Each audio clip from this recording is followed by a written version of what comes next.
く強く輝いて消えた流れ星ほら命が燃える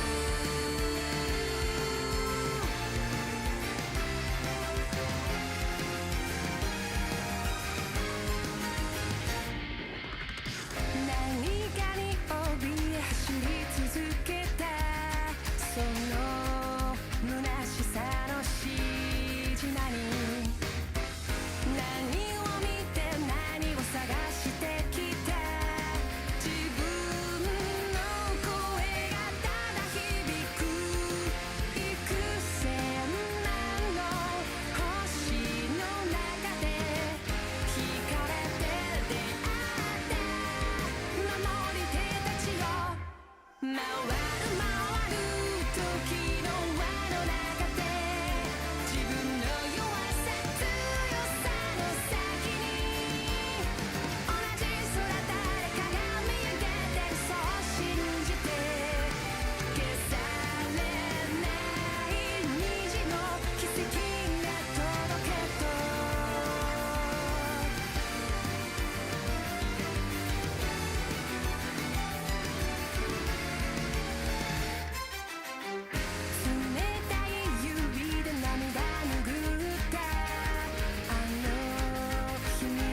play, at least in the prior season.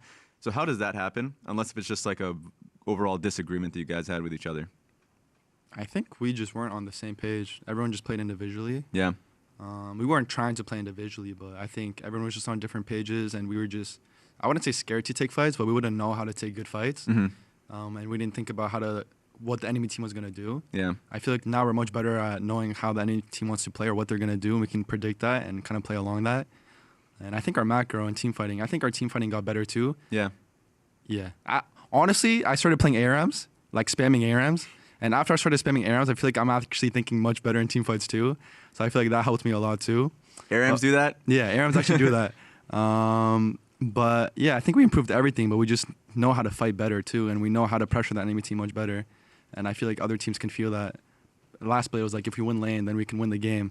If we don't win lane, then it's like 30, 40-minute game. And then, I don't know, just group for team fights, for objectives, and then hopefully we win. That's how I felt last split. I guess the last thing, I would have imagined that this split, that's what you guys would have felt because you guys brought in Thanatos. Pretty green, came in from LCKCL, and also there's going to be a language barrier. How difficult was that? Honestly, his English was really good. I'm surprised because he said he was only taking English classes for like 2 weeks before I even met him. Yeah. But he could understand what I'm saying and have a conversation with me. So I was impressed. And even now, it's kind of like I'm speaking to an American. Like, unless I'm talking like slang or he doesn't understand some of that. But if I'm talking just a normal conversation, he'll understand what I'm saying. So honestly, I don't feel like he's an import. His English has gotten way better. I think when he first came in, he was a bit individually because he didn't play pro play for like a year or something. So he was making a lot of like solo queue habits or something. But I think now he definitely fixed that. And he's winning lane basically every game. So it's like pretty easy to play. Yeah. Because it's similar. I mean, Quad has competitive history. But I heard that his English is really good. Just like you talked about it a little bit. But when you were introduced and you were talking to Quad more and you had to work with him a little bit more. Yeah. Was that easy? Obviously, the first few weeks, I'm sure, was difficult. But how was that process?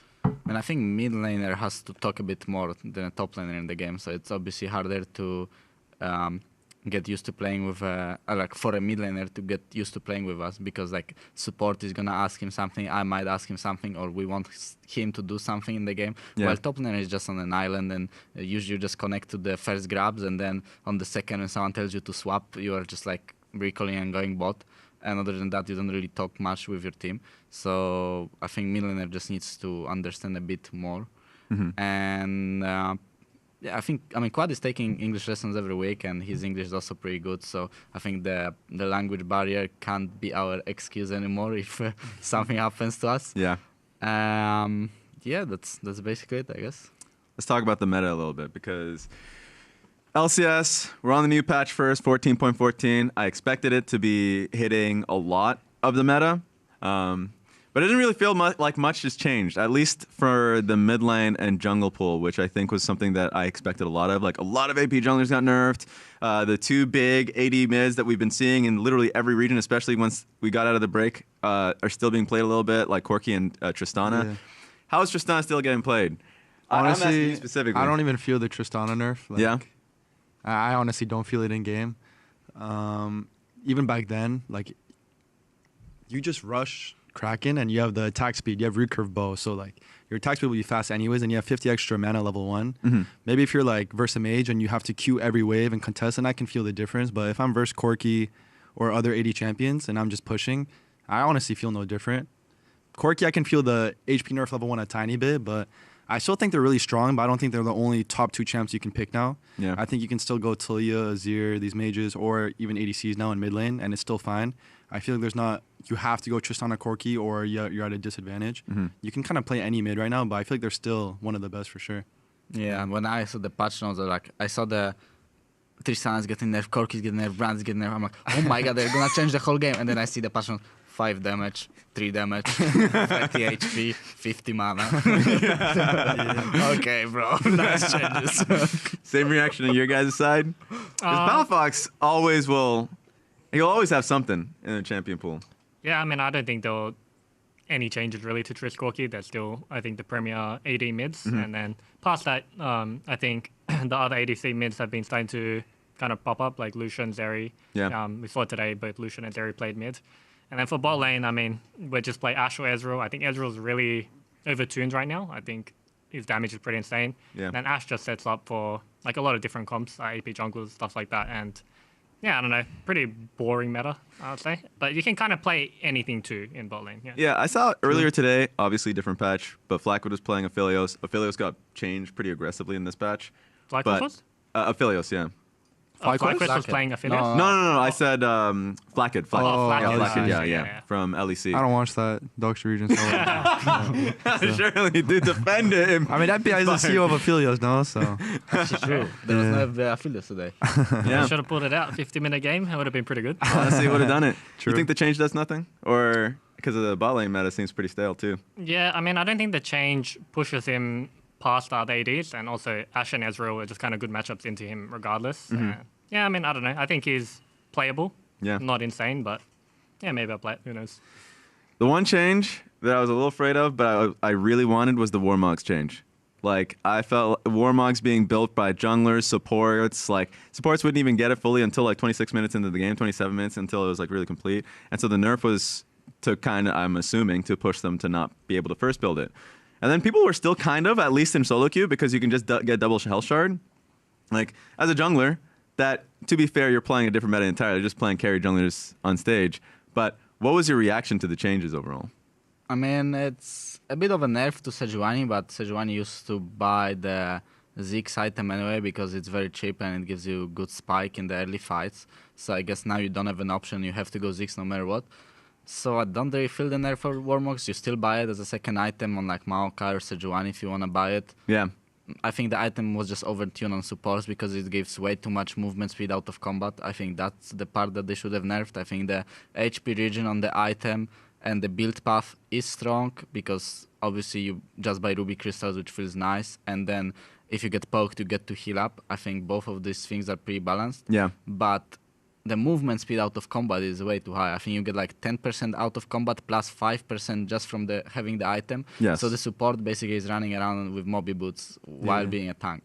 So that's like the annoying part. And I think if they would want to nerf Warmogs, they should do it in that way rather than increasing the how high the bar is to activate it. People were actually still moving away from it. Did you have that conversation with Huhi at all? Because now we're seeing a lot more supports go for either Locket or Zeke's. It seems like they're starting to move away, even though it's still possible to go rush it. Is that something that... I mean, I always prefer a Locket. And, you know, you just need to dodge the spells, man, and you don't need the regen, you know? But, yeah, I don't know. I don't think the nerfs actually did too much because support can just take double scaling health with the level. Yeah. And they pretty much... The nerf didn't do anything, basically. That's how I feel about the item, yeah. All right, for the fans at home, since we are on the new patch and everyone's kind of still playing the same thing, any recommendations for people to play to just climb? Just for the fans at home that are trying to climb as fast as possible? On which role? I mean, just for your own role, I guess. Each of their own individual role works. I guess for mid lane, like you can play Tristana. Yeah, I think Brand for jungle is just the easiest champ to play. It's just so OP, it deals so much damage. You just need to watch some YouTube videos to learn the clip, and you are good to go. I like that. Tristana, I mean, I don't know if Tilia is easy in low elo, but I feel like Tilia is pretty strong in solo queue. You can just push and move and help your team. Yeah.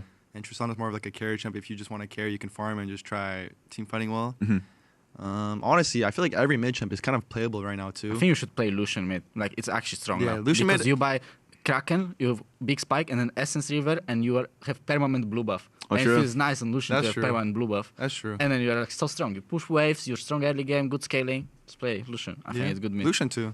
Do you think Lucian make it? Because, like, we haven't seen I mean, you Lucian saw mid in today, no LCS. my game. Yeah. Oh, yeah, that's true. You're right. I Why can did I show forget an that? example. Yeah. Yeah, okay, that works. Because I was expecting we'd see a lot more. Because we're seeing a lot of Lucian, at least in LCK. That's what I saw. Yeah. How about you? What as an AD carry?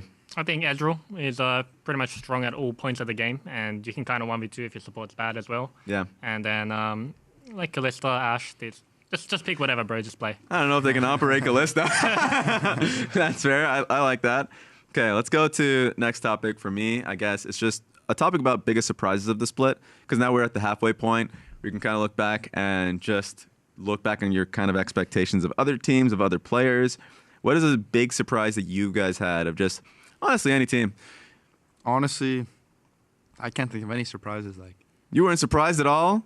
Yeah, me too, actually. Me too, actually. Yeah, there's not don't really think any there's any surprises, surprise. but like, it's kind of how I would imagine it. Okay. I imagine like NRG Dig or like okay in the regular season they ramp up, which we don't know yet in playoffs, and they're still top 3 in the regular season. And then you have the bottom teams where like maybe like in like 1,000 universes, one universe they win the split, but like the playoffs didn't happen yet, so I don't know. True. Like in regular season, it's kind of going how I would imagine it. I imagine Dig, well, mostly NRG and maybe Dig to ramp up as the season goes, and the top 3 are still the top 3.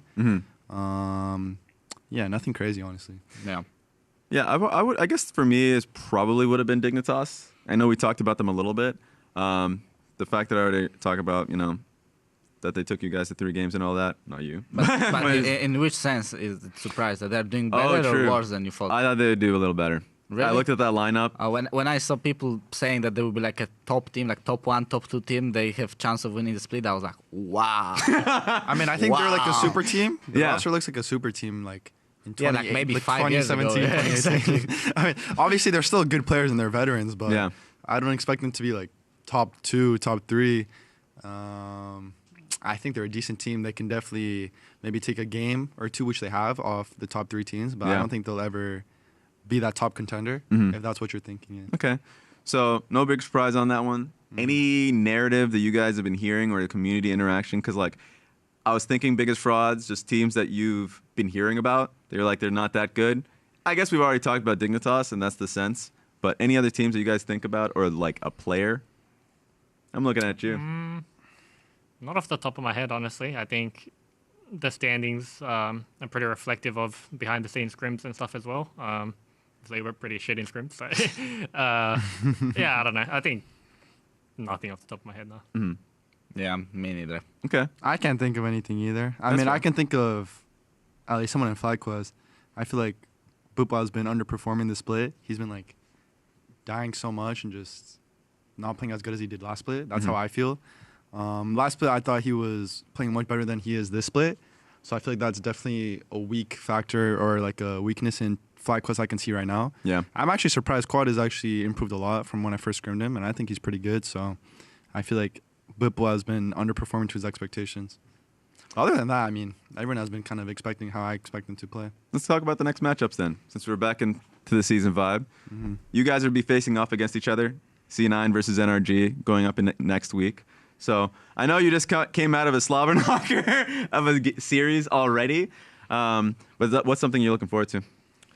Playing versus Jojo, I think as long as we can mid, there's always going to be a good chance of winning. Hey, if you want the feel, click mid. No, but it's just exciting to verse one of the top teams and kind of see how far we've progressed because I think the last time that we played a top 3 team it was FlyQuest in week 2, and I mean our games are pretty shit honestly, like at least from our side. So just want to see how far we've come because I think C9 is also obviously one of the top teams, and it's always fun to verse Jojo. Yeah.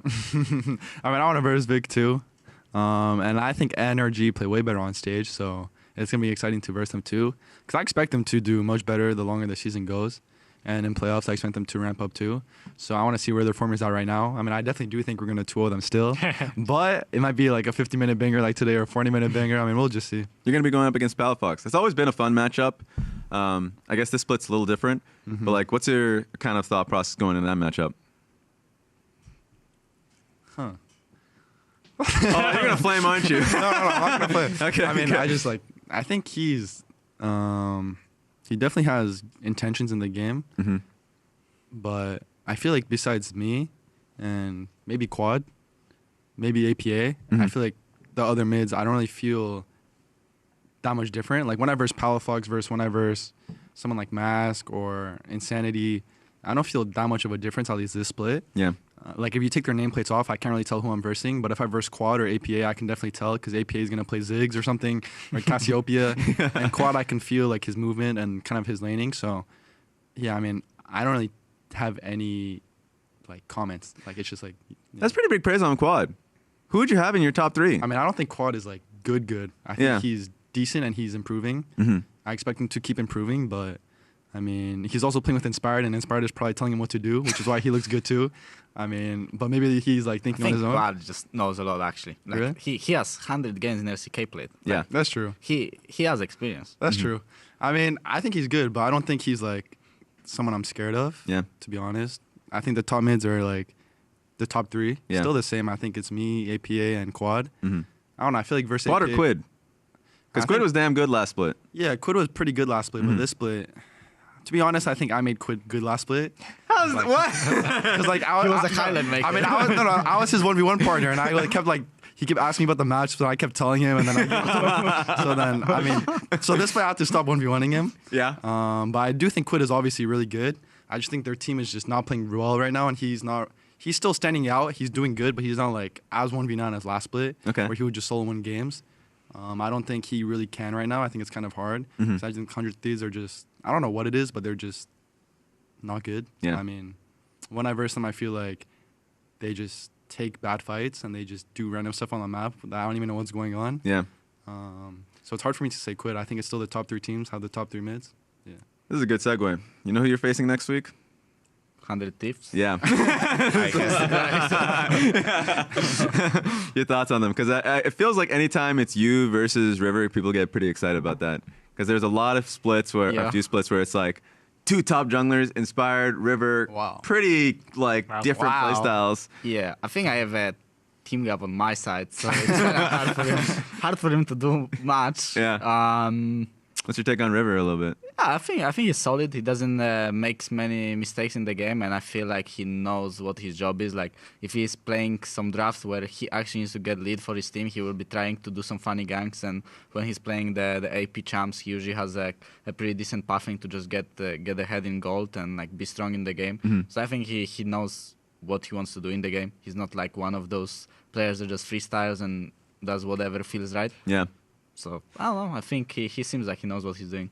We're on the halfway split point, so I've already asked you about your top three. What's your top three junglers? People would be interested in knowing, because it feels like a lot's changed. I mean, plays well with his team, but he doesn't really play meta champs. He's just picking Sejuani, Maokai, and just giving vision for his team.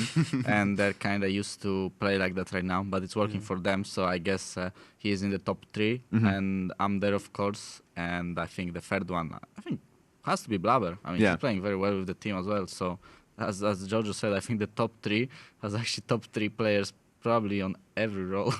What's the order that you'd have it as? I don't know, honestly. It's just jungle role. Like, it actually doesn't matter. Yeah. Like, if your team is winning and you're going to go and help them, you will win the game. So I think it's not that much skill involved into that. But I think I'm the best, so. We'll take it. What about the 80 carry pool? Because I feel you've been through multiple 80 carry pools. I feel like the pool changes so regularly. We have a lot of new players coming in. We had B-Boy come in. We had Meech come in too. So it's just like the landscape has changed. What do you have as your top 3? Well, yeah, I mean, I think ADC is really team dependent. Yeah. I would say that the top 3 ADs on the top 3 teams are all performing pretty well, though. They're not really making too many mistakes. And yeah, I don't know. ADC, you just need to know how to lane and team fight, honestly. Like, there's not too much to the role. Yeah. Yeah, so we'll just go with the top 3 for now, yeah. Okay. Before we sign off, I feel like this is the second kind of like EG reunion that we have. It's like that we have you alongside these guys. Can you guys like share a story that you guys had together? Like anything. Scrims, the way you're laughing already tells me you have something in mind. I think C9 Academy ruined our split. What? How so? How so? I mean, it was like, I think it was a day or two before the Golden Guardian series. Yeah. And we were losing scrims to them. And I think the team. I don't know if you remember. They were down one. remember that? We were calling them Domon. You don't remember? No. We were versing C9 Academy. It was like was it a day before our Yeah, Golden the Guardian day series? before, It was a day before. And we're like, okay, it's like C9 Academy. We just like are gonna shit on them and leave. And then we were losing and struggling. And then I want to say we mental boom, but we were kind of like, what's the word? I mean, you don't remember, so That kind of kills motivation. I a don't little bit. remember that at all. Then what do you Shook a little remember? bit. You remember Vega? I just I remember, remember. everything about that series against Golden Guardians that we lost. Oh Like, yeah, Golden Guardians also. It Like was- game 1, we had like a free win with Maokai comp, and then we come Dragonfly. after losing. We lost Dragonfly that was completely free. We come backstage and we get told that we shouldn't play Maokai and AD mid and we should give it to enemies. And then they picked Maokai when I was saying no, it's broken. they picked Maokai with I think Cassante, and they managed to kill Ari level 3. They played Cassante, and I didn't know. Like I was so dizzy. Cassante Maokai kill Ari level 3, so we lost in 20 minutes. Obviously, like we can't do anything. And then game 3, I said like, okay, just pick Viego Lissandra, maybe we can win. And I think we're like pretty decent in the game. And then we somehow lost. Did you Yeah. like get so? Oh, he picked Cassante again. Yeah. I mean, It was- okay. actually, when Cassante came out, I'm telling George, yo, play Cassante mid. For sure, the champ is broken. Like, That's actually true. It Esparza was can't telling be me- picked only top. Has to be good mid. Like, it's just so overtuned. Yeah. That's true. And then Chovy randomly started playing it, but it was already mid through the split. So, like, he didn't start picking it up. He was like, CBA, it's too late to start playing it. And then Gory just puts out Cassante mid in playoffs. Yeah, to be owns honest, us, and it's I was over. dizzy versus Cassante. I was like, wait, this champ is actually, because I never lane, because like Cassante mid was meta for a while, right? Yeah. But that was, when it first came out, no one was picking it. It was like a couple months after when probably Chovy and like LCK started picking it. But by that time, no one was still playing Cassante in LCS. And then Gory picked Cassante in playoffs, and I was kind of confused on like what it does or how much damage it does. Yeah. And then I was kind of getting shit on, and I was like, shit. And then it was kind of, and also I think Inspired was also sick that day too. Yeah. So it was kind of On unlucky. the Golden Guardians game. Yeah. I You were mean, sick? I actually never heard of that. Yeah. I mean, I wasn't like sick. I was Yeah. just like, I had a little flu. So. Okay. Yeah. A little flu. I mean, that's not the reason we lost, Yeah, of course, obviously, of but course. obviously it sucks to have. Yeah. But like the story was anyways that we were versing C9 Academy, they shit on us. Not shit on us, but it was hard, and then we kind of like were like shit, and then Who was on that team? Yeah, I Santa actually Academy. don't remember. I think it was Yeah. Tomio, Tomia, right? Tomia. Oh, Tomia it's was looking Tomia. like Canyon there. Yeah, Tomio was like, they were like Showmaker Cannon. Who was their mid laner? I don't I remember. don't know. Diplex or MNS? I don't know. At that point, it probably had to be Diplex. Had to be Diplex, probably yeah. Diplex, and like we were losing, and then I think we like kind of mental boomed, and I think someday bought us chicken after. Was it that day? Yeah, I think so. Yeah, someday say the day with some chicken. Oh, 'cause, I like, remember. I remember the chicken. Yeah, I think it was that chicken. part I remember. like but randomly, we lost to C9 Academy. yeah, randomly. you blacked it out of your memory. I think you just moved it from your memory. You don't remember. I don't need this. But anymore. everyone was like, Maybe I was mentally at vacation already. Maybe. I mean, everyone was like, not depressed, but like sad. Obviously, we were losing to an academy team. We had a match tomorrow. Somebody just randomly ordered chicken for the whole team. So that was kind of nice. Surely I had to be mentally out then. Like, You were corner and you were long guard. I think you were just I was already on the flight to home. because I'm pretty sure that day did not happen. Yeah. Might have been a different story for sure. But I we think he will was never still know. locking Cassante and we were still lost. No, I think that would have changed the Cassante pick. I think we didn't scream C9 Academy. Maybe something else would have happened, but probably still would have lost. Damn. Any other stories you guys got? Because that one's already funny as hell. Big stories. My stories are not ready for the camera. we were discussed on the couch. I mean, I remember we got boomed by COVID. It's not a funny story, it's a pretty sad story. Yeah, it's a but pretty I sad think, story, yeah. Yeah, during the latter half of the split, I feel like we're kind of ramping up, and then we got boomed by COVID, thanks to Jojo, obviously. Actually, yeah, Jojo had to go to get COVID and walk into office and just Well, GG. super It was spreader. downhill from there. Yeah, I mean, I remember I took NyQuil before LCS match too. I didn't know it made me tired. Yeah. I never noticed the NyQuils for nighttime. I just thought it was like the brand name. I think it was versus C9. Yeah. And then I was playing at home and I took NyQuil and I couldn't even like open my eyes. And I was like, what's happening? Am I that sick? And I'm like, I realized later I took NyQuil and like, it makes you tired. I'm like, oh, Wow. I don't know. Yeah. But besides that, Wait, was it the game that you were playing from home and we played that stage? we played, was When- it Yone versus Tryndamere? Yeah, you picked Tryndamere yeah. against Yone and like got solo kill. Yeah, Oh, that's yeah, I what remember could- that one. Yeah. Or the other way around. He picked I was Tryndamere. Yone, he was Tryndamere. I mean, he crit like 3-4 times or something, but I mean, I was still out of it. I couldn't play. Mhm. So that was unlucky. Yeah. I mean, Yeah. on that note, it's already it. I think we hit a good time on that one. Thank you guys for this episode. Thank you. Appreciate it, guys. On to the rest of the split. Take it easy, guys.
Okay. No flash on Azir. fighting. No flash on Azir. Flash in Italy.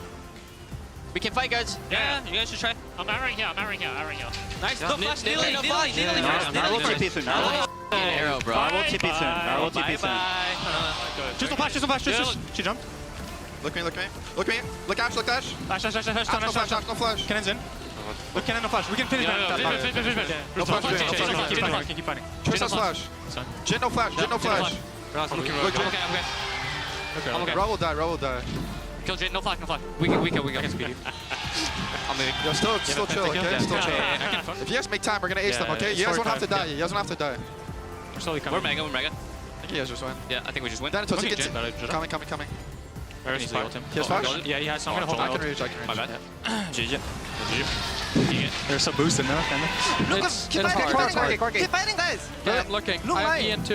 No way, no Flash, flash. they have no E. Shit, they have nothing. Yeah, okay. Lily has 1. I have flash done in 2. I'm gonna flash Look done. at me. Yep, I'm looking. We can maybe end. The Wait, first win. show the best bag, man. They got their first win. Let's go.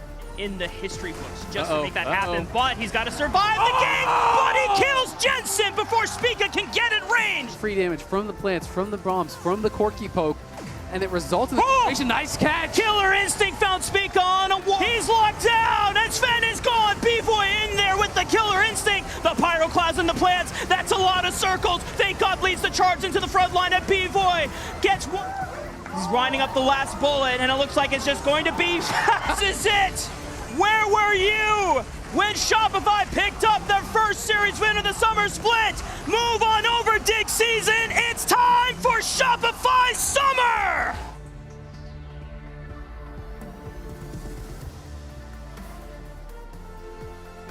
Perfectly like him, yeah. Just like him. Yeah, welcome to Waiting Room. We got Kobe. Woo! All right. Hot off that Shopify win. Yeah. Hot off that As Shopify much as win. Kobe thought it was impossible, Yeah, it was you said they definitely weren't gonna win a possible. It game. happened early. True. Yeah. They won a game and then they won another game. They did. And then they won a whole series. You didn't think they could. Question of the day though, where's Tibbers? You're sitting Can you there. spot Tibbers? You're smothering Tibbers. You're murdering him. Jack- Why are you calling attention to this? Because Jat stole my second Stole? pillow. There are 3 That was pillows. propping me up. I was here first, So I gotta use I took Tibbers 2 now. pillows. We got And since you're not resourceful, you didn't grab that free pillow by Emily's chair or any of the pillows from the I'm back. using it to hide my notebook and laptop and stuff. yeah, she's using that. This is in use. Also, they can see the I'm using laptop these. anyway. Wait, can they? Yeah, I just saw it on camera.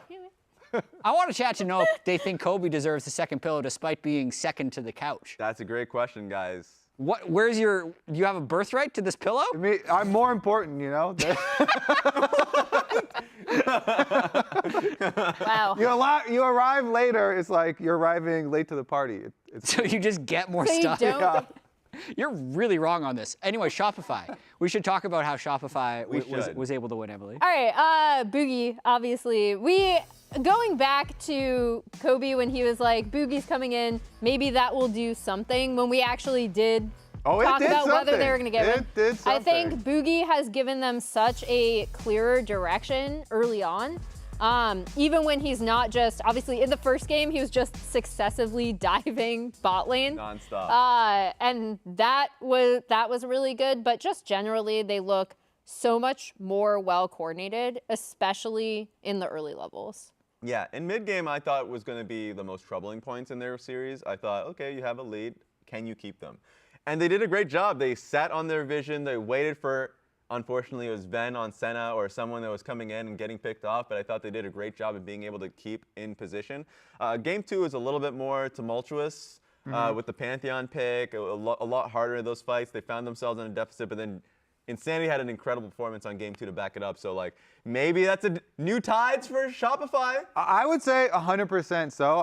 I'm just happy that we're back to the Shopify that everyone enjoyed. It was Insanity picking some solo queue, like off-meta picks, and then crushing with them. It's so much more fun to watch different picks than Corky, Tristana every single time, even though it's another AD carry. I don't know how much like extra credit we give for just other AD carries in mid lane. Yeah. But it's definitely back to like the fun, you know, Shopify. Revan's always talking about how the draft is so much player driven for him, how he wants them to lead the draft as far as the things that they're super comfortable with and going outside the meta that everybody else is playing. So even happy to see that. Even Dark Forest in the chat's just saying, is Boogie a top 3 jungler in the bottom tier team? Which is a layered question.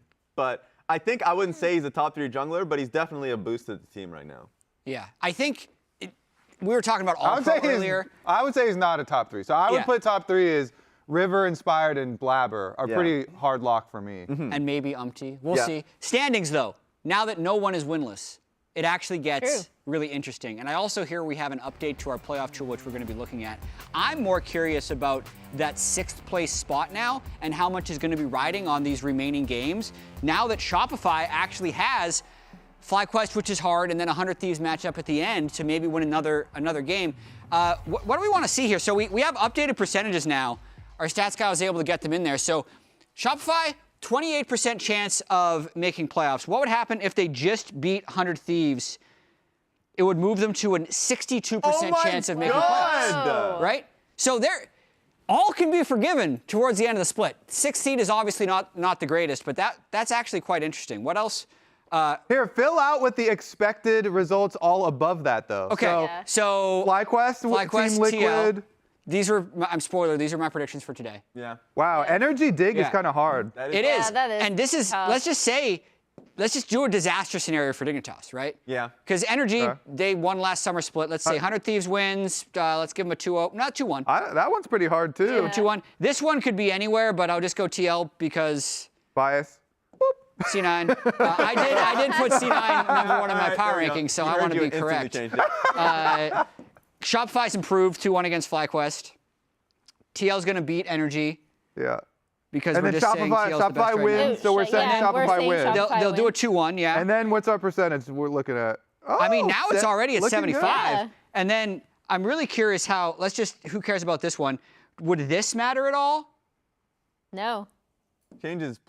Oh, 100%. They would still make it. They'd be in. So Shopify are in. They got to circle that 100 Thieves matchup. Yeah. Yeah, because if they lose that one. Otherwise, they'll forget that they're playing 100 0. Thieves. Damn. That's incredible. It is. I am noticing you're now a little bit Cloud9 biased, though. Yeah. You got to change that up. Nobody else is. I was the only one to put Cloud9 first. I feel like the chat. So it's not a new thing. Power rankings. It's not a new thing. Yeah. I'm just saying. I was also the only one to. I'm just saying. After this split, the closet Cloud9 fans are coming back out. Yeah, I mean, they had one bad split. Yeah. Come on. And then everybody loses faith in them. Cloud9's back. Oh. Yeah. Social media. Speaking of who's back. About that. Okay. Let's hear from last week's MasterCard Player of the Week, Vulcan. Oh. Vulcan, and congratulations on your week 4 MasterCard Player of the Week. Thank you. You've been on a run. Hey, did you expect this one? I was hoping for it. Yeah, I thought I had like 2 good games on All-Star. I was like everywhere and killing everyone. So, but yeah, you never know. I mean, there was like a bunch of stomps that weekend, so you never know who gets it. But I was glad to get it. True. There we go. So we got 90 seconds on the clock. Rapid fire question. If there's not a question you want to answer, you can just go next. You ready? Mm-hmm. Okay. 3, 2, 1, go. If you had to name change, what would it be? La Flamme. Irrational fear. Next. Your team has escaped a deserted island, but the raft can only carry 3 members. Who are you leaving? Which 2 members? The Koreans. What's your first main? It was Jax. Okay. Would you consider yourself a bandwagoner when it comes to teams? Yeah. What's your favorite footy team and player? Footy like soccer? Yeah. De Bruyne and Man City. Okay, there. Ben Wagner. As you you face Team Liquid next week. 1 word to describe them. Yeah, Yap. And who's the weakest link? On TL? Yeah. Umti. 1 buff and 1 nerf. What would you want in a champion? Just a champion out there that you want. Nerf Yumi, just to make sure she stays down there. Okay. And buff Pike. I like that. Top 3 support players in the league. You can include yourself. Me, Busio Core. Should Quebec be an independent state? Yes, absolutely. All right. Favorite Olympic event? Sport, like category? Yeah. High perch jumping. Okay. Last question. We're already out of time. Team Canada versus Team USA in a league match. Who would win? Canada every time. Okay, that's all I needed to hear, honestly. And congratulations on the pose. Congratulations on week 4, getting that championship. And are you going for another one? Yeah. Hell yeah. Thank you, Pick guys. that bad boy up. This is yours. Congratulations once again to Vulcan. It's crazy how much player of the series has actually varied on Cloud9. Like, they won so many games, and they've had different player of the series every single time. But that's a tangent that just came to my mind because the prompter says we need to talk about Rookie of the Year now. So amazing segue. Okay, pillow back to me then. No, I'm surprised you didn't steal the pillows while I was up. I'm honorable. I was really expecting the pillows to be I'm an honorable gone. analyst. Also, I saw a lot of chat were saying we should share the pillow. So you can have like the first 15 minutes. Wow. I mean, if I get up again, then we can swap. Pillow custody. I'll see how comfortable Tibbers is to sit on. What if Tibbers is more comfortable? Are you then stealing it? If you're good back support. Yeah, it's true. You don't want to mess it up. Then how's your back feeling, Kobe? As far as Rookie of the Year, does anybody still have Sniper on their ballot? Because I do. I mean, the top ones for me up there with Sniper are, of course, Masu. And Masu. I'm actually going to vote for Masu, I'm pretty sure. I think that one's almost locked in for me, but I still really enjoy watching Sniper play, and he's still getting some solo kills. It's just that 100 Thieves this split are struggling so much more. I think it is making the race a lot tougher for him, so that's why I think Masu is going to really pull ahead. Yeah, the consistent growth that Masu's had over the year has been pretty inspirational. Like, the first split wasn't even bad. Like, half of the, like, a good majority of those games, I think he had been consistent. And there were some stinkers, that's true. But then MSI comes through, he has a great performance there, comes back and actually has had consistent performance alongside Busio. So the growth has been there. He has been a top 380 carry in my mind this split. So it would feel really deserved. Yeah, and I'm glad we're taking the time to talk about Masu because I feel like last week when we had this discussion, it was like Sniper versus Thanatos to kind of hype up that matchup and talk about whether Thanatos could sneak in. But like you said, Raz, he's been like consistently good. And then, I feel like also their bot lane overall has made a lot fewer like 2v2 laning mistakes this split thus far as well. So that's been something they've shored up. Yeah. And additionally, when they went to international competition, especially at MSI, he was still performing really well, even as the team was kind of struggling at that tournament.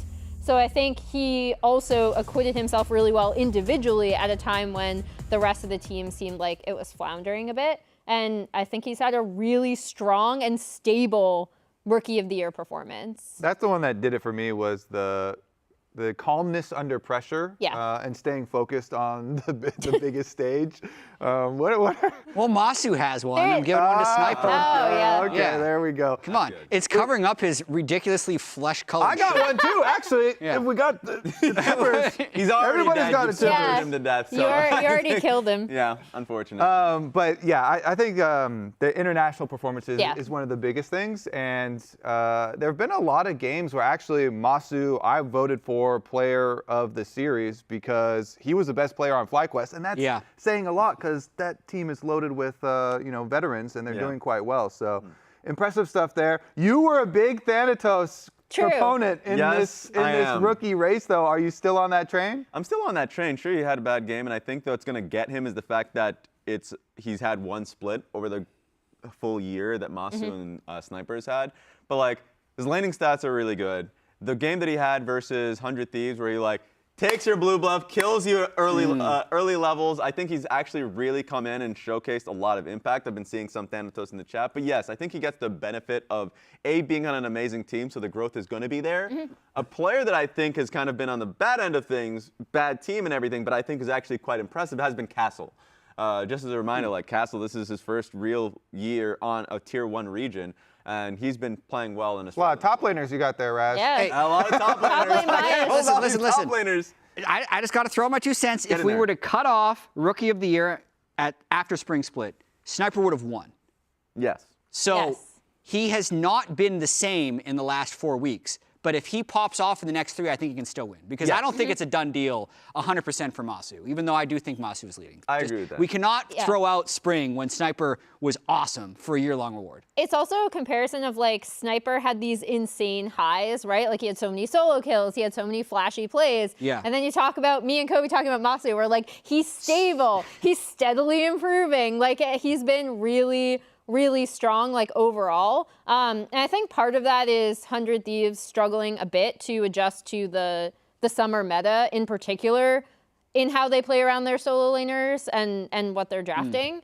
But to your point, if Sniper just ends up popping off on the back half of this split and 100 Thieves can do something in playoffs, maybe, that like changes the sentiment a lot. Absolutely. Let's check out the schedule for today. Closing out week 5 of the LCS. First up is FlyQuest versus 100 Thieves. It's going to be tough for Sniper going up against Whippo. Check Whippo's Twitter if you want to see some somewhat creative. It's good. It's good. It was a creative way. I appreciated it a lot, actually. It was very clever. Creative way of. Are we doing no spoilers here, or you don't want to mention you the have paternity to go test? find it. I mean, I just want to mention that he's like You just spoiled it, Kobe. inferring that he wants to beat up people younger than him. That's in a roundabout way. Anyway, the matchup we've all been waiting for, all split long, whether you want to or not. Quid versus Quad. Quad versus Quid?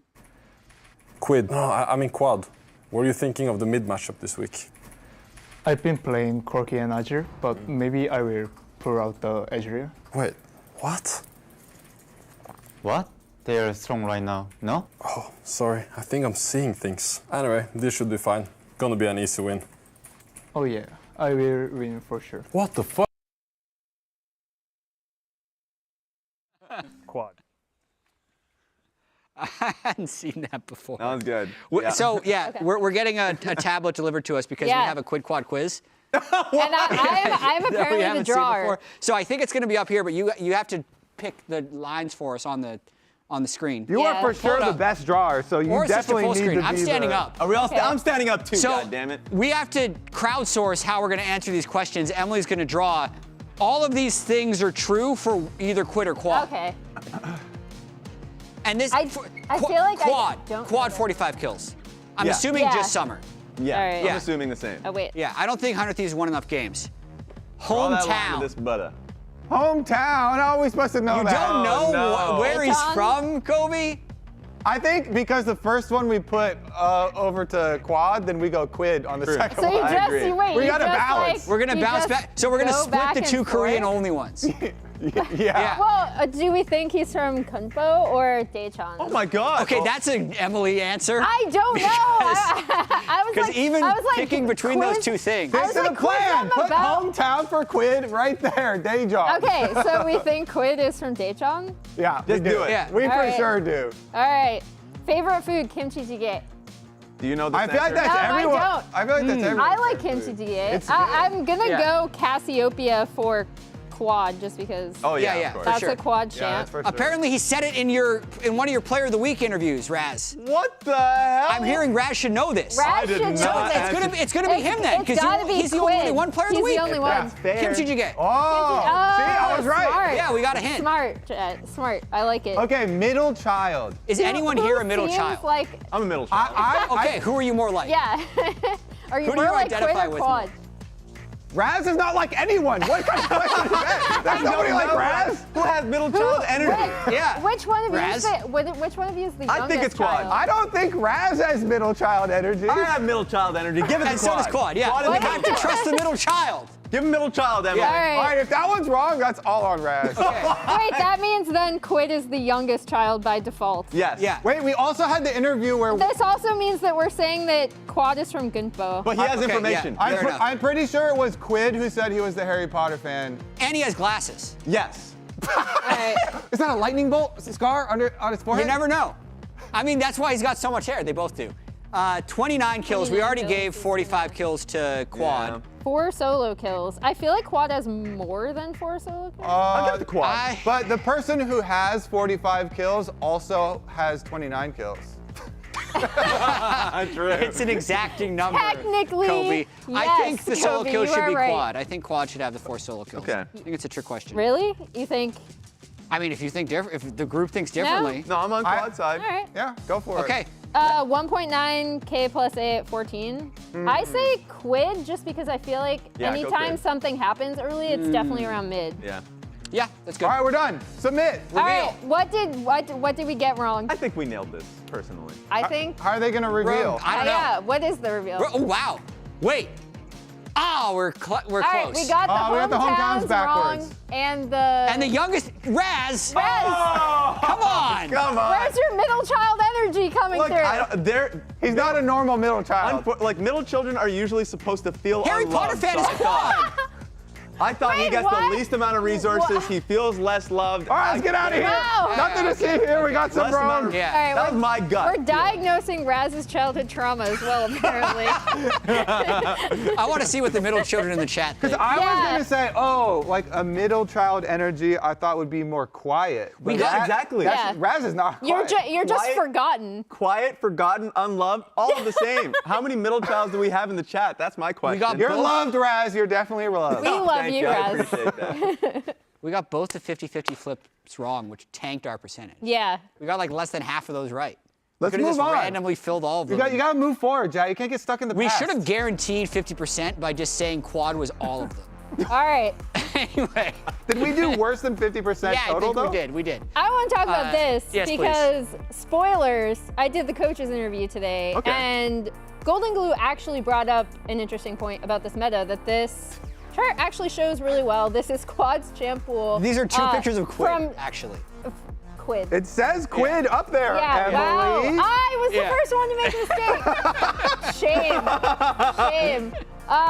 Quid, talking about what they could do in spring versus summer. Golden Glue did mention, he was like, it was a lot more open meta. We could throw out a lot of picks that we could either flex in draft or play around very uniquely, whereas this has been hard 80 carry kind of meta. And I think this is similar with River as well and his champ pool, and it's going to follow a similar trend. The jungle and mid lane champions are so closely related, and as you mentioned, the meta has been very different with them. So if we can go over to the River graphic as well. Yes, he is good at Brand, Karthus, and Zyra, but he's not able to take over a lot of these early games like he was in spring with that plethora of champions. And I think once again, especially for 100 Thieves, it comes down to your jungler playing for your lanes versus your lanes kind of pushing out and playing for these farming picks. When we talk about River's jungle style, he will give up a lot for himself to be able to path very intelligently around his lanes. And being on these strong farming AP champions, which he can still play really well, does not necessarily suit this jungle mid style that characterized 100 Thieves previously. So I would say, because a lot of people keep bringing up like the AP champions, it is also not just champion meta reasons why 100 Thieves is struggling to me. Like Freak, I would say Freak, we attribute all of the balance changes to Freak. Every single one. Our good friend. It's all his fault or his success. Yeah, exactly. The balance team, AKA Freak, did directly nerf this strategy that a lot of people associate with River, which is more heavy ganking, by buffing the experience in jungle camps. And I definitely am on the side of River here, where I also really index very heavily, into ganks, but it's just worse because your camps are worth more. So the people who are going to do farming strategies are going to be stronger than they were previously. And then they also did the Faded Ashes, and they also did the rise of all these AP junglers that can speed clear. So those things in tandem, I feel like, has been really rough for 100 Thieves and has just pushed them off of what they had success on so much in spring. Yeah, meanwhile, Inspire's just been full clearing since the split started. So onwards with that. Emily, you caught up with both coaches ahead of the series today. Let's take a listen. Hello, I'm here with Nuke Duck and Golden Glue before their match today. So obviously, the first question I have to ask, Quid or Quad? Quad is, he's a LCK mid laner. Quid is LCK CL mid laner. So it's Quad. One's the last split's MVP, and one is on a team that's winning. So I think Quid. Nice. Wow. Excellent acting from both of you, by the way, in the promos for this week. If you guys haven't seen those, check it out. in all seriousness, ingratiating Quad onto this roster has kind of been a target for you guys from the beginning. How much do you think he's improved from week 1 to now? He's a very good player and he works hard. So I think he was already good and we knew that. But and now he's more comfortable playing with us because we don't really play like some way we play is a bit different maybe than some like LCK teams. So yeah, integrating, and he also works hard on his English. So it's like it's better now, but it wasn't very hard for us because he's like a very easy person to work with. What do you think the biggest difference for him has been from LCK teams to you guys, just because you pointed it out? Maybe in LCK the jungler only plays for him and the laners, and like maybe that's like not the case over here. So he has to like learn maybe more how to like play the map without getting covered all the time, or like yeah, something like creating pressure for the team. And then for Quid, I know unlocking him last split was a huge part.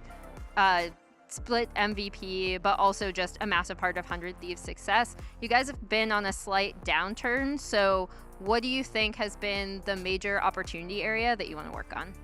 Yeah, I mean, specifically for Quid, I think he was obviously a massive part of our wins last season, and I think this season he's working a lot more on like actually leading the team in the mid-game macro and kind of like helping the overall team play and being a leader rather than just like his own individual play. And I also think the fact that like the mid meta is just 80 carries, a lot of them they leave a little bit less room to like last split we had like 13 different champions played or something, and now the mid meta is a bit more like conformed.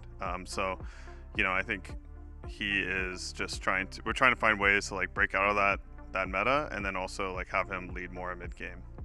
All right, well, all the best to Quid and Quad and both of you in today's series. Thank you so much for taking the time, and we'll see you on the other side with the game. So if they're also saying this, then how about don't conform anymore, because they keep losing while they're conforming. It's hard because you're going to be playing against people who are getting the benefits of the farming meta. Yep. Yes. You know? So they're going to get the benefits, but if you're losing trying to conform to that anyway, then don't conform. But they think they're going to lose even harder if they don't. But Shopify Rebellion played Jin mid and Pantheon. And How's their switch to an 80 carry mid? Yeah. We're not going to say they won because of the Pantheon, but yeah, throw that in there. I agree. I think they should play what they played in spring. Yeah. Yeah. Especially because other teams won't have practiced against it, so the surprise factor alone will be good. Either way, let's check out the predictions. All right, let's see if there's any outliers. Based Discord, on the please. fact that Golden Glue said those things 20 minutes ago, I don't think they're going to be going back to spring. I think they're going to keep. Yeah, I think they're going to keep playing. So I think FlyQuest is going to keep rolling. But he had Nuke Duck right in front of him, so he didn't want to give anything away to enemy coach. Don't want to expose his he was strats. actually mind gaming. It was 5-head from Golden Glue. He was leading him down the wrong path right before the draft. That makes sense. I align with that. Genius. Yeah. Quick thoughts, Emily? One small thing that I think they could tweak is actually returning to Senna comps or something in the bot lane that can like contribute more holistically to the whole team, like finding something that's a little bit more comfortable for them. I think could help 100 Thieves out a lot, just because taking away the champion choices of it, they were playing through their solo laners primarily. And one final thing before we toss to the game, if FlyQuest wins a single game here, they're in playoffs. Boom! Keep that in mind. Casters, see you soon. That's us. It is. Have fun! How do you feel about the mid matchup this week? I've been playing Croc and Twist, but maybe I will put on my casual. Wait, what? What? They're strong right now, no? Shit, sorry. I guess I'm seeing things. Anyways, I think it'll be a pretty easy matchup, so I think it'll be fine. Oh yeah, I'll win for sure. Wait, what the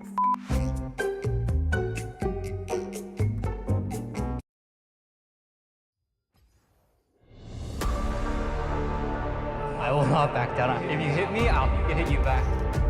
What season is it right now? Big season. We're gonna 2-0 them very easily. He kind of like stole my whole flow.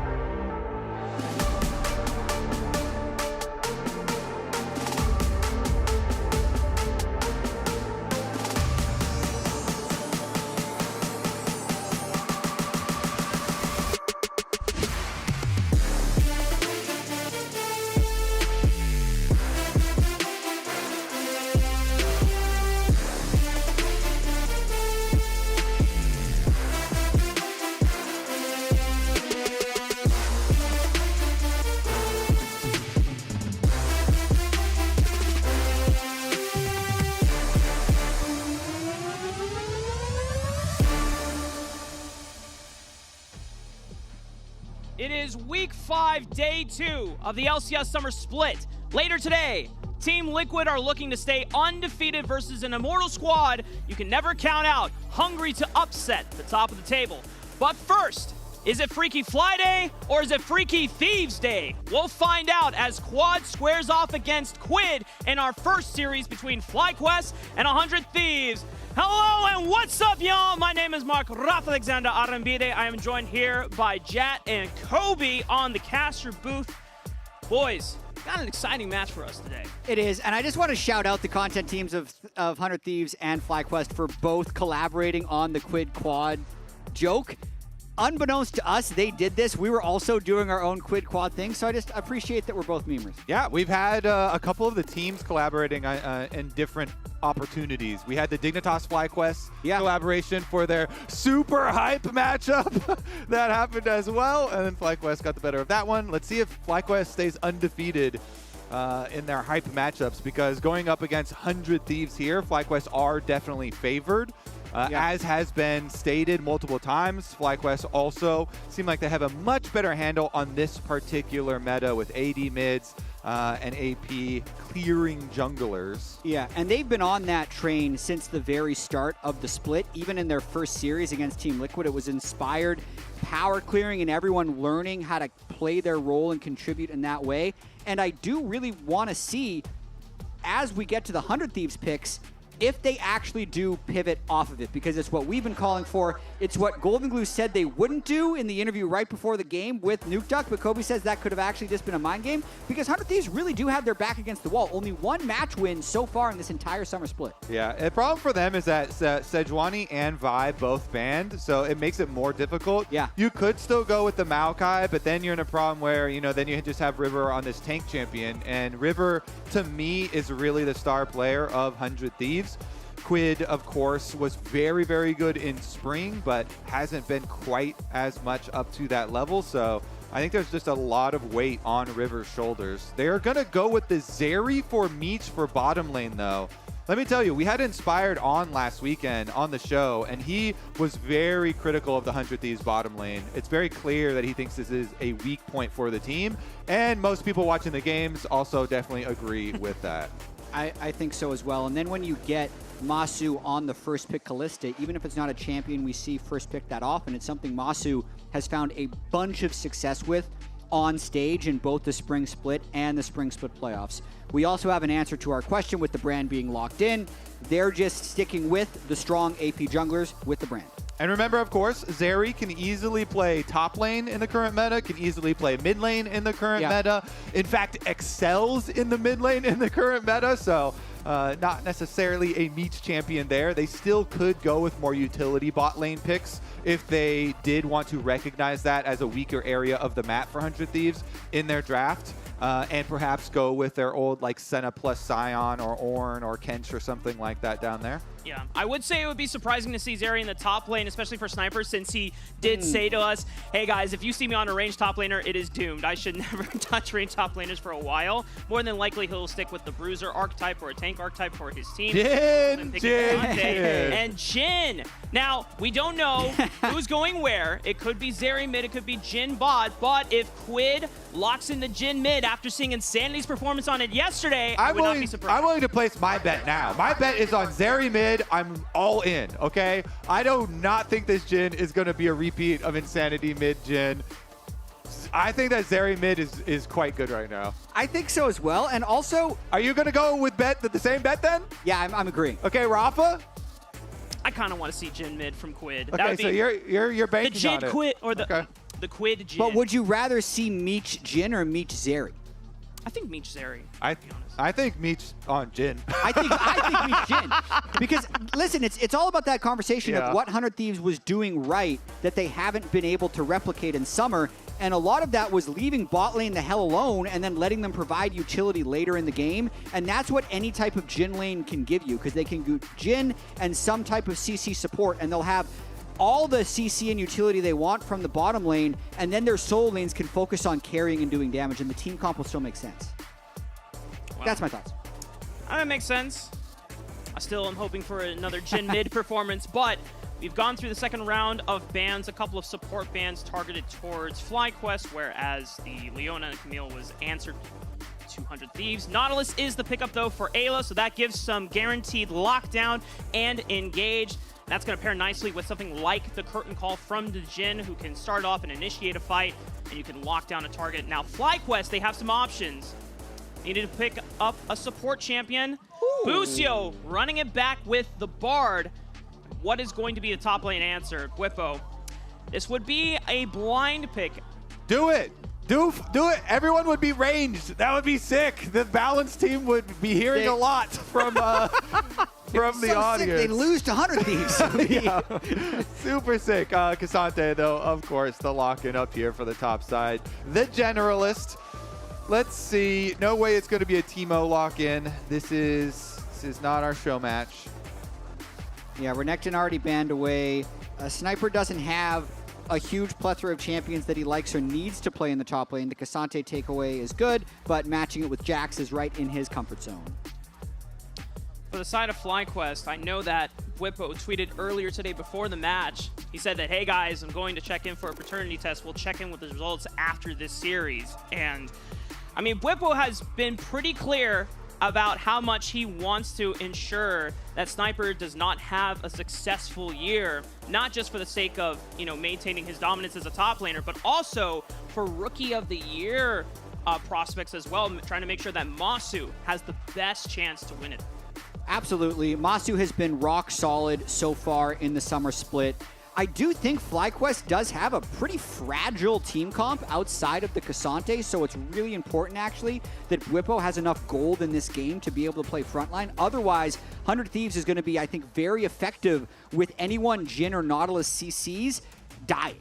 So I'm actually pretty happy with the way 100 Thieves has constructed this team comp, even though they still have the AP jungler for River. All right, well, we won our bets. The Zeri is mid, locked for sure. Oh, yeah. No swapping. I feel like the chances of the other way around, even though there's a lot of hype off of Insanity's mid Jhin, were significantly lower. And I also think that this draft does play more into the way that 100 Thieves had success previously. The biggest problem to me in this matchup for both drafts here is that FlyQuest have winning mid, early, and jungle, with Nidalee and Lucian both having priority.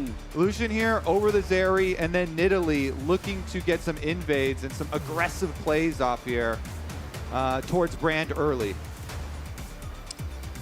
Ladies and gentlemen, let's get ready for game one between FlyQuest and 100 Thieves. And right at the beginning, before things get too crazy, we have a fun game for both of you. It's going to be Quid or Quad with Kobe and Jat. So a little bit of old school flavor from this or that. I'm going to start asking you questions throughout our first game.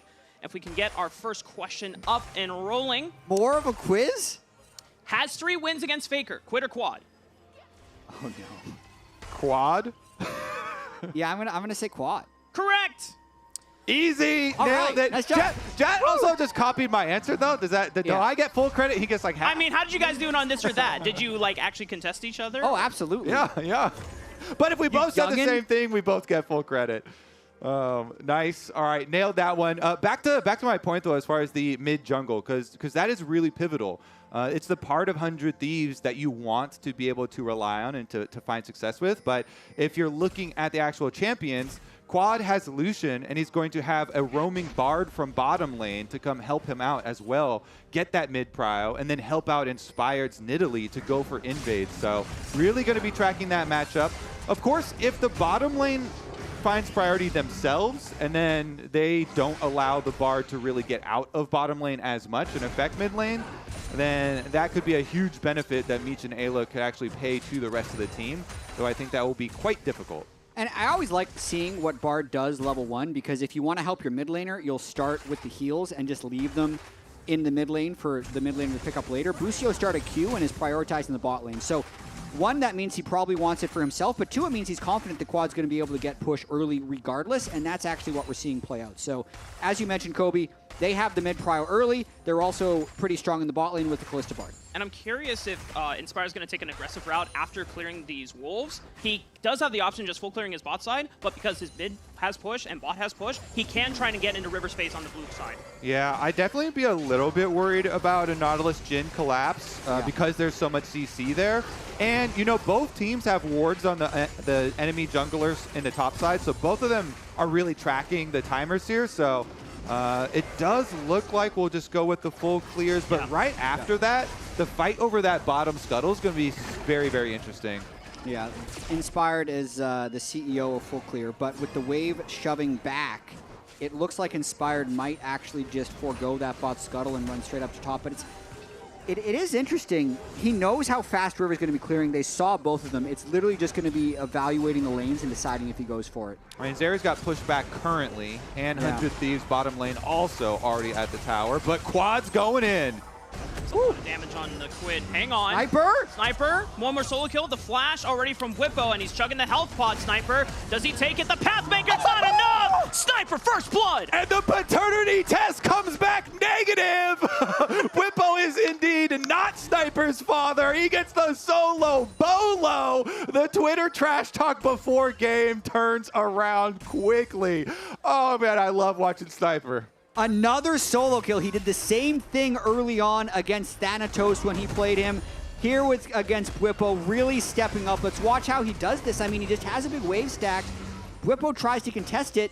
Sniper lands the stun and weaves in that one extra auto. And then once the flash happens, Sniper knows that he's going to be able to take him down. Waits out the Q from the Cassante, autos and flashes out. Nicely done. Sniper. So those Rookie of the Year stocks going up a little bit here. And Golden Glue's popping off for him as well. I like the look over the shoulder towards GM there, towards Jungle Juice for the check-in. Hey, look, we're doing good. We got the first blood. Slight little lead there for 100 Thieves, though. Quite nice. We'll see what Sniper can do with it. Obviously, the early Sheen is a massive, massive buy for Jax always. Looking for those burst trades, get your grass proc charged up, and then go with your Sheen attack. And the wave is pretty bad for Whippo as well.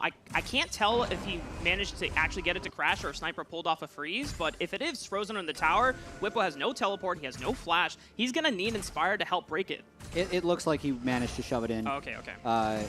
Right there, so it's going to just be going back to mostly neutral. False alarm. Yeah, I'll say Quad is doing very well in this mid lane, though, already. A full wave up on Quid, on the Lucian, both opting for call, and Inspire's just full clearing away. So we'll see if Sniper can make more use of that early solo kill onto Whippo, but otherwise the game seems to be in a pretty stable state. All right, let's see. Dragon up for the first resets for supports, too. So Nautilus is going to come follow River, and he immediately starts it here. Brand does melt it with the passive, but all of FlyQuest would easily be able to come check. So Busio goes scouting through, and they immediately get right back off of it. Doesn't seem like FlyQuest will get a chance to really start up the Dragon themselves either, but as long as they deny 100 Thieves from starting it, Grubs is starting in the next 10 seconds, and Inspired is already clearing back towards the top side for it. Quad as well, really getting the upper hand here. We mentioned the Lucian side of the matchup.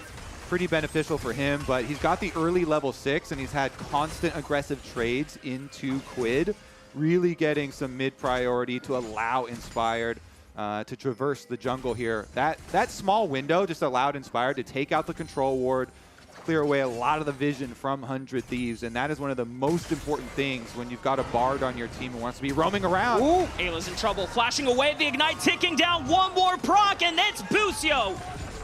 A huge kill there from Masu and Busio. It's the rookies actually popping off in this game early, but we're going to have a grub fight because Sniper's down here and Quad's fighting Quid mid. Yeah, Quid popped the ulti to get mid prio, but Busio's already here with a magical journey. Culling comes out from Quad, looking to finish off Quid.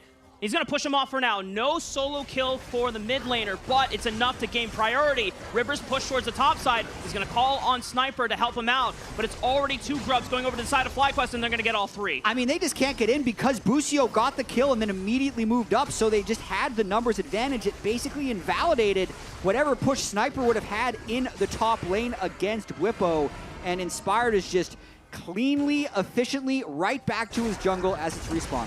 Yeah, it looks like he won a smite fight too off screen while we were watching that action, because River did invest one of his smite charges too, but no grubs for the side of 100 Thieves. So nicely done there from FlyQuest. Despite the first blood going the side of 100 Thieves earlier on, they're unable to do anything off it, even on the top side of the map, and they get the objectives. Plus, big Busio here with the Ignite on Ayla.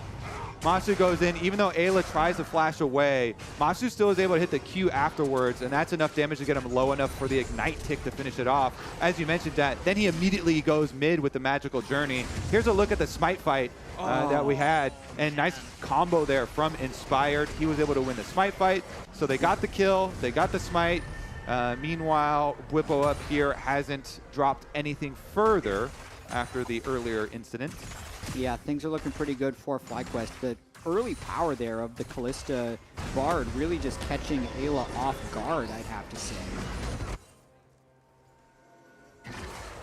We have something on screen?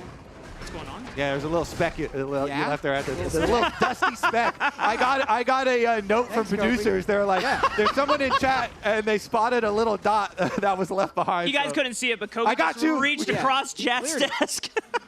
Yeah, anyway, now that we have this tool, Dragon is spawning.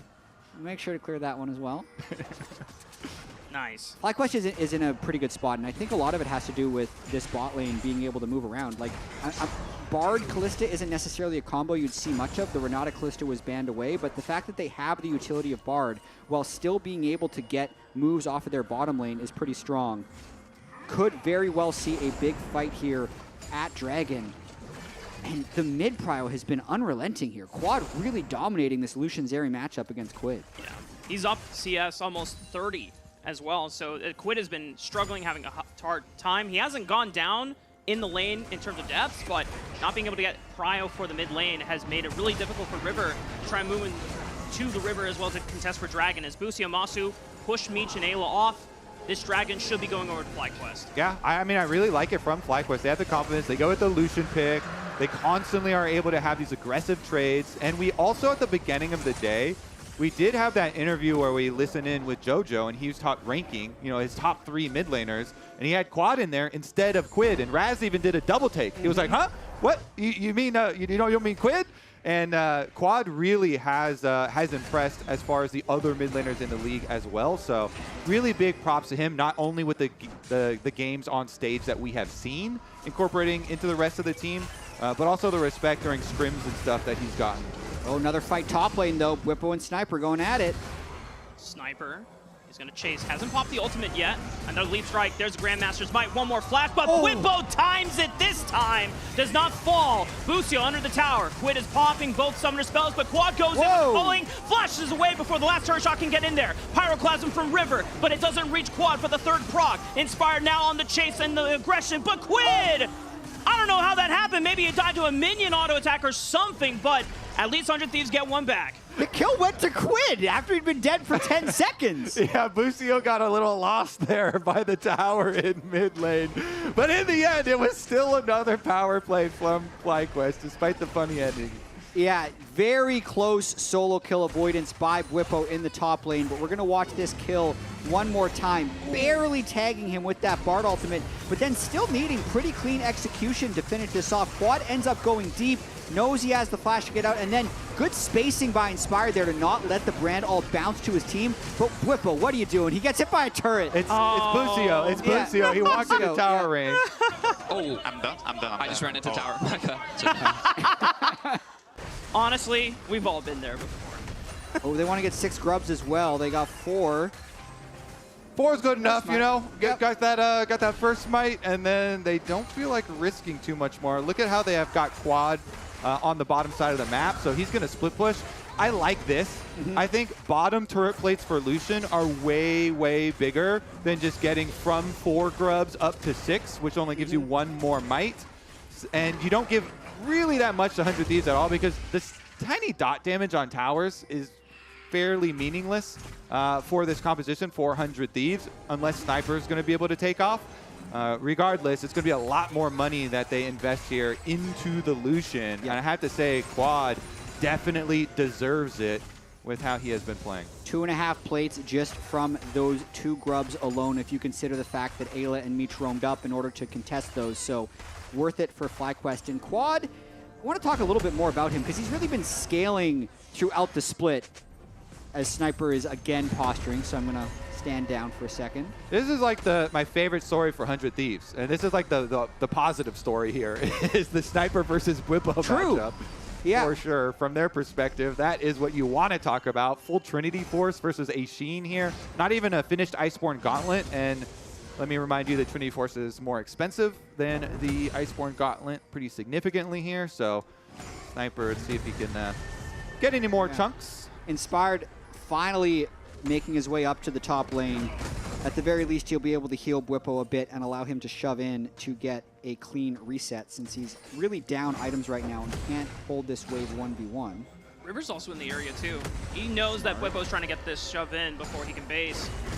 He's gonna wait. The Q3 from the knockup brings him into Inspired, but River's here. But can he get in range? Sniper now blocking damage with that counter-strike. The Pyroclasm is unleashed, but he still goes down anyway, and Quad is teleported to the top side as well. Busio looking for the 4-man dive. Now just gonna be 3 since Bwipo's already backing, and they don't even need him because Quad finishes him off. FlyQuest was on top of that one. They knew exactly what needed to be done. They knew River was going to be there to stop the push-in, and they just brought more guns. The immediate TP from Quad is the big thing there. I just noticed, actually, he was winning this lane that hard without the combat summoner. Quid's the barrier Zeri.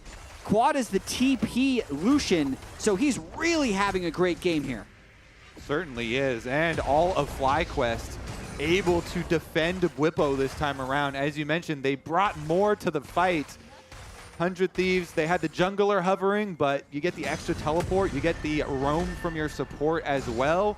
Everybody on FlyQuest here kind of joining up to defend the top lane honor. Yeah, and that cannon minion was Sniper's best friend as well. It blocked the original spear. Otherwise, that would have been an even cleaner one-shot.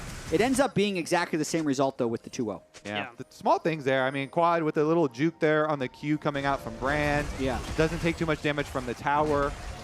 Definitely have been impressed here. So FlyQuest looking even better than ever. Yeah, and think of what Quad went through in the offseason with all the Jensen drama, which was valid drama. It was not a good thing for FlyQuest or a good look. And then his first game against APA just solo killed, looks lost. But I feel like you can attribute that to just the pressure of the environment and the situation that he was thrown into. He's really seeming to find his groove here in the last few weeks of LCS, and especially this game so far. Yeah, as Nuktuk as well, the coach had some very kind words for him, talking about him really now melding with the rest of the team and admitting that this team plays a little bit differently than he's kind of expecting, and he gets less hover time, less resources attributed to like defending him and really playing for him. So very, very nice to see. Busio as well, despite the tower shot that he walked into, has been impressive with his roams otherwise. And impressive with their ability to win bottom lane as well as then getting out of bottom lane and just blow this game wide open. With Herald mid, that should take the tower. It looked like he had channeled it, but I'm not sure if he Oopsies! into it. Oh, yeah, if you immediately, never mind here, Sniper. Sniper is in trouble. Rift Herald does not make the crash. Curtain Call opened up, but canceled by the Tempered Fate. And Inspired now laying down the damage, taking out 2 members from 100 Thieves right from the get-go. Bwipo is teleported in just to assist, but looks like FlyQuest are just fine. Double kill there for Inspired, even if the Herald fail gave 100 Thieves a false sense of confidence. The turret will live, but the gold lead extends for FlyQuest here. 5,000 now, only 16 minutes into it. Yeah, this is a pretty dominating performance right now from FlyQuest, which I think it's the perfect time to load up our second question, y'all. Quid or Quad? Okay. Here we go. Has played 40 unique champions in their pro career. Quid.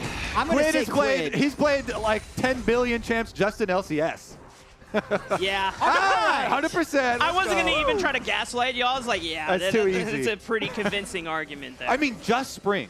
In Waiting Room, we showed the different champions pools. My favorite part about 100 Thieves then was their versatile champion select. Busio has found River, but The stun doesn't last long enough, and River's able to juke as well on the way out. But that was my favorite part of 100 Thieves back in spring when they were winning so much. They were picking all these unique champions and performing on them. This time around, though, the story has just kind of changed to that one solo kill from Sniper, and you're kind of just holding on to that still in this game. Yeah. Hey, at least you got it, man. Good job, Sniper. I almost thought it was going to be a continuation of that spring journey when we saw their first match in the summer split. He busted out the Ezreal mid, and it seems like, oh yeah, no one else was playing this, but we haven't really seen that creativity from the 100 Thieves members at all this split. They are trying something different, at least with the Jhin bot lane, as Meech is trying to hold his own under this tower. But a dredge line from Ayla hits Inspired, no real damage follow-up. The FlyQuest squad is just relentless with this pressure, putting a stranglehold on 100 Thieves. Yeah, this is really hard for 100 Thieves to deal with. I think the underrated part of FlyQuest this past several weeks has been their overall map play. They're really good at pressuring side lanes. I'd say some of that has to do with Quad just being more comfortable, but when Masu and Busio are more organically winning their lanes as well, they just have more points of pressure to play around. And since they're not relying on Inspired for their early games, he also accrues this experience advantage, which he can then use later in the game to really bully their opponents. So unless they make a big mistake here, they're just really clean with their wave management and how they're moving into the jungle. Yeah, if we go connect the dots from the beginning of the game, it was basically the entire early game by himself. Quad had mid priority over Quid, constant aggressive trades, and then the bottom lane with the Kalista Bard getting their 2v2 kill, and then immediately roaming up to the rest of the lanes. First gank mid, then they had the 4-person gank up towards top side, where they kind of salvaged their one losing area of the map. And now they're looking to take over the entirety of 100 Thieves territory. Moving into the jungle, mid tower is now down. That's the last of the outers. 100 Thieves just trying to scrape anything away out of their jungle before FlyQuest get there. And the Tempered Fade right on top of River. He has no flash. Whippo's getting ready to Pathmaker him into a wall, but doesn't quite hit it. All out. He's in the middle of 3 people, and I don't think FlyQuest can really bail him out, so Meech gets a gift wrap present there. 100 Thieves now going to open up the curtain call, looking for Busio. Doesn't have the Tempered Fate to save him, but Fate's call from Masu will save his support. Well, keeping the game interesting. Caster curse there about how perfect and clean they are, and then they overcommit inside the jungle. Bwipo was about an auto away from finishing off River there. Quad was not there for what it's worth. He was shoving out that bot lane turret at the tail end of that play. Still a 5,000 gold lead, but a small win there, 400 Thieves. Yeah, I think FlyQuest will be able to brush this Whippo death off like they brushed off the last one. Yeah. They're like, it's fine. Just a little bit of gold there as we were getting really deep into the enemy jungle. And their steps kind of remain the same as well, as we're looking at 25 seconds on the next dragon. So you'll get a full reset from them.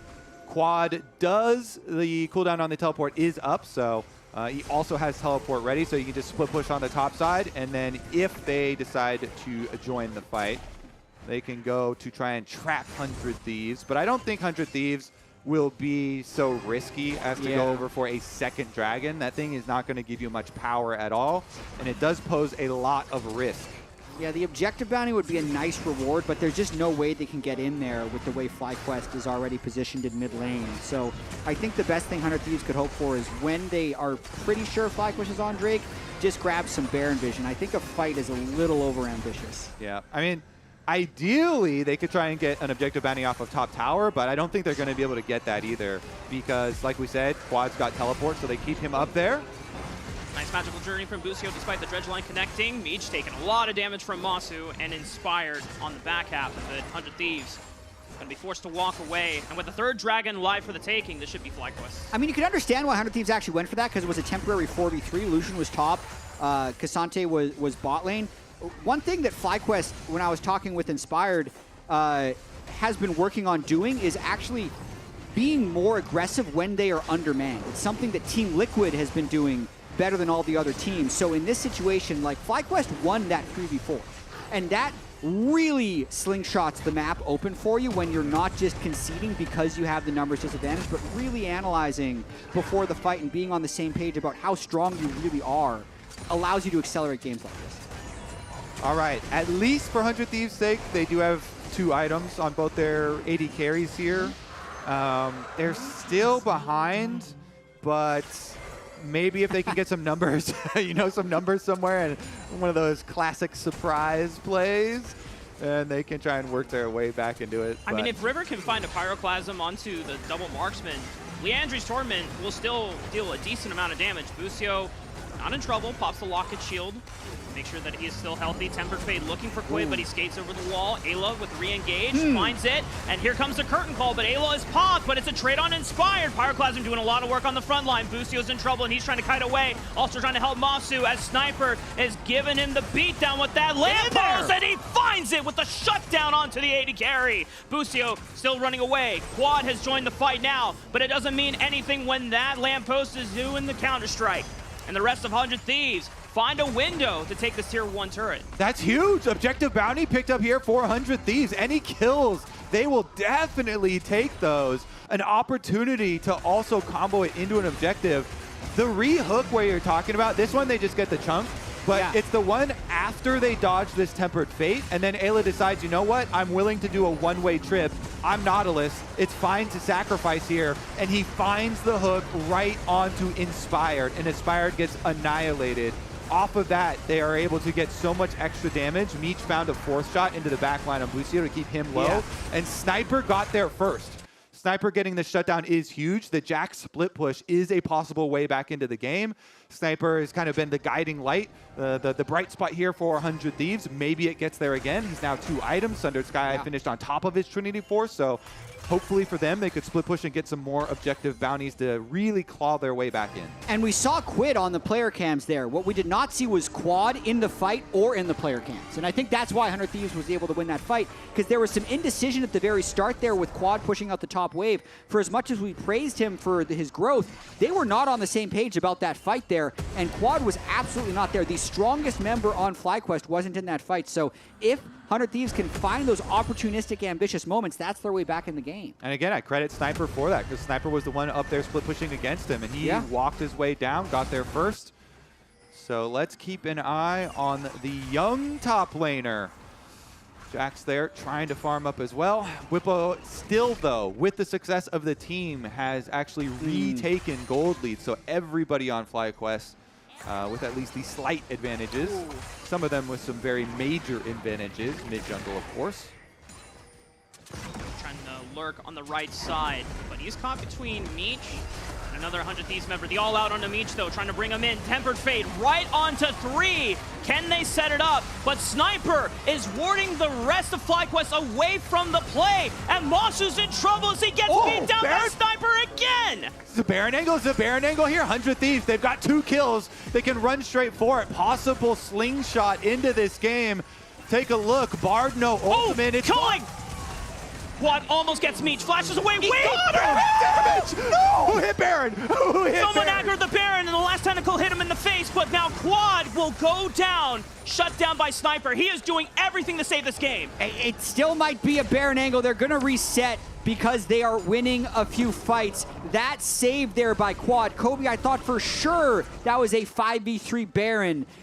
Who hit Baron? All right, observers, we got to investigate. Observers, investigate the Baron, the mystery of the Baron attack. We have to, okay, the original play, Whippo saw the angle because he and Masu were there and they thought they could one-shot him, but 100 Thieves just had everybody behind the wall there, and even with the Bard ult stopping so many of them, Sniper is able to go and finish the kill. And then, this is one of the reasons I love the Jhin pick and all the squishy members, they can chase it down. But now, we're going to find out who hit Baron. Who's the culprit? Any bets? River? I think it was River. Had probably started the Baron.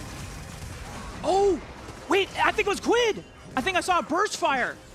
Roll the tape back. Was so hard to see. Roll the tape back. It was kind of sped up. Yeah. Someone in chat will tell us. I think someone in chat will slow it down and tell us who hit Baron. Oh, well. Dragon is spawning in the next 30 seconds. It doesn't seem like 100 Thieves are in position to challenge for it. FlyQuest still have control despite some of the swings back. But, I have a quote, as this is what Whippo regarded earlier. Oh, what are you doing, Jat? I mean, based on the play today, never know. Wait. Double agent. Wait. It was Quid's Runons off the ward because he autoed the ward. Yeah, so he, the burst fire and the... Wow. That is insane. Yeah, he didn't. It's rough because, yeah, he didn't actually auto the Baron, but he did Brunons off of, I think. And we got a game. It's 2,000 gold, and Italy hasn't had a good entrance in any of these fights, and the engage from FlyQuest is pretty lacking. So Ayla's going in once again. Tempered Fate right onto River. Will they look for him afterwards? Whippo goes in with the Pathmaker, tries to hold them off. Sniper now holding up the counter-strike. Flash right into the front line. Masu saves Busio, but Whippo goes down. 5-man advantage now for 100 Thieves, and FlyQuest, they're struggling to get into the River. Sniper is just the 100 Thieves GOAT. Whatever they are paying this kid, double it. This Jax is the hero for this game. FlyQuest, they lose an objective after this pick. This is definitely worse here. 100 Thieves, they get Dragon number 2. They're fighting their way back in. They don't have vision on Baron, but they do use the Scryers. I mean, perfect Scryers there, immediately understanding that FlyQuest is going to be a little bit desperate. Jax is showing bot, though, so FlyQuest would want to take a fight. Sniper starts on the turret. They're going to at least try and get the Sniper TP here. They're back on Baron. Yeah. Whippo's dead, but he'll be able to TP in when he respawns. Just like you called, Jat, as soon as Sniper comes in with a TP, it's an immediate retreat from FlyQuest. And now they'll have a TP advantage on Whippo if he wants to create pressure on the cross map. Oh, we're going to get the replay of the ward hit, I think. This will confirm what we said. Yeah, Rudons! It's Rudons! Oh my goodness. That is insane. And then Beach walks up to it, he's like, what the? Who did this? It's hilarious. Okay, remember for that play also, like Quad had invested his flash too, so it actually was an investment from FlyQuest to get that chunk and eventually get the kill. They still have the gold lead, okay? We're getting really hyped for this comeback, but 100 Thieves have a lot of work ahead of them if they actually want to take this game. I think they're winning now. I think right now 100 Thieves is ahead. I think Sniper is ahead. So I'm there with you if you're on the Sniper train, because Sniper to me is the way they win this game. He's got 3 items, massive split push, and he has been better at joining the mistakes that FlyQuest have made.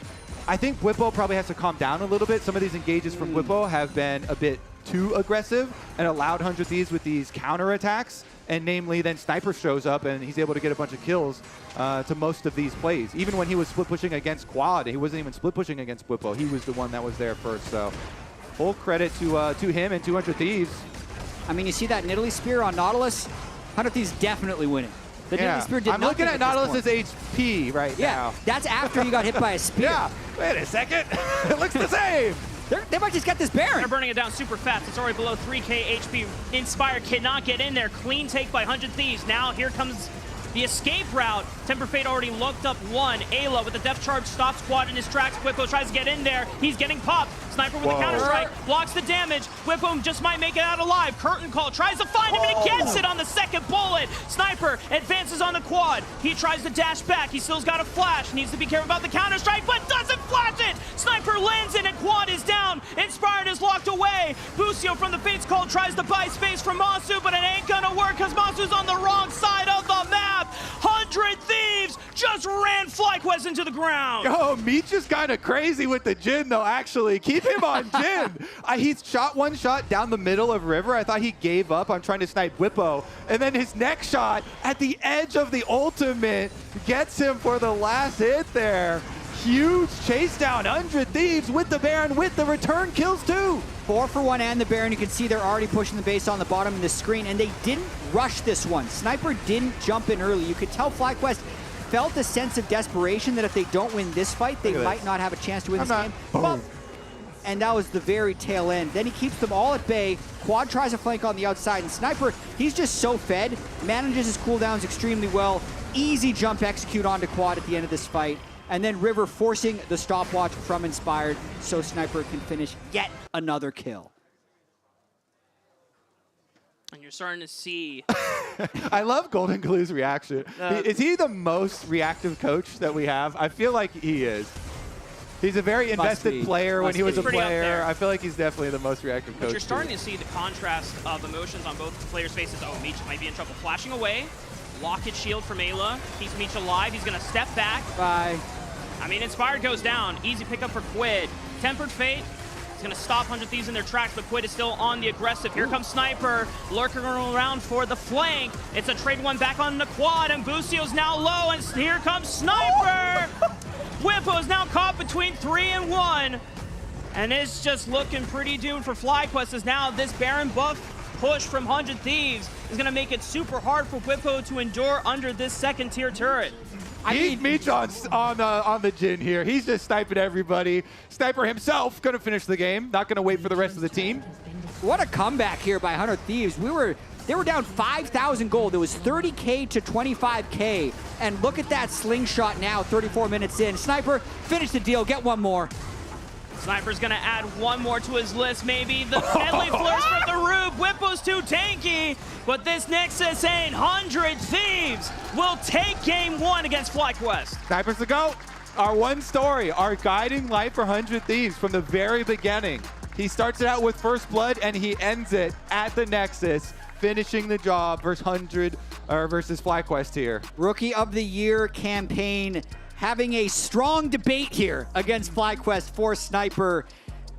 Solo killing Whippo, carrying the game, and also getting a head-to-head victory against Masu. So more importantly, I think for the season of 100 Thieves, getting this first game is huge. If they can close out this series, it's going to do wonders for their playoff chances. Absolutely. Well, a reminder for everyone at home that Fantasy LCS is happening over on Sleeper. Make sure you lock in your picks and bans for next week's games if you want to top your league. With that, we're going to head on over to the LCS Lounge to break that game 1 down. What's up, guys? After that game 1, we brought in Huhi. Hello. Thanks for joining us, Huhi. Alongside Emily, of course, we're going to be breaking down the turning point of that game. So let's talk about it, Huhi. Yeah, so I think this part of the game, Busio started playing a little aggressive. I think it's because Buipo was coming, and Jax is bottom. Even, I think Jax does have TP, but I think it doesn't matter. I think their goal was trying to like open a fight. So like he was trying to bait maybe a little too early. Yeah. Still got chunked, and even after this, he still feels confident. So if you play a little bit, okay, let's play. Yeah. So like even after this, they're still looking for a window because they have a number advantage. And if you pause here, they missed the. Oh, I'll go back a little bit. Let's go back a little bit before the hook.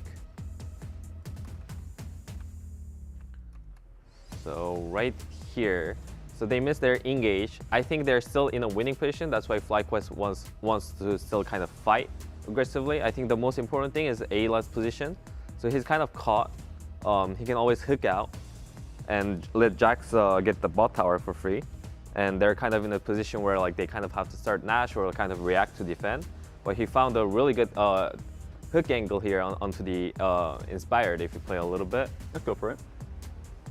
And I think this kind of wins them the fight because if Buipo blocked it for somehow and Nautilus is hooking in like this, I think 100 Thieves are gonna get wiped.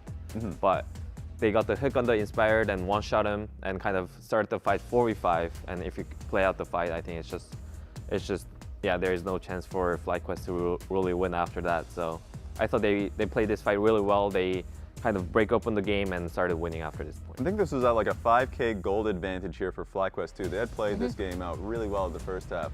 Let's take a look at the 24-minute fight. Yeah, I was gonna say, if you wanna fast forward to the 24-minute one, I think this was another one. So that's the thing that opened up the game. Here we go.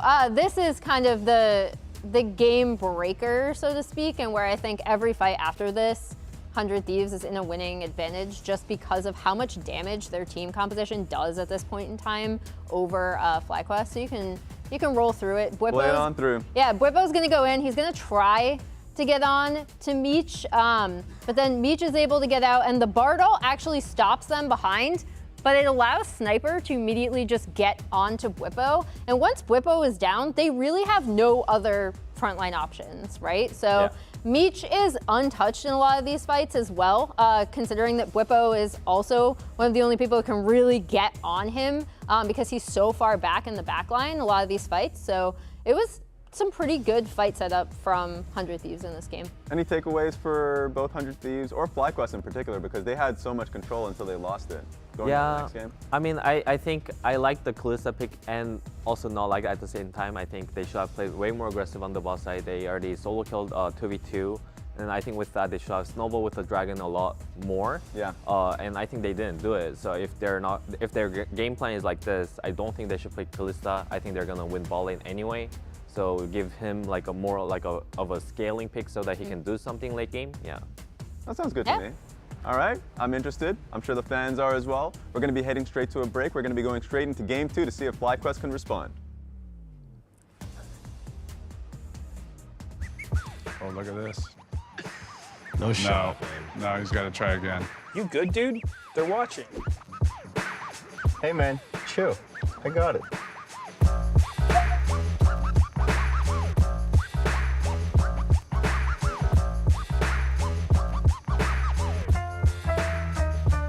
Yep. Wow. Pulled it off at the end. Wow. Not bad. Not bad, not bad. Red Bull gives you wings.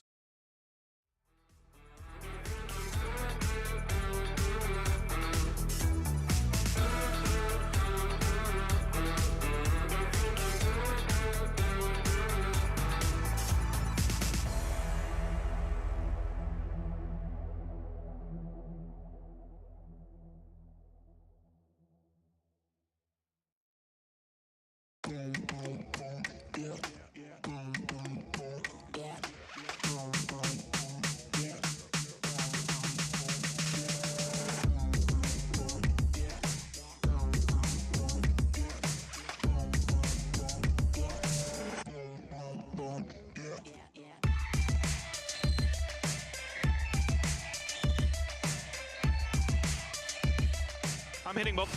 When they try to follow up, I ulted Jhin. Okay, I'm TPing here. I'm TPing time. I have ult all the time. Yeah. There is a TP, but don't do deep. Cool. I TP now. Nearly dead. Can we hit Cassandra? Yeah, look Cassandra. No flash.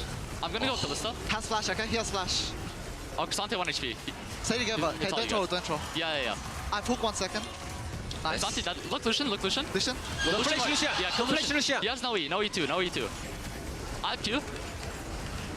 I'm literally dead. Help. You're literally dead, guys. Yeah.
What I love about LCS the most would definitely be, I think, just getting to play on stage and the community and like the fans. I think everybody is super supportive that I've met so far, and it's been a privilege to just be here.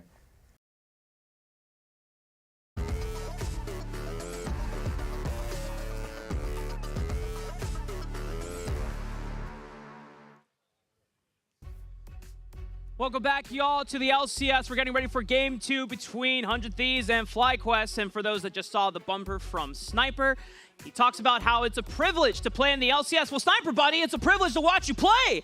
My God, what a fantastic Game 1 that pretty much put 100 Thieves in his backpack as they led him to a surprising victory over FlyQuest. Right, you never tilt, Rafa. Never hit yes on those votes.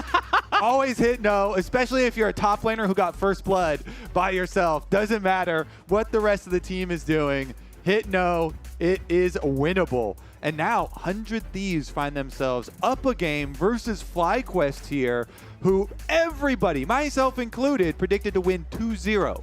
So 100 Thieves already upsetting expectations here. The question is, can they complete the best of 3? With LCS moving to best of 3s, there's a lot less emphasis on surprise wins, which some people have been crediting for the spring success of this 100 Thieves roster in particular. They really need to show now, it's not just the one-off games where we catch people by surprise or we punish their mistakes and they have time to regroup and solidify things here in a full best of 3, 100 Thieves. Now, time to finish the job. And for the stakes of playoffs, we are 3 weeks in, or we have 3 weeks left of the regular season. And then after today, week 6 and week 7 are the only last 2 games for someone like 100 Thieves, who is currently 1-4 in the standings, tied with Dignitas, Immortals, and Shopify. And if they were to drop this series today as well, then it makes their playoffs contention very, very difficult. Getting a surprise win over FlyQuest gets them out of that bottom tier category and ensures their playoff chances are still high as we head into the first round of the draft. A lot of the bans very similar. FlyQuest still running it back with the Kalista first pick. Ooh, and Sniper immediately calling out Blippo with the hover of the Cassante, I feel like here, right off the bat in the draft. Very similar bans here. Kalista first pick as well, locked in again for FlyQuest. And honestly, their bottom lane was doing what, like they won. They got their double solo kill. I know Huhi, I think during the lounge there, wanted some more aggressive plays out of them, and maybe they snowball more effectively this time. Some of the deaths that they had towards the mid game, with people going a little bit too far, especially the Cassante there, are definitely things that FlyQuest feel like they can correct in this game. So maybe we will see more of an ideal snowball from them, some more aggressive play after they get their leads, and less of the throws. First big change is River taking control of the jungle picks, with taking control of the Nidalee.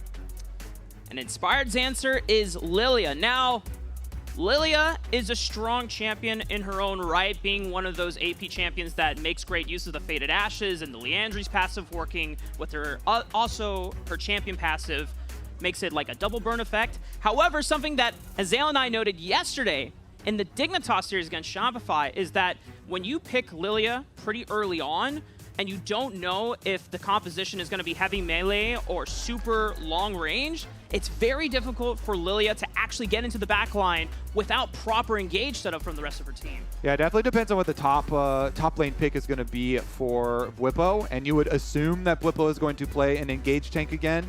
So a lot of that emphasis, a lot of that responsibility is going to be on Blippo's shoulder. And if you remember the engages last game, not a lot of them were great from the side of FlyQuest. So 100 Thieves, they feel like the only adjustment they needed here, a little bit more prio for jungle to get River the quicker pace with Nidalee.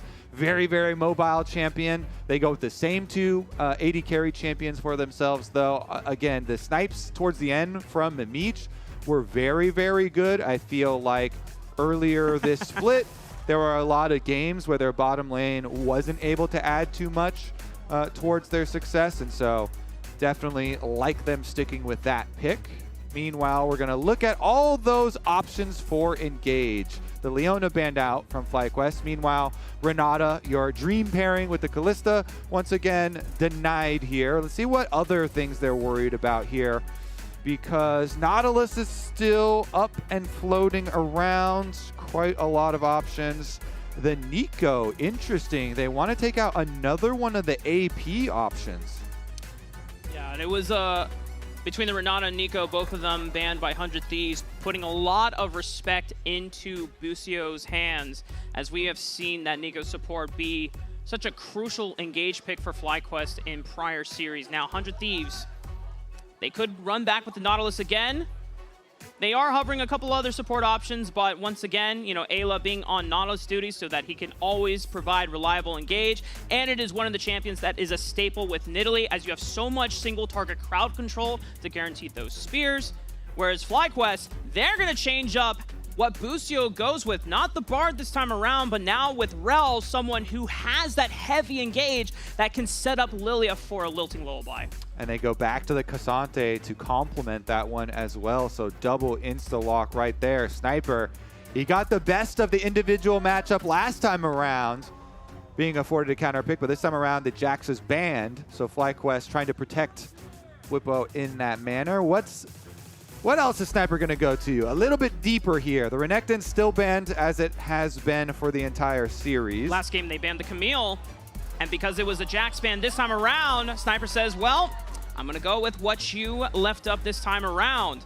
And for someone like Sniper, if he gets ahead again on someone like Camille, you have guaranteed engage onto one target with that Hextech ultimatum. That makes it very, very terrifying for someone like Quad or Masu, who has a lot of mobility but cannot escape that ultimate. Yeah, it kind of is AD Carry's worst nightmare to play against Nautilus and Camille, because you cannot get away. Nautilus ultimate point and click on your head, and Camille will just jump on through and Cho'Gath ult you on the Q activation. So good luck surviving that one if Sniper does find success by himself early on. FlyQuest will definitely be more cognizant of that this time around, of course. So I want to see the adjustments made there, both in the top lane, but namely too, I want to see if on the side of Quid, he doesn't lose so much prio early on in the Zeri Lucian matchup, because I thought Quad early game last game was very good at allowing FlyQuest a lot of these early moves to their objectives, because he kept getting really good trades, kept on pushing out mid lane. And when you have constant mid lane prio, it makes the early game really, really easy to play out. Yeah, I think for the side of 100 Thieves, now that they are no longer in against a double ranged bot lane like we saw with the Kalista Bard, Ayla might have a chance to actually roam mid and bail Quid out, try to protect him, as Quad was doing completely fine, even without interventions from Busio or Inspired coming mid lane, netting himself a positive 20-30 CS, pretty much all by himself. And as you know, you and Jat noted in the first game, Quad went with TP Flash again in game 2, whereas Quid forced to run double defensive runes and summoner spells with the barrier and the fleet footwork for the sustain just to survive the early lane matchup. As we're on to the Rift for game 2, River already pushing out Inspired. He went with the Electrocute. So this is something of a topic debate for a lot of Nidalee players. Obviously, Conqueror gets a lot of value in longer extended skirmishes, but with Electrocute, you are just looking for guaranteed burst damage. You want to ensure that your ganks are extremely lethal and you succeed in the execution. And I do like it when you're looking at your teammates with Jhin and Nautilus as your bottom lane. So much CC to guarantee you're going to be able to kill one of the squishy targets. You don't have to go through the frontline members, I feel like, in this game. When you've got Nautilus ults and Camille's harassing the backline and keeping them there, I think he should be able to get some good, effective use out of the burst damage Electrocute like you're talking about. Yep. So we shall see here. Meanwhile, top side, both teleports, both grasp.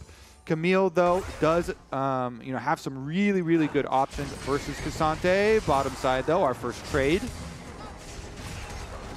The melee supports get in each other's faces. Meech holding on to that last bullet. Just going to use the CS. Yeah, good job there. They go for the sweeper, and Busio just kind of stands in there. So they don't want to take the fourth shot extra damage, and they move up for their level 2 advantage here, but it is respected by Meech and Ayla. Meech and Ayla are going to concede wave prio for now. I think we have a chance. Oh, hang on. Busio just goes in for the flash and pops Meech's cleanse and flash. Yeah, not respected enough. Still in flash range there. It was a nice move from Busio. Goes for the flip. Flash flip instantly. Gets the double sums down from Meech in the bottom lane. Guess what? The alarms start to go off. Bottom lane prio for FlyQuest yet again. fact that Meech has to recall and walk all the way back to the turret, I mean, Ayla is going to do what he can to try and hold that wave as long as possible. Well, while we're kind of in a slow state of the game, Kobe, we got one more question on Quid or Quad that we want to show you. I know Jad is not here, so he cannot participate, but record was 8 games below 500 pro play heading into week 4. Quid or Quad? That's a rough stat. I'll go with, I mean, Spring was really good for 100 Thieves. I'll go with Quad. You're going to hate me, Kobe. It's literally a 50 flipping. It's both of them. Oh, okay. It's a trick So does question. that mean I don't get credit or I do? You get 50-50. There was no way to lose that. I'm at 100%. Woo! There you All go. right, we finished the test. Flying colors. Meanwhile, bottom side is looking at the giant wave that has been building and building and building ever since that exchange. Actually, just kidding. Since our quiz took so long, this is a new wave and a much smaller one. And Inspired is here for the dive. They know that Meech has no summoner spells, so this should be very easy to execute. Inspired goes in. Boostio tanks the last turret shot. Sniper is teleported to make sure that they can get a trade back, but it is still first blood going over to Masu. So interesting here, too. I like this. Whenever you have your top laner teleport down for a kill like that, just immediately send your revived AD up to the top side, go for the swap, so you don't lose out on as many minions. It is a cannon wave up there, so it's probably just going to be the melee that dies before Meech gets here. Meanwhile, Sniper just pushes out the bottom lane afterwards, so you don't like drop so much tempo in the attended like defense play there, where Sniper does get some money, so it's not all terrible here for 100 Thieves, though it is pretty brutal for Meech himself, having a very rough start to this game. And the fact that there is no Inspired on the top side of the map, hang on. Sniper got flash. Should be fine, yeah. Hook shot. All right, he's out of there. The fact that it was just a 1v1 between Whippo and Meech, and Inspired was nowhere near, there was no pressure for a dive, so Ayla got a chance to kind of walk around with River in the jungle, set up some vision before he returns to the top side of the map, and will now guarantee that Meech can secure this wave push into the tower. River gets the ward. No problem here. Keeps up the presence in enemy jungle. Very nice stuff from the Nidalee on this side. Meanwhile, Quid is doing better in the matchup this time around after their first game. And I wonder if it's because River is paying a lot more heal ganks in the mid lane, providing him with sustain. We haven't gotten a chance to really see it on camera, but I would not be surprised if that is the case. Well, a real gank coming here. Boostio coming in to pay dividends towards Quid, and he's just going to skate on over the wall, so no real danger there. All right, nice stuff from him. Also, it's always nicer to have the Nidalee rather than the Brand too, because of the extra mobility. And the mobility kind of translates into more ward coverage too. No Bard floating around on enemy team. Also, quite nice. Yep. For your mid lane matchups, as we kind of went over yesterday, and we saw Vulcan especially being so effective on the Bard roams towards mid. Meanwhile, the attempted clear of the vision into Dragon start here.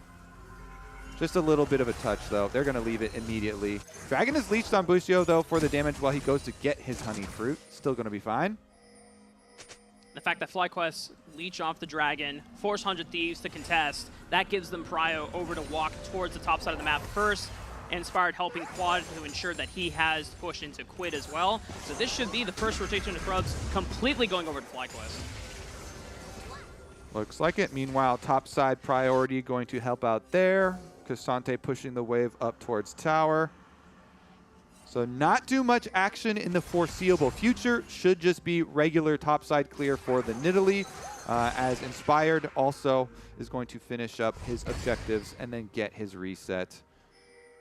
Play nice for Meech, who did suffer a lot in the first couple minutes of the game after the very aggressive all-in from Masu and Boostio and setting up that dive later on, but 100 Thieves stabilizing for now. Yeah, I think 100 Thieves handled it really well, as we kind of went over in the teleport bottom play and then immediate lane swap so that they don't drop too many minions in the extra wave that was building up. So Sniper investing his teleport. Also, I would prefer to have as much money on Sniper as I can possibly get. So, you know, him using his teleport there and actually getting the kill credit on Boostio and the extra little bit of gold. If you can fund a Camille and immediately just try and rush her into a Tornado Force, into a Ravenous Hydra, then that bodes very, very, very well for your game plan. Meanwhile, the lethality Kallistas, especially if you get the money early, can snowball, but way, way, way, way less scary later on. Oh, they're setting up a 2v3, but River is here for the counter, and Busio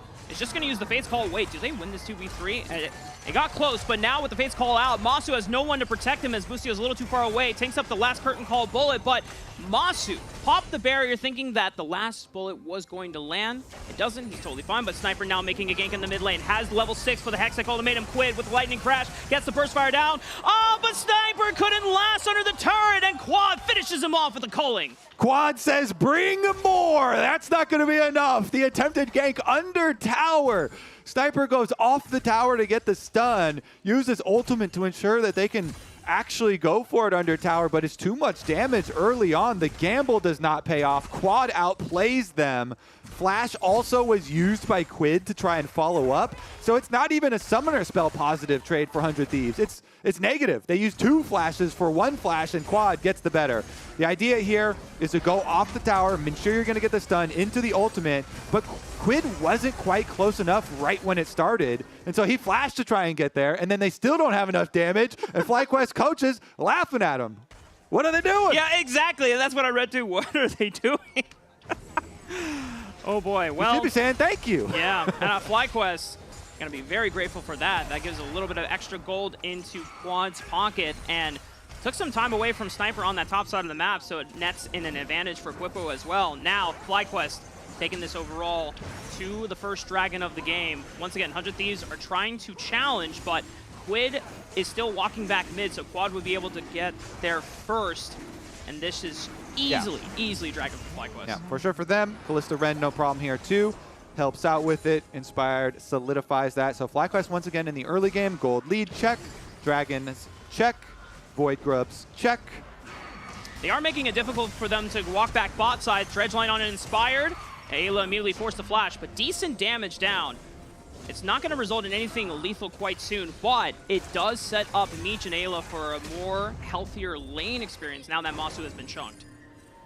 All right, well, they delayed Quad in getting back to the minions mid a little bit here with the blast cone pop that they did too. And they're actually making them second guess. You saw them hovering a little bit too, unsure if 100 Thieves were going to keep 4 members on bottom side in pressure, but once they finally see Quid back mid, then he's free to go over here. So Quad actually doesn't even lose anything, gets back in time for the cannon 2. Easy peasy here for FlyQuest. Now, Void Grubs, Rafa coming back up for spawn number 2. FlyQuest looking to get... Oh! Sniper almost had the buffer on the hook shot from the Pathmaker, but didn't think about the all-out. However, for him, Sniper is still safe despite the usage of the ulti by Bwipo. And he does have teleport too, so he can go for a reset here, go for a purchase, and then decide if they want to bring up Meech. I don't think they do for the Jhin, because Jhin is still bottom. I like this presence from FlyQuest because they're like, all right, fine, Jhin pushes towers really slow too, so we're not even going to give up much turret plate damage and going for our 6 grubs. We get our 6 grubs and then teleport someone down here. Bwipo going to go handle the wave that got pushed up. So FlyQuest nicely done there. Get your 6 grubs, teleport Bwipo down to the bottom side to deal with that wave, and give up 0 turret plates. I mean, once again, FlyQuest are playing a very clean map game as we saw in game 1. The downfall came to whence they got almost 5,006 gold ahead, and it almost seemed like they were getting complacent in how their engages were going, sending it super deep without proper follow-up. And actually, with the teleport down there and all the minions picked up, Bwipo, even though Sniper got a kill, is actually ahead in gold still this game with all the extra minion gold. Meanwhile, we have another hover play here, though Ayla was seen over by that deep ward. So FlyQuest know that the support is in here trying to help out Sniper under tower as they attempt to deny the Camille. He does get the cannon there. Nice work from Sniper, but still going to have a lot of harassment to deal with. There's a 2v3 dive on the top side, whereas a 2v1 play on the bot side. Busio taking a lot of damage, but nice clean dive from Masu. The Fate's Call allows Busio to escape the last turret shot. Meanwhile, on the bottom side, River and Meech were able to pull off the 2v1 play against Bwipo. Still continuing action on the top side of the map, as Quad is also answering the call since Quid roamed to aid Sniper under the tower. Okay, so kind of mirrored dives on opposite sides here. Getting the kills in the attempts, and it is going to be Jin finally attacking some turret plates. They got one turret plate on bottom side. Meanwhile, defense on top side still stands for 100 Thieves, despite Ayla going down with 300 gold there. Whipple also went down, so fairly even here, about a draw. Yeah. The fact that 100 Thieves are allowing or getting those answers back into FlyQuest, ensuring that they're not just steamrolling ahead, still makes it competitive for them, and there's still win cons that they have to play for. I mean, this area's going to scale. You have the Nidalee for the attack speed steroid to make him powerful. 100 Thieves are keeping it close. 6 grub, juicy turret plate rush here from Quad as the Lucian gets paid a little bit more too. Got up there on the very quick push on that top tower to get some more. Interesting stuff too, because Whippo does not have flash here on the Cassante, so Dragon coming up in 55 seconds. You've got plenty of time to recall for some more control wards right now and reset to get out there before the objective. Again, getting there preemptively is really big with the amount of pick potential that is available on both of these comps. Both supports really benefiting from early presence, and you see FlyQuest there, namely Inspired, gets down to the Dragon really early with his control ward. Although River just moves in, I think that's going to be a free control ward kill. Inspired was able to get the Scuttle Crab, but River immediately deletes the ward. So Crab obtains, Permanent Vision obtained, but 100 Thieves, they've actually chopped down the gold lead pretty significantly here that FlyQuest had been building up. And a lot of the 100 Thieves members are just about finishing their first item spikes of the game as well. I think Quid is the only one that is still oh, no, I take it back. Static Shift completed. So 100 Thieves not fully online quite yet, but some of these champions like the Camille, the Nidalee, very strong as Sniper. Might be in trouble, but this time gets out alive with the hook shot. I mean, 100 Thieves, if they want to play for this Dragon, this is... I mean, they've got the Zeri on top side, so I think, well... I think it'd be risky. I'll say that. I mean, River is going to flip it. Maybe he won't call the rest of the squad, but he's going to see if he can try and get a steal off. The Swirling Seed does hit 2 members on Ayla and River, and that should push them off. Yeah, because you have teleport disadvantage. Because Quad has teleport, Quid does not. Quid is showing on the minion wave on top side. So you're like, oh, maybe they get lazy, like they open up a pathway for the spear to steal it or something. Yeah. I do start to sweat, though, when everyone's just standing around watching these objectives being taken. It's like, hey, guys, what are we actually doing? But I can also imagine that even if the spear doesn't initially kill it, the Leandri's burn might catch Inspired off guard if he smites too early. But FlyQuest get the second Dragon in the game. Good tower, too. And they're going to try to make work of this Rift Herald as well. And as you called it, Quad with first brick on the top side. Rest of 100 Thieves rushing into the river to make sure that Inspired doesn't take it. Lucian. Quad has been so good here. Pushes out on the top side. Solo outer tower gold for the Lucian right where they want this money. He's going to be rushing ahead to a very early 2-item power spike. Want to see if FlyQuest can successfully play around this one. The mid stages after they had gotten the outer towers down is where they started to make some of the errors that cost them and got 100 Thieves back into the game. So definitely going to keep our eyes on the next 5 minutes here. Very tenuous time here. Yep. For 100 Thieves, because I do not think it should have gone the way that it did in the first game. They did a very good job with the kind of openings that FlyQuest gave them, but this time around they're actually creating them themselves with the Rift Herald plus the tower attempt here on top side. Quad goes in just as a minion wave dies, and it's going to be fine. 100 Thieves, they get their Rift Herald money, they get their top side tower money. Flourish lands, Meech steps up.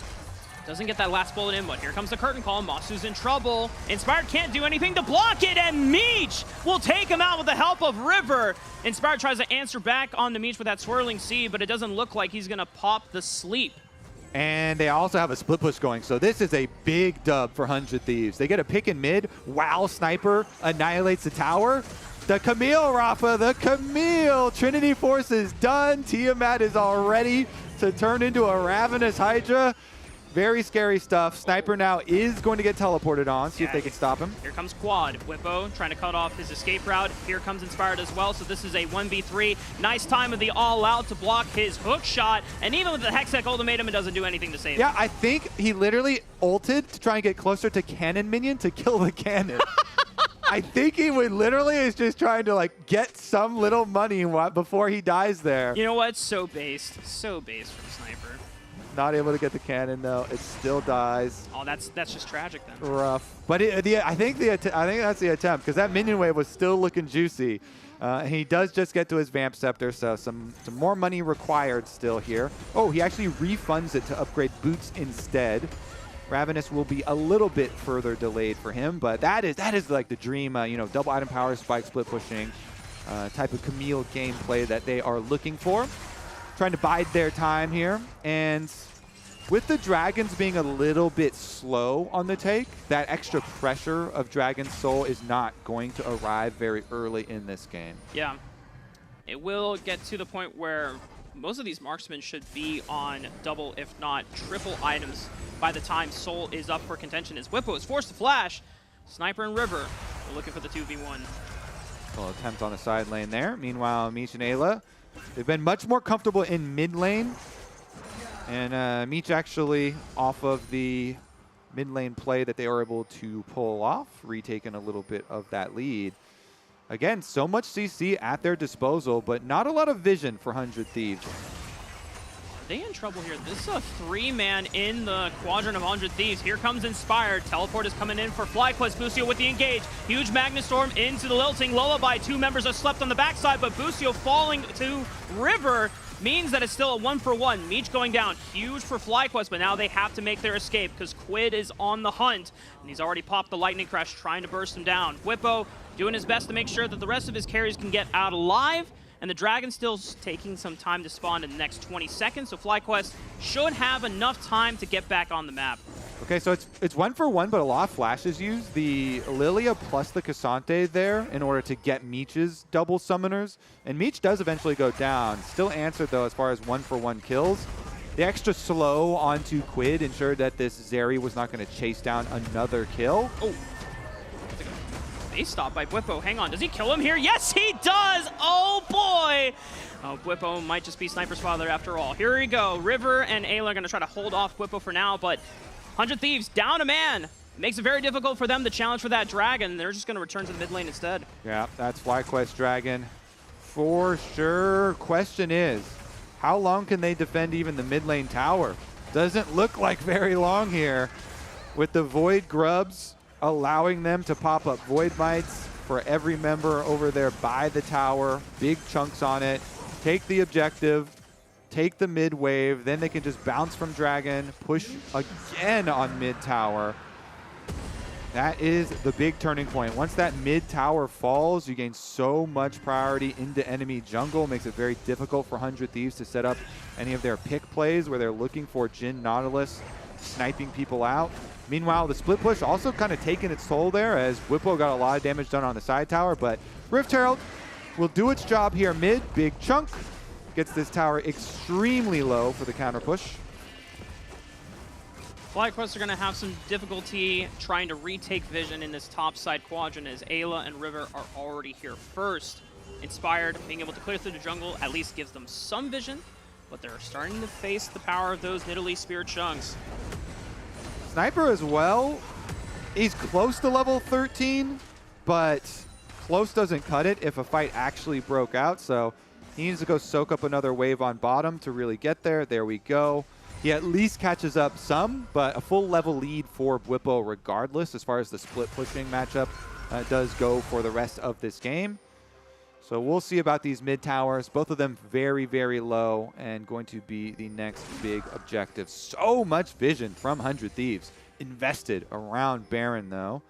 With the double AD carries, definitely a possibility, even though Jhin isn't the best at taking it, burning it down. Nidalee has a Liandry's, you've got a Zeri there too. So both teams have plenty of objective damage if we're able to manipulate these side lanes further. Honestly, with the top laners teleports coming up too, see if Whippo can get the early push, the advantage here with the Cassante, and then roam on over. Meanwhile, One empowered auto on that mid turret for the side of FlyQuest, and then a little bit healthier on the side of 100 Thieves, but still definitely pretty easy to take those. It could be anything and just blow on it, knock it down with the stick. And 100 Thieves still not having a chance to make that siege happen as FlyQuest are doing their due diligence to fight for mid control. But it's still such a close game. The 1,000 gold advantage almost means nothing at this point for the side of 100 Thieves, as a lot of their carries not only have 2 items online, Quid has even picked up a QSS to make sure that if he gets slept, he's immediately able to join back in the fight. And Meechir picked up his Lord Dom's finish as well, as we saw a little bit earlier. Whoa. Quad. Lightning crash from Quid. Here comes the culling as a response. It pushes him away. Swirling Seed does not land. Quid is not in danger. The rest of FlyQuest make their escape. So it looks like they stole a red buff away from River. Sniper. Whippo is deep into the backline here, but he is cut off by Meech, and Sniper, making the flank, has taken FlyQuest's attention away. Whippo is able to get out, but here comes the curtain call. Someone's got to block the last bullet for him. Quad will take it for him. That's a true teammate right there. They're so low here. Chunked. Both top laners went into the back lines. Sniper there was able to find his way out through enemy territory, but Whippo barely surviving. No flash for Whippo. Big chunks onto both FlyQuest solo laners mean that 100 Thieves had the health advantage, and they were the ones to get the first kill on the mid tower. Sniper immediately returning to bot lane minions, by the way. The Ravenous is online for the Camille. So he teleported in. He really wanted to use that thing, wanted to finish off the kill onto Quad. But because they got so separated with the 2 top laners and the 2 enemy teams here, went for the alternative route. Now circling back around. Trying to hover here through the river as Blippo gets the lead on the split push. But 100 Thieves have aggroed the Baron again. Just trying to clear the vision out before they set up for potentially the last dragon of the game. This is sole point for Fly. And once again, the game is still very competitive, very close, and it has not blown wide open for either team yet. And this time around, the fact that Quad didn't get that massive advantage over Quid, he's far more competitive. He is able to provide a lot more in these fights and skirmishes that we've seen. And I want to see if Quid can really carry it home on this next fight, now at almost seemingly one of his strongest spikes in the game. Yeah, he has a lot of combat power with his barrier as well as the QSS. So if there's like a big sleep play that comes through, Quid will be fine. The Zeri here looking at a lot of potential for the next team fight. And the next team fight is big, 20 seconds on the Dragon arrival. So we'll have Dragon Soul available versus Baron available. And it looks like currently we're going to have a little bit of a collapse too. Quad has pushed out the top lane, and Lucian joins the rest of this mid lane fray here. All right, all eyeballs on the front line. Both teams fighting for mid control. Quad steps up. Procs the bone plating from Quid. Decent. Here comes the lightning crash. Curtain call as well. Starts off the fight. Boosty with a counter engage. Trying to find Sniper. That's the first kill going down. 100 Thieves now down a man. The rest of FlyQuest will now try to retreat into the river. Using the fog to catch 100 Thieves by surprise. Quid and Meech try to step on up. Quad goes for a dash and a damage, but it's a hook on an Inspire, but Ayla falls anyway, and Quid is forced to back. Meech tries to flash away. The Shattering Strike is cleansed, but he is going to try and run from Whippo, and he just does not make it out alive. FlyQuest are still not dropping a single member. Clean fighting from them. All right, let's see. Dragon Soul here on the map, and River doing his best to defend it. It looks like with the low health bars, FlyQuest are going to reset. Wow. After getting 3 kills and 100 Thieves burning this down. Teleport comes out. Busio sticks around. It's still 7K. All right, so the teleport's invested. Double TP allows you to reset there. It's fine, and they will be able to go for it. River really wants to steal, though. He does have flash. Is it worth it? The Baron is alive for the taking. If he dies for this dragon, I imagine that FlyQuest can just immediately run over to it. And with Whippo pushing River out, that's the Cloud Soul going over to FlyQuest. Sniper is lurking, has the ultimate for a re-engage if he wants to send it on Quad, but the rest of 100 Thieves not quite in position to capitalize. All right, now. They've got a little bit of time, but honestly, all they can do, I think, is get the vision from Baron. 100 Thieves, if they trap themselves inside of a pit right now, it would be devastating. FlyQuest have a lot at their disposal. So a lot of wards put down through the jungle, but FlyQuest immediately clear them all out. Like, they know they can just kind of brute force run through this entire area.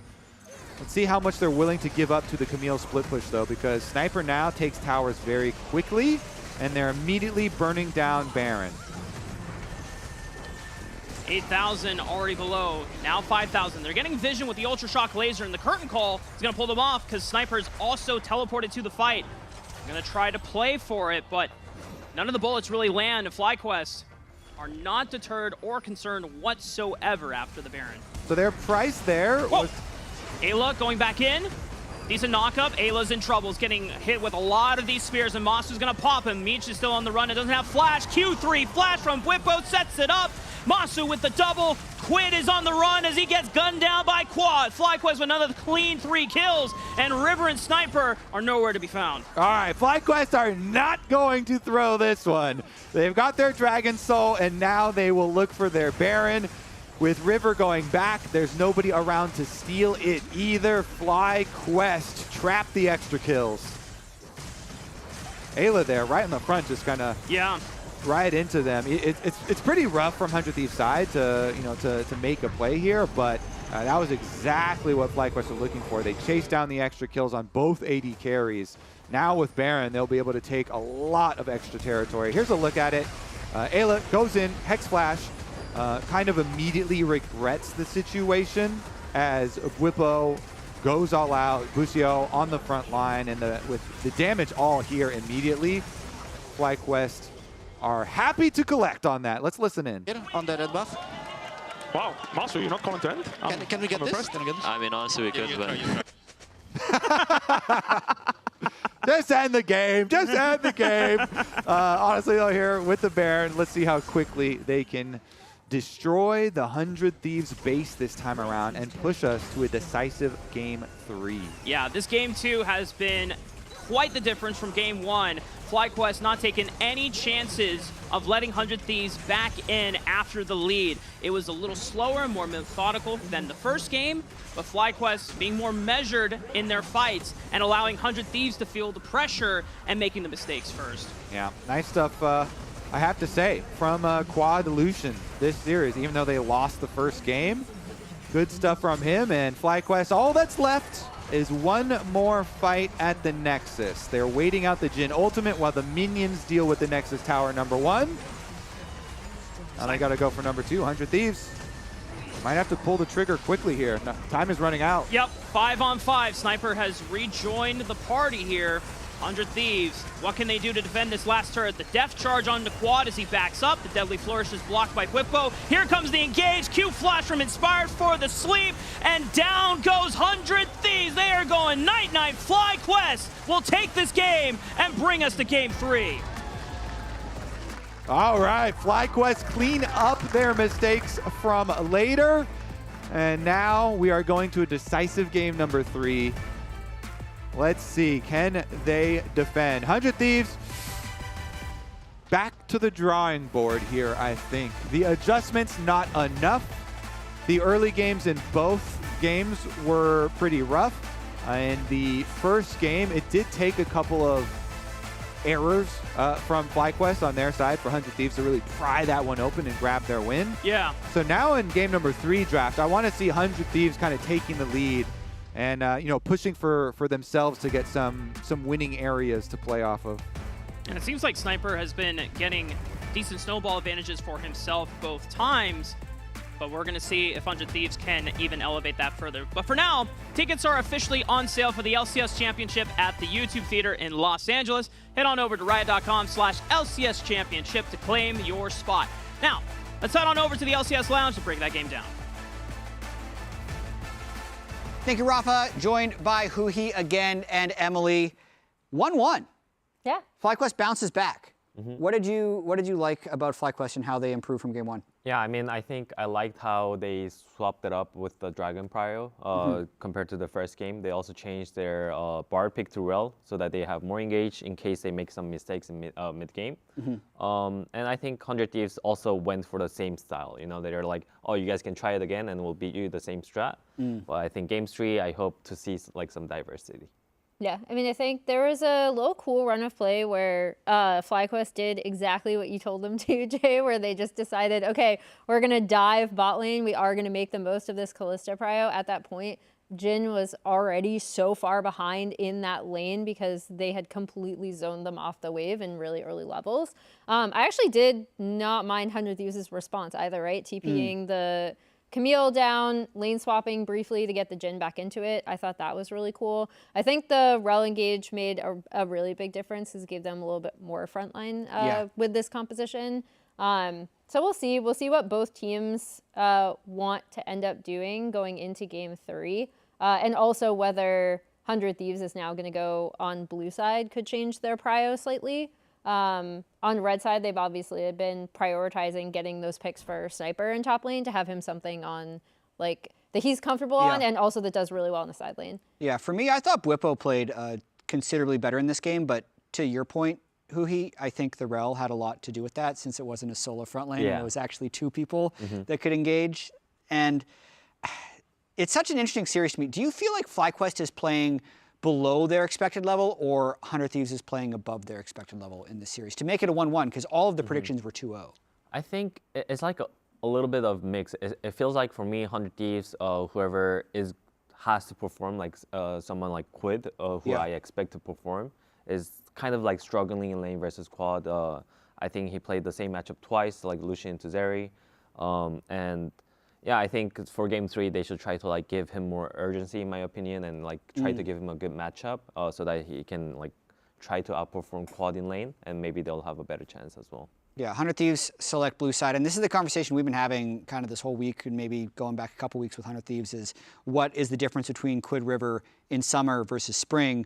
A lot of it is just meta related because if everyone's playing marksman, you feel the pressure to conform. So we'll see what they do in game 3 with the blue side. As we head to break, let's look at our LCS Connected Comms replay presented by AT&T and voted on by chat. Queuing Nautilus, free hits. They're looking on quad. They're looking on me. Blocking here. Going on Camille. Yeah. Camille dead. Camille dead. Nice. Nautilus flash. Go Drake. Come to Drake. Does she QSS? I have flash ult still. She has QSS. She has. Wait, contest this brush. I want to dash. I want to heal here. I don't have ult anymore. Help quad. Look. Okay, one shot, nice. I have QS. I have ulti. Jhin. Hit this guy is one. Yeah, I know, but I can't. Boop. He still has QSS, the Zeri. Oh. I can speed you, Bwipo. I don't have anything. Hit tower. Go Archer first or Drake? We're too low. I need to base. I need to base. Can't you do it to us?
I think, especially recently, what I love most about the LCS is how, despite there being sometimes negative perspectives on the league or its teams or its players, that it is constantly being worked on to improve. And the LCS is, especially in recent times, constantly walking towards a more sustainable route and kind of proving itself despite a lot of people not believing in it.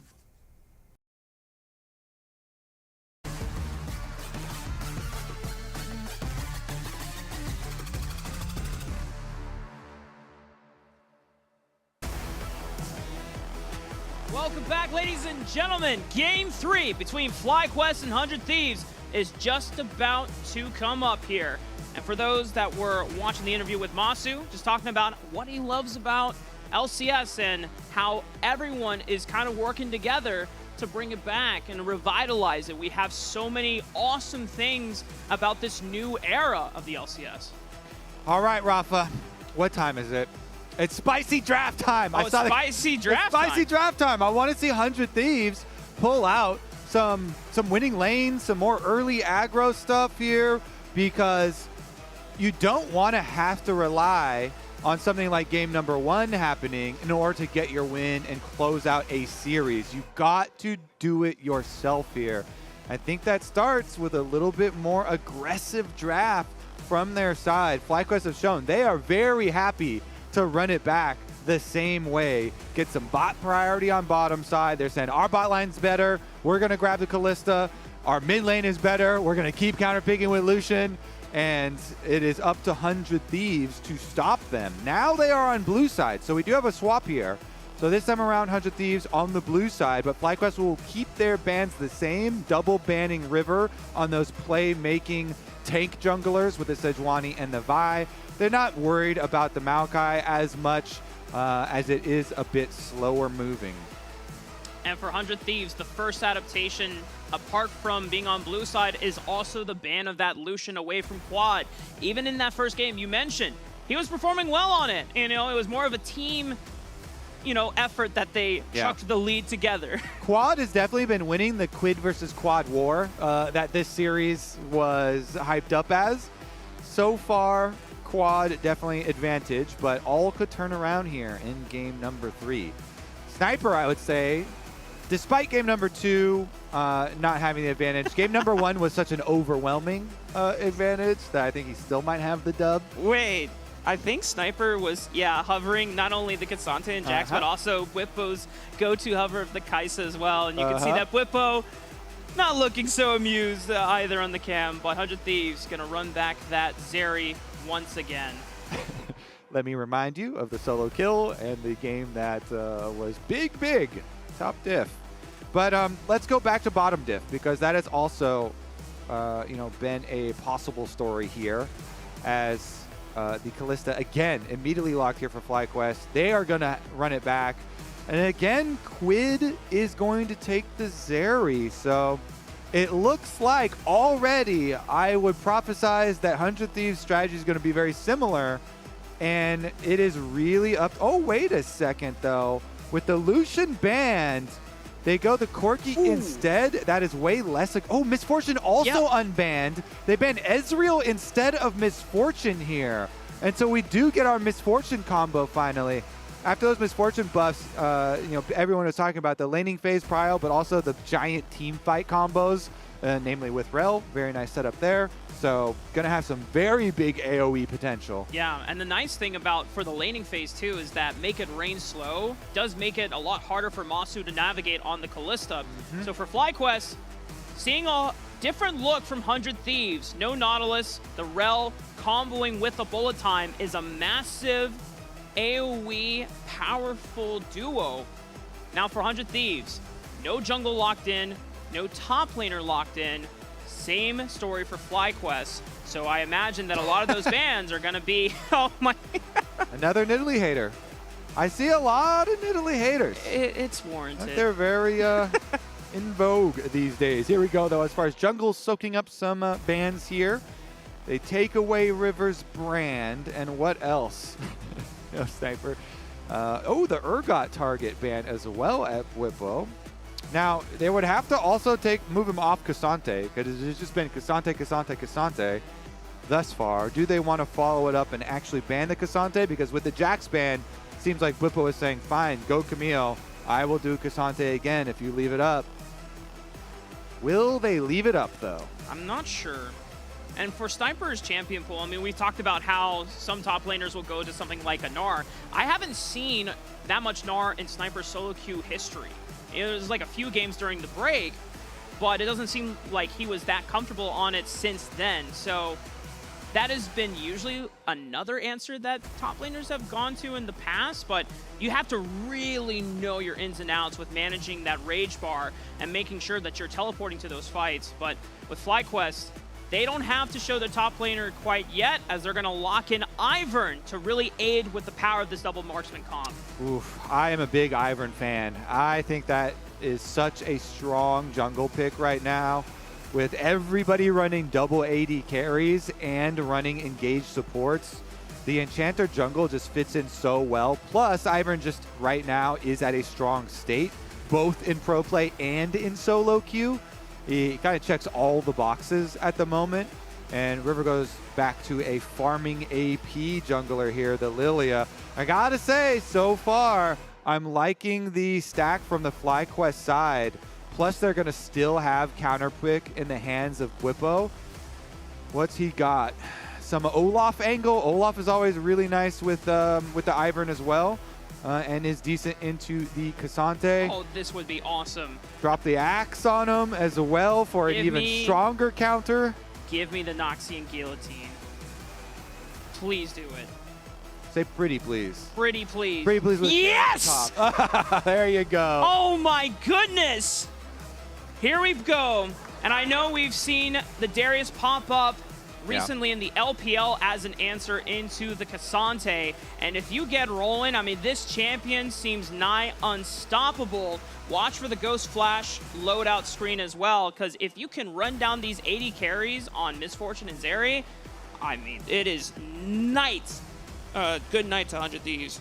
Yeah, I also really like the lane phase too. You know, you stack up your bleed on him, and then the ult is just so hard for Cassante to deal with. Doesn't have a lot of outs, so we shall see. Ivern also has really, really quick clear. This is one of the big benefits. Everybody always focuses on the super cheap support itemization that the Ivern can go for, but Ivern also really, really fast early clear. The first clear is super quick, so you can be up on that top side immediately and ensure that your Darius is going to have a very, very good time. All right, let's see. 100 Thieves, can they do it? Go, baby. Game 3 between FlyQuest and 100 Thieves. Let's see who takes it. 100 Thieves going to have to prove everyone wrong who is saying they were all about the best of ones, and that was all left in the past, left in spring. FlyQuest, meanwhile, want to solidify themselves here, finish up the series, and keep their spot towards the top of the standings heading into playoffs. We head on to the Rift. We actually got a chance before today's series to ask Quid and Quad for quotes about each other. And from what I remember seeing, one is really funny and the other is really wholesome. So Quad on Quid, we've been good practice partners throughout this season, and I hope we play well. You know, very nice, wholesome stuff. What does Quid say? I agree. That would make our jobs easier. We were going to have like a counter for how many times we mixed up Quid and Quad, but I think it's been 0. Nobody checked the tape. Yeah, here on the caster booth, we've been pretty solid. Producers just got in my ear and literally said it's been 0. So we do have a counter. Let's go! The counter is at 0. Nice. Yeah. Smurfing. I guarantee. Now, definitely going to ruin it this game. Yeah, we're going to ruin it in game 3, guys. All right, it's not going to be me, though. It's not going to be me. Okay, all right, we're good then. Do you need another jalapeno popper for that? Yeah, And it looks like FlyQuest did get some aggressive vision on that top side of the map. And with Inspired setting up his camps, starting on top side as well, who should be ending with a full clear on that bottom side, playing towards the strength of Masu and Busio. So Sniper should be fine and okay, not having to worry about a 3-minute level 4 Ivern gank on the top side of the map. Yeah, I mean, also as Cassante, you kind of gotta give some, give the push, give the power to the Darius. You gotta hold your hands up and admit, all right, you know what? I am gonna play defensively up here. I am just gonna try and CS. Maybe I'll try a sneak play, those classic Cassante, knock you into my tower once you're pushing up. Yep. But you really do have to give the lane prow over to the Darius, and that's just what he's done. So level 2 acquired for Bwipo. He can move up on him. And these last couple of minions just barely dying in front of him. Don't want to get tagged there. Don't want to start bleeding. Meanwhile, bottom lane here, pushing for FlyQuest side with their Kalista again, being able to get some early trial for them. You mentioned it, though, as far as the junglers here, looking towards the bottom side too. River, of course, on the Lilia. You always got a full clear as Lilia. Yep. You have to full clear with this champion. And so we'll do just that. Inspired as well. You always have to full clear. The cannon actually barely tagged there as well. And FlyQuest is bot lane playing very aggressively into Beach and Ayla. They're trying to get some chunks on the trade because Inspired has already finished his full clear. He's going to make his way towards the bot side on the map, but because River's also here, he should be able to answer for the dive. This is what I'm talking about with the speed of Ivern's first clear. It is insane. Doesn't amount to anything here except for some vision advantage though. Yeah, Meech and Ayla, thankfully for them, were able to hold off the wave from fully crashing and not giving Inspired an opportunity to get in there before River hit level 4. Now he's got to be careful because Busio from Fog is going to lock him down. Root Caller, oh no, River, good night. Vision advantage, vision advantage. Wards and vision advantage are often the death of the supports of the Solo kill? junglers. Oh, it's too easy, and Sniper! He used the Ghost Summoner spell as well. It was traded by Bwipo on the back of it, and Bwipo might just be Sniper's father after all. Nah, not after that first game. This one is a hard counter pick. The Darius double sums into it. But he does get it. He does get a solo kill back. Fair is fair. Bwipo does successfully get the solo bolo. How many solo kills does he have to get in this game to reverse the result? 4. I'm going to go 4. 4, okay. Well, 3 is fine. 3 is fine. Busio with the engage. They have Inspired there. Cleanse popped by Meech. And now Bwipo's in trouble. Tries to flash away, but he's stuck in the middle between River and Sniper. Tries to get the healing on that outer ring, but doesn't quite land it. River takes vengeance. Yeah, really good opportunity there from River and jumping on that one. Punishing Bwipo and getting the flash is a critical part here. You mentioned it as far as ghosts being traded in the previous one, but no flash on that Darius now either. Little sidestep there from Busio is good. It's pretty easy to dodge the seed though. So easy little sidestep. Stayed in the brush too, so flash still and stayed. Ivern, baby! Honestly, going from... Oh, hang on. We're going to continue the replay on the top side. Oh, we don't get to listen in on these? The biggest thing I want to hear on this, because it's just a Darius walk down. Getting the bleed up and then hitting the Q. But the thing I want to hear is if there's any sort of trash talk, because they were doing hovers and champ select. They were doing real life emotes. Yeah. Nice stuff though from the side of FlyQuest in both of the replays. Conveniently, we did not replay the 100 Thieves kill. Interesting. Bias from the production room. Some FlyQuest fans there, huh? Interesting. Honestly, though, they do have the overall lead in this game. Of course, they're the ones again with the aggressive draft, even more aggressive than previously in this series because they also added a red side 5-pick top lane counter pick into the mix this time around. So they very much should be in the driver's seat with the extra early lead.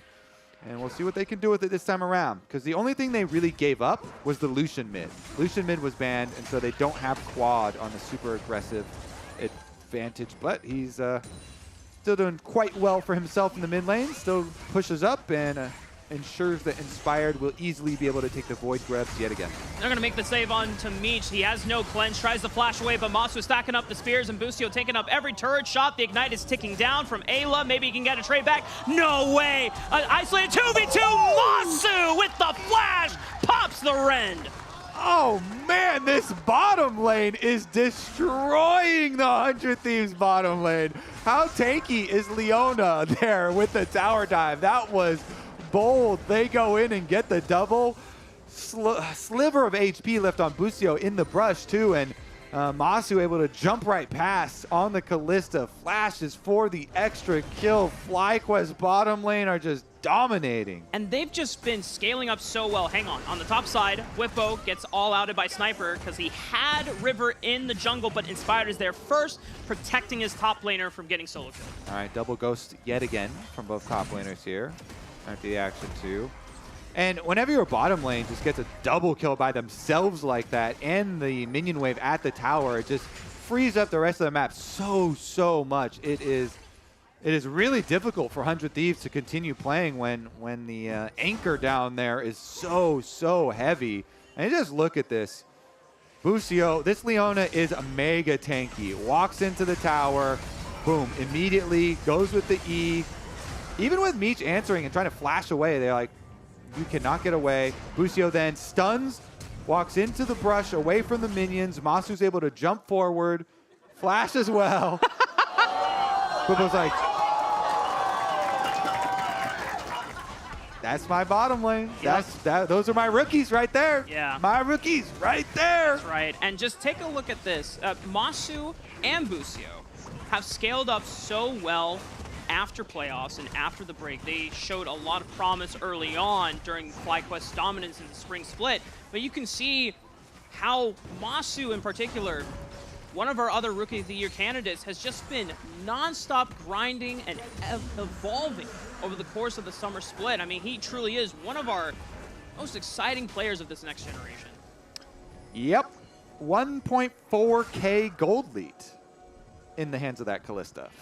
In the hands of that rookie right there. So game number 1, we had a big Rookie of the Year domination from Sniper, trying to make his case in front of the fans as we wind down the season. And game number 3 for sure, Masu here is going to be the one with a lot of gold to do it himself.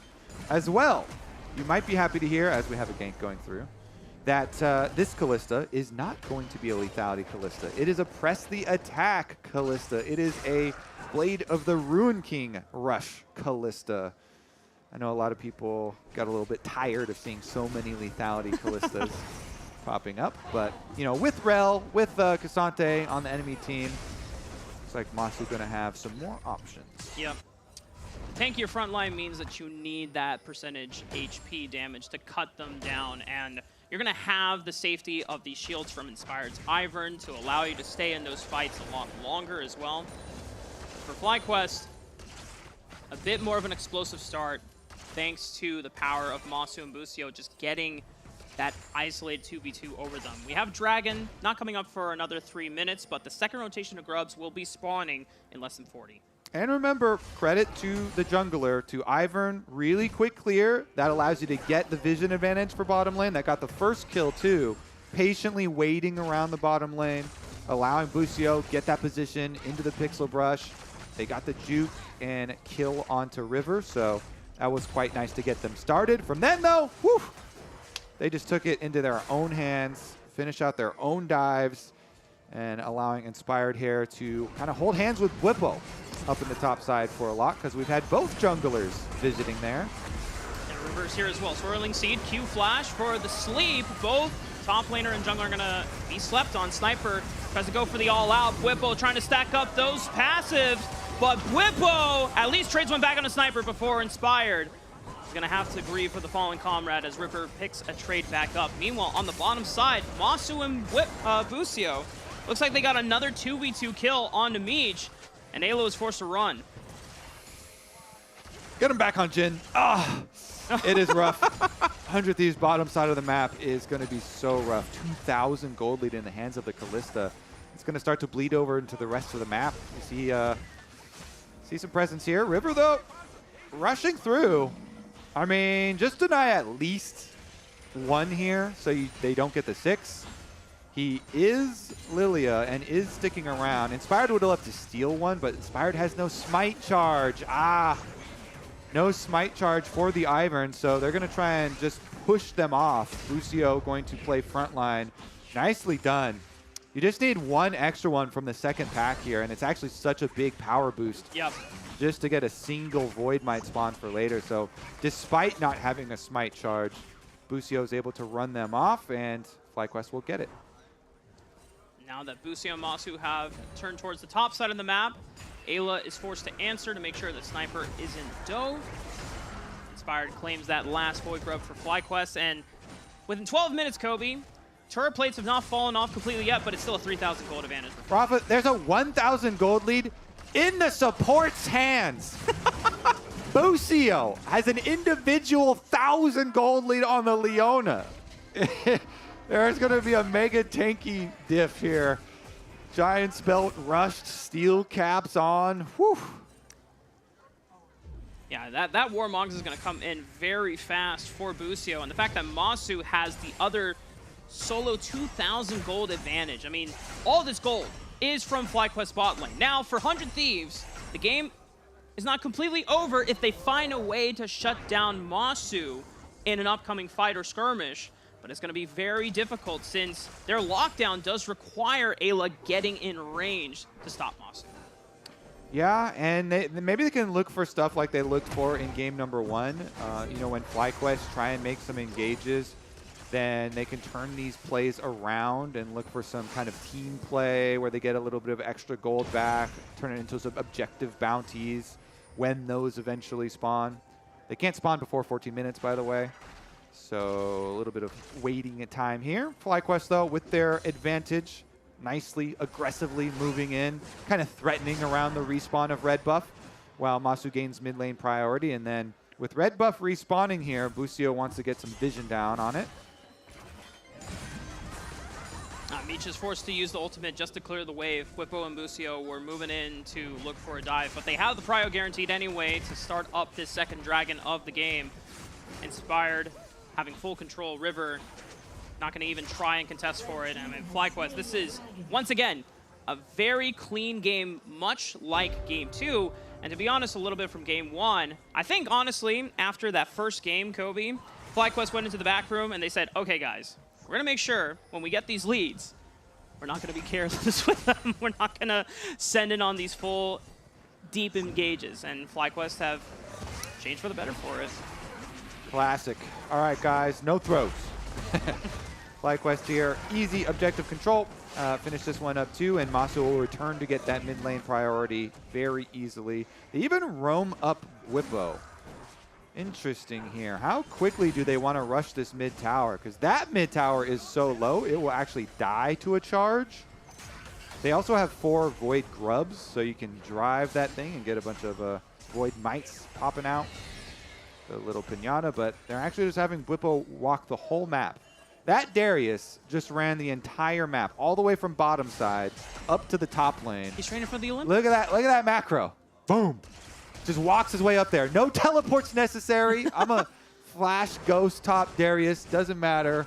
I will run the length of Summoner's Rift. And I've never seen this before. A Sterix Gauge rush on a Darius. I normally see things like Sundered Sky, Black Cleaver, maybe even Trinity Force. I don't think I've seen the Sterix Gauge rush on any bruiser, but the extra tenacity that you get from the item is going to help a lot when you're dealing with so much of the crowd control that 100 Thieves have at their disposal.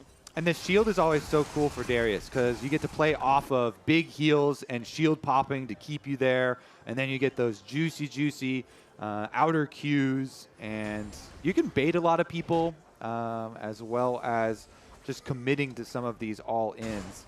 With the double mobility summoner spells, I want to see it.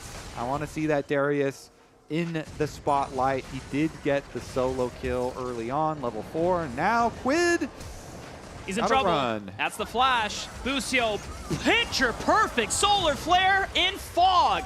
Lands it on top of Quid's head. And here comes River with the counter response. 2-man sleep with the Q flash. Ayla Cannot get in range, and Daisy's doing a number on them. Ayla tries to finally go in, but Quad dashed it away with the flash, and River's now in trouble. Meech is forced to flash as well. The rest of 100 Thieves are on the run, and Masu from over the wall comes in for the assassination. Face call sends Busio out like a Pokemon, and he sends him back in. River falls as well. Masu is tearing this game up. Well, well, well. FlyQuest are definitely going to crush this early game again. This one even harder because this top tower is going to go down. They're going to be able to reset immediately. Those objective bindings, by the way, they did spawn way earlier. The 14-minute mark passed, and already it is looking like a crushing advantage here. Again, they got the kill onto Quid, so they forced his flash first. And then they easily followed up right here, right in the center of the Leona, grabs the stun, so no flash on Quid. Aww. Oh, no. That's why River flashed for this play. I was wondering, I was like, so River's flashing in for the sleep here, but he doesn't have a lot of damage behind him because Meech is so underfed on the Misfortune here. But it was because he thought he had the teleport coming in to support him. And Whippo was able to get there and interrupt it. That's why it went so badly. And the 100 Thieves players know it. This one is really rough. Dejected expression. And it says it all for Meech. And for the rest of FlyQuest, I mean, very similar to game one where they have a massive gold advantage. Obviously, the task is on them to close this game out cleanly. Because for FlyQuest, being able to practice against 100 Thieves is in the jungle. Lucio goes in, trying to hunt down. Oh boy, nice knockup from Daisy. Yeah, River thought that he could walk around in his own jungle, but it doesn't belong to him anymore. It is no longer 100 Thieves jungle. Unfortunately for them, FlyQuest have planted their flag. They have declared, your jungle is our jungle. And they are going to take pretty much everything from them here. Rough stuff here for 100 Thieves. I mean, full item behind with the AD carry. Of course, Masu sitting on 6 kills, 4,000 gold lead in his hands. This Kalista is obviously massive. But for the real story here, the Leona has also increased her gold lead. 1.5K in the hands of Busio. Warmox completed. Mega tank active. Yeah, support gap is pretty massive this game. I cannot lie about that. I mean, the fact that you have a full complete item and Ayla's still trying to work on components is pretty tough.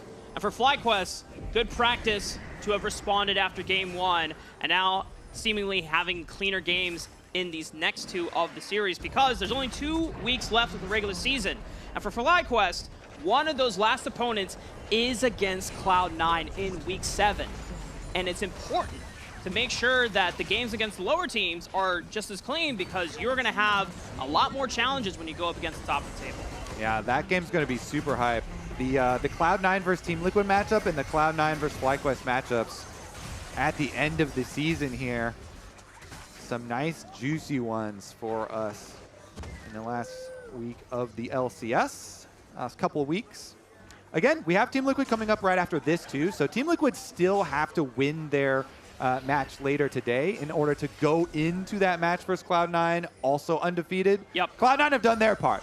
They're holding up their end of the bargain for that matchup next week on August 4th. Hopefully we will have 2 undefeated teams. Super hype going against each other. And then, as you mentioned, FlyQuest will also get their turn to go after Cloud9. But Daisy's going after Sniper here. Okay, last minute engage from Ayla. Nice. It's not doing any damage to Busio at all. I was waiting for something, and now 100 Thieves are just getting blown up by FlyQuest. They saw the combo, they said, nice try, and they're the ones that are now putting them into the ground. It's just a complete massacre. FlyQuest not having to try that hard at all, and 4 members from 100 Thieves are gone. All right, let's just walk up the Baron then, I guess. The map is clean. It is serene. FlyQuest have controlled the entirety of Summoner's Rift, and they are just trying to put that game number 1 out of everybody's minds, far in the past. Nothing to see there. Very clean series for them. 21 minutes in, 10,000 gold lead with all the dragons and the Baron to boot. Complacency check has been acquired by FlyQuest. They are not going to be underestimating 100 Thieves any longer. Baron has been secured. They are on Soul Point, and I don't even know if the game is going to last another 3 minutes to get to that part. All right, let's take a look at this. You mentioned the engage, the combo. Masu flashed out. Busio was like, I don't need a flash out of this. I'm Leona. Exactly. Leona also had Aftershock on. Busio doesn't have to move at all. Stays on in, doesn't even tickle. And Whipplo's happy to chase them down. Yeah.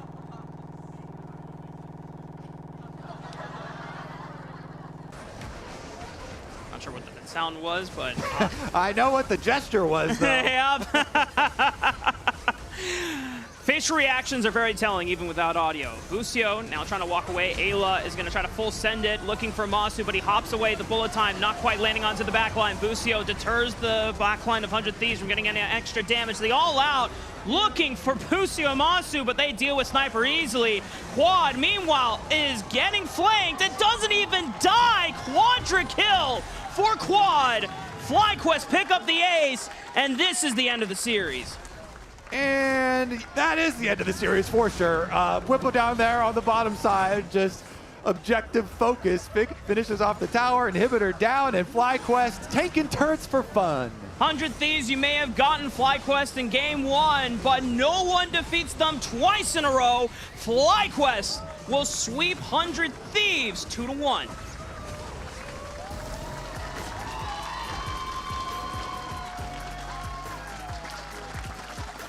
All right, Masu.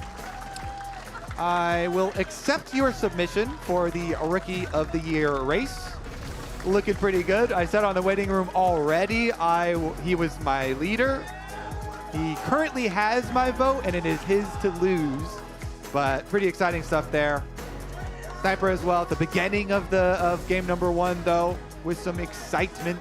FlyQuest able to rally, finish it off, though. They solidify their game plan, clean up those mistakes, and we'll finish off the weekend as well. I just got to say, I'm so proud of Masu and Busio's growth over the course of the summer split. Spring split, we saw the promise. Playoffs faltered when it came to taking down Team Liquid in the finals. And even looks at MSI seemed very dire. But summer split has been such a treat. And with that, we're going to be heading over to talk to Masu with Emily on stage for the interview. Here with legendary Kalista Masu after that great 2-1 victory. I want to start with the bot lane 2v2 in this game, right? Because you went Kalista all 3 games today. And in this bot lane 2v2, you kind of decimated them really early. So talk me through your first dive. Well, honestly, they used cleanse beforehand, and Misfortune didn't have Cosmic, and we saw as soon as we saw Lilia top, then we said we were gonna dive them, and yeah, that was all the planning that went into it. Oh, and then you drove them over and over again. It was a rough time for them. I also wanted to talk through. There was a really neat topside play where you ended up using the Kalista pullback to dive top. Kalista as a champion is something you're super comfortable with. So just talk me through playing her and what you hope to bring to having such a dominant bot side. Well, Kalista is just like a really stable pick. Like she will always carry the early game. She will always have enough like pressure in the game to create kind of like a lane to play around, or create enough pressure to pull people in so that the other lanes are less pressured by the enemies. So that's why I really like her, and yeah. You look super comfortable on her. In game 1, I will say, even with some of the early leads you guys were able to get, 100 Thieves came back. So how did you recover from that, and what do you think went wrong in that game that you were able to improve on in games 2 and 3? I think we have this mostly in the first game where we're just like kind of jittery. So we don't play out our comps like how they're supposed to, especially in team fights. So we like go too fast sometimes, or we don't do anything at all sometimes. So we kind of just like realized, hey, we need to just like calm down and play how our champions want to play. So yeah. And Rookie of the Year competition is heating up. I would like you to make your case. Obviously, your gameplay is already making the case for you, but now make the case to the crowd and the audience watching. I don't know. You got this. You got this. I mean, I think I have been performing the best out of the other rookies, but I also do have the best team around me, so I think That doesn't take away from it. You're performing really well. Own it. Thank you so much for taking the time to join me. Thank you. And we'll see you guys on the other side. Our humble king. Thank you. Hey everybody, it's Armel from Morris Progressive, and today we're going to be doing an egg drop challenge. Is it blue? No, it's good. Try it. No, don't try. It tastes good. Ah! Got a problem, huh? Here we go! That's your purpose. There will be no damage sustained. It has to land in the middle. One, go. One, go. It's gonna break. Where's my high five?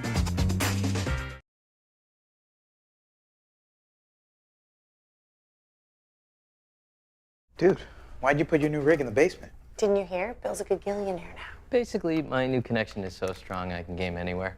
Check it out. We've got Gamer Rocker, Gamer Floaty, Gamer Couch. Whoa. It's got wheels. Gamer Bench, Gamer Throne, and Gamer Mower. What's that? It's hard to game while walking downstairs. I get it. That's smart. Live like a gagillionaire with low latency everywhere. AT&T Fiber with All-Fi.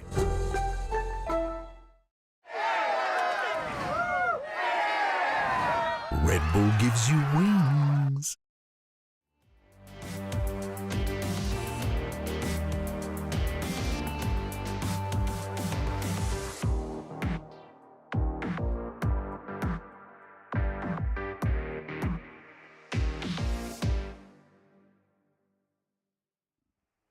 Hello, this is Huhi, and I'm joining with Busio. Hello. You guys had a 2-1 victory versus 100 Thieves. I think after the first game, I'm glad that you guys didn't change your Kalista Prio, change your pick though to an engaged support. So walk me through like what was that change about? Yeah, well, in the first game we had a pretty like pokey comp, and like we have Bard and Italy, so we're faster on the map. We don't want to like straight up fight them. Yeah. But a lot of the fights we kind of just went too fast, and it really wasn't working for us. But next game we're 100% going to run it back because like we know we can play that comp. We just had some bad situations going, and I messed up some of my ults. But they chose the Nidalee, and we got the Lily in game 2, so it's time to play an engaged support. Yeah. So then I played an engaged support. Yeah. I really respected that because I think you guys still played really well in game 1, but like had a shaky mid game. But after game 2 and game 3, you guys were dominating bot lane, and you guys started stacking a lot of dragon, put more priority on bot side more. So yeah, I think as a team, did you guys just focus more on the dragon and on the bot side? Yeah, once we had those drafts, like we had Kalista, you know, we're just so strong bot. As long as we trade aggressively and like trade sums, we'll get good situations going. So yeah, that was our plan. Damn, that was good. And after game 1, like, did you guys expect like 100 Thieves was like swinging a little harder than you guys thought, or was it as expected? After game 1? Yeah. We just thought we messed up, and that's all. And like once you fall behind with that kind of comp, it's pretty difficult because they can just hard engage. So we just took a deep breath and just got ready for game 2, yeah. Damn, that's good. And I'm hoping that you get the player of the series because I voted for you and you're my fellow support. So I hope that the credit goes to whoever belongs, you know, like AD carry and support. But I think support is a little more credit. So Okay. Support stay together. Yeah, we got to stick together. So. And yeah, I think for next week, you guys have, who do you guys play for next week? I think Shopify. Shopify? Yeah. They're swinging a little harder now. Oh yeah. So what's your thought about that? I mean, Shopify, they changed their jungler, right? They have Boogie again. So they're like really good around like grub swaps and stuff like that. That's kind of like their main play. But if you can match their macro well, like we should beat them in mechanical fights. So as long as we don't get grubbed on, you know, we'll be fine. All right. Really excited for that. Okay, and that's it for us. Thanks for joining us, and wait for the next game, Immortal versus Team Liquid. Thank you. Dude, it's just a picture of the ground. What is this one? Bro, you know this. Yeah. What is this? What? No! All right, baby, give me a freebie. Oh! Which one? Which one is it? If you don't know this, you're a piece of. Hello guys, I'm Team Liquid Honda jungler IMT. Hey guys, I'm Dokla. Hey guys, I'm the winner. Sorry, I'm Palafox. Okay. So we are gonna do the geoguess game right now. Okay, I mean, this is already like impossible. I see some blue here. Yeah, I actually don't know where it is. You know, your best guess. You know, you got this. Shut up, man. I mean, somewhere in the jungle, because... Alright, let's do this. Nice. Okay, dude. Alright. Starting with the easy one, right? Okay, this one should be the blue word here. Oh, maybe here. Lock in. Okay, next guess. Correct. Okay, this one's easy. This one's easy.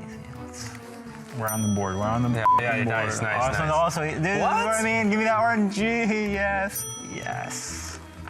This should be the mid wall here, I think. Now there is a faker wall, so like, let's see. Yep. Next one, this should be the top bottom tribush, I guess, here. Yes. Okay. You know where that is? No, Do you know? I don't. Yeah. Dude, it's just a picture of the ground. How am I supposed to get Use the context this, clues. man? There's a red inscription here, so I'm starting to think it's like over here. Let's ask everyone. What do you guys think it is? This ain't a game show. You gotta. I wants to phone a friend. Yeah, I know. Do you know? I mean, was that close? Is that close enough? Nope. So close. What is this? I think red bush looks like here? No, never mind. Oh, yes. What? Okay, that's crazy. So it should play one more. It should be like a croc here. Yeah. No. Did I get 4? Yeah. Yeah. Ah, lucky. If you don't know this, you're a piece of I promise. What is this one? Bro, you know this. Yeah, you know it. This guy. My turn? All right. Dude, what? All right. Gonna lock in the Baron pit here. It doesn't seem like it's the right spot. I know this, but you don't know. Hold up. Okay, there's a 2 tree, and there's a lot of grasses, and no stone. And I didn't ask, and I didn't ask. I'm just saying. And I didn't ask. Yeah, I think you don't know. GG. It's the second turn, brother. Okay. All right. Oh. Yeah. What is this? What?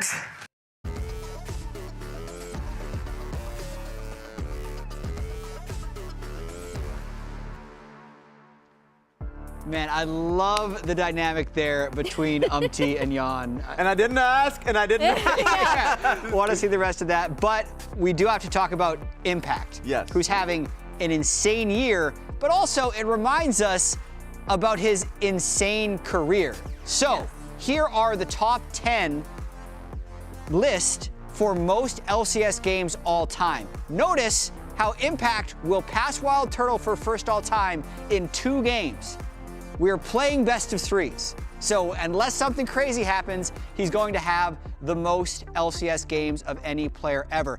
But also, our stats guy did some digging about Impact, and he's got a few other kind of ridiculous career stats. Let's pull up his solo kills. So he's second in LCS history in solo kills. And this is the one that surprised us a bit. And this is also his all-pro resume throughout, even just since 2019. Yeah, the solo kill thing is kind of bonkers to me just because of the way we think and talk about Impact, where we're like, he's so stable, he's so reliable, he'll play weak side. And it's like, actually, he's also been around for forever and has the second most solo kills in LCS all time. Remember how his career started? Top die. Top die. Well, World Championship. Actually. Okay. LCS career. Okay, Thank there we you go. very much. There we go. I should have worded it a little bit more. But yeah, top dot. He was somebody that, yeah, you were right, Emily, the stability that he has within lanes, but he's a perfectionist in how he plays. Anytime he has a great lane or a great game, he's always going to be like, oh, but if I did this and this and this, then I could have turned it into a solo kill or turned this into a winning fight. So it is a credence to how great his career has been. Yeah, let's pull up predictions. And one thing that I will add about Impact is his ability to sneak solo kills in losing matchups is the greatest of all time. Because he actually picks so many losing matchups, which makes his solo kills even more impressive. Yeah. Right? He's actually not great at stomping lane. He's incredible at sneaking solo kills and losing lanes. Okay. That's his special skill. All right. That's it for us, though, from the desk. I caught up with both coaches ahead of the series. Take a look. Hey, I'm here with Anero from Mortals and Spawn from Team Liquid, head coaches. Also, both very strong. We were talking about weightlifting earlier to set the mood. But Anero, how are you approaching this matchup against Team Liquid, who a lot of teams have considered the best team so far this split? No different than any others, to be honest. It's still really focused on ourselves. Like, we're messing up things ourselves, not necessarily other teams screwing us over. And that's kind of been the Immortals' MO. So I'm just focused on us, not even them. What have you been working on the most? Same thing. Like, our team fights have been rough. I think that was pretty clear versus Fly. Like, our setups for those and where we're at with it. So it was really just focused on that. Okay, sounds good. And Spawn, still undefeated so far this split. How are you hoping to close out the last 3 weeks?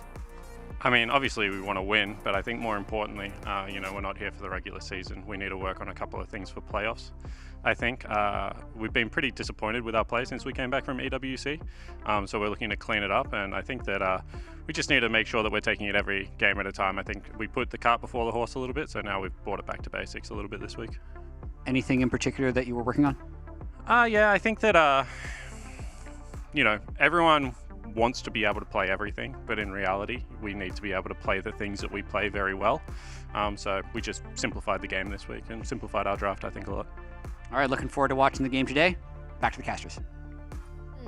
Necessarily in lane. It was like, ladies and gentlemen, welcome on back to the LCS. It's time for our final series of the week. I'm Captain Flowers, joined by Azael for this one, and we have a very special guest. Please welcome Huhi back to the casting desk here to join us for game number 1. How you doing, my friend?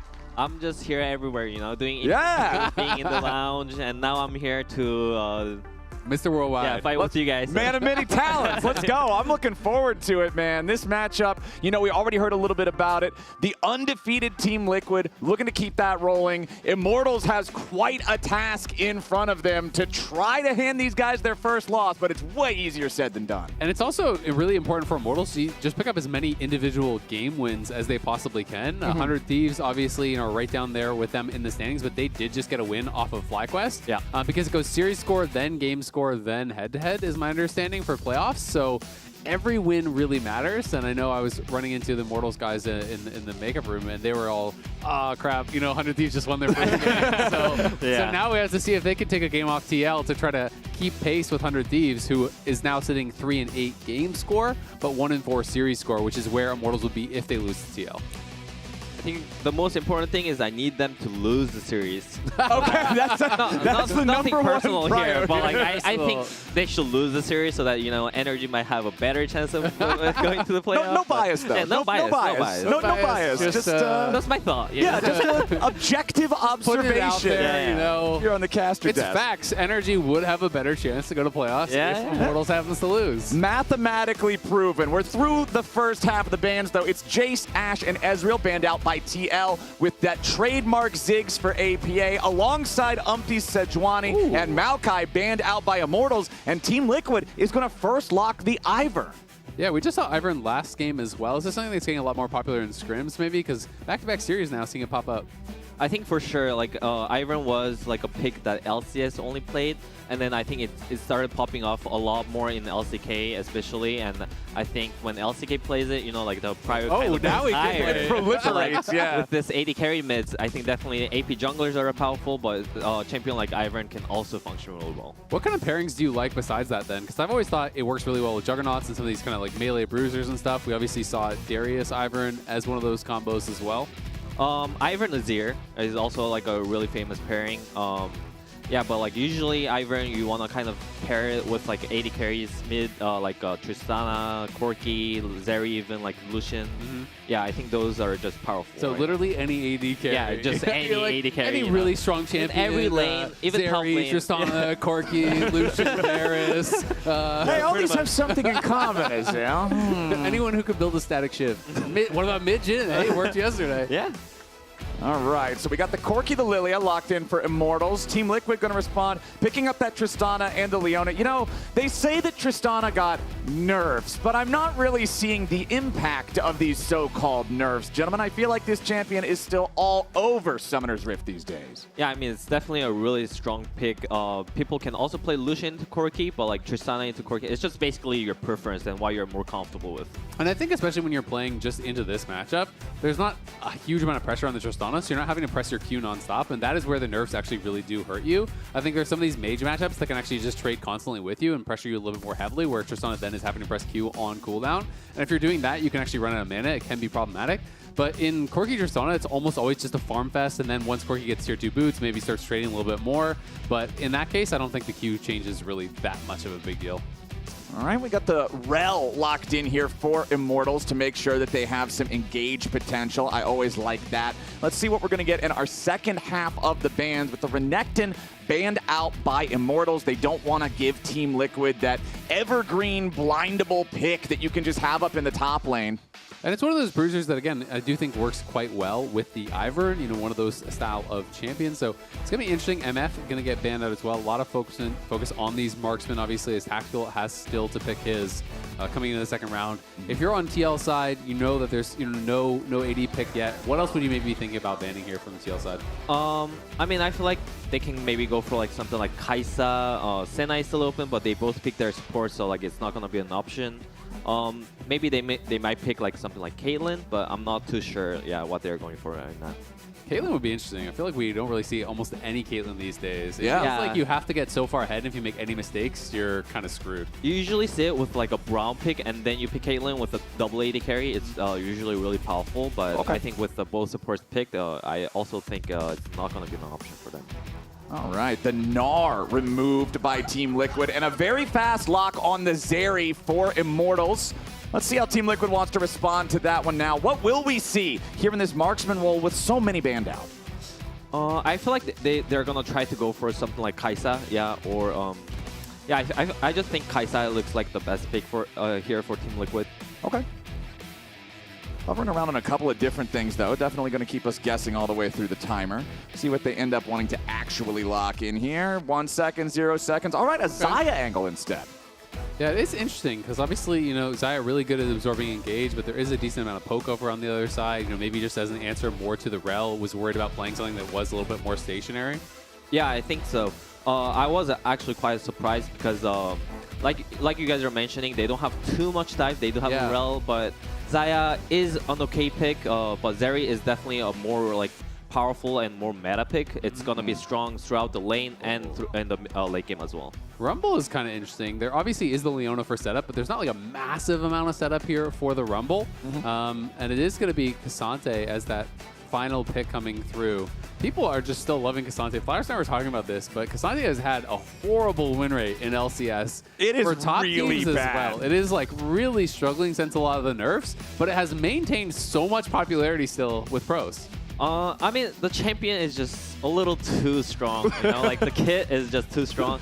The Riot nerfed it so many times, but like, even though but the it's win rate is losing all low, the games. That's a pretty still, big red line. It's like once in your team, when my top laner picks K'Sante, like my stress level goes down. I'm like, oh, we have a rock in the top lane, like, instead of having something like Varus or Zeri top, like I'll rather have a K'Sante. So. Varus and Zeri makes the stress go up. K'Sante like, brings it back. I gotta think about how to make that Varus or Zeri top work, but meanwhile K'Sante, okay, like you can lose your lane, it's okay. Like you're gonna be a K'Sante anyway. Yeah, okay. Yeah. The stress relief K'Sante lock. So we see both full rosters completed now. Kuhi, I'm going to ask you first, which side do you prefer off this draft? So I think to cast a curse, I do think IMT draft is better. Okay. And that I hope that Cast a Curse kind of works and TL kind of manages to win. But yeah, right now, I think as of right now, I do prefer IMT drafts a little more. Okay. What about you, Isaac? Same thought, or? Yeah. I mean, to me, I always feel like Xayah is really strong against like full hard engage comps, but I don't feel like Immortals has to really commit. And I feel like Xayah can sometimes really struggle against range. And I think that both the Xayah, the Xayah is going to struggle potentially into the Corki and the Zeri. So I think it could be a bit difficult. What do you think about the 2v2 bot? The 2v2 bot, usually when on the Leona side, you always force enemy cleanse. So when you have Leona, you're kind of half winning. But I think Rel can do the same. I think Xayah has to kind of go cleanse too. So I think it's going to be like really even because both Zeri and Xayah are not really hard punishing AD carries. So they're just going to be farming, and I think it's just going to be depending on the support moving to elsewhere. Just so everyone knows, for a little update, they did have to remake the champ select, so they're just going quickly through the picks and bans again. So that is the delay on getting back into the game. They're in the remade champ select, so hopefully it won't be more than, 30 or 40 seconds. and we can get this game going. So we've got Ivern, who has a criminally fast first clear in the jungle as long as nobody messes with him. Lilia, one of those AP junglers who also clears very quickly. Where do you guys expect to see these junglers focusing their attention early on in this game? On the jungle camps. No, not that, man. I mean after that part. They're going to base and then the jungle camps. Yeah. jungle camps. But I think, especially for this game, it's Tristana versus Corki, and I think Tristana does want to jump in as much as possible, and he does have an Ivern for that. So I think Ivern will probably, whenever he has time, will come mid and drop the bushes, drop the shields, and try to help the mid lane. Okay. I feel like it's also just one of those things, you know, that that APA likes to play aggressively in mid. You know this guy likes to yap and get into the PvP part of League of Legends as quickly as possible. So I feel like there's, in any matchup with this guy, always a lot of potential for supports, junglers, anybody to be paying attention to that mid lane. You got to get Yappa going, you know? Like, yeah, exactly. You either got to egg him on or you got to shut him up if you're on the other side, right? Yeah. So if you were playing, on the Immortal side, if you're playing the Rel, kind of how do you take into consideration the amount of, I guess, disengage or absorb that something like an Ivern has? Because I always feel like, when you are playing a hard engaged support, it can be sometimes difficult to choose your moments when you're playing against these enchanters like a Lulu or an Ivern or whatever. Because if your engage isn't perfect, all of a sudden all the shields come out, the redemption lands, they live, and then you're kind of just screwed. Yeah, I do think on the Rel side, it's going to be hard to find the perfect engage. So, that being said, they have to have, first control in the objectives and try to find a flank or something like that. Or Lilia can also start the fight by doing a big flash engage as well. So I think it will really depend on Ole how he can find those creative angles, in my opinion.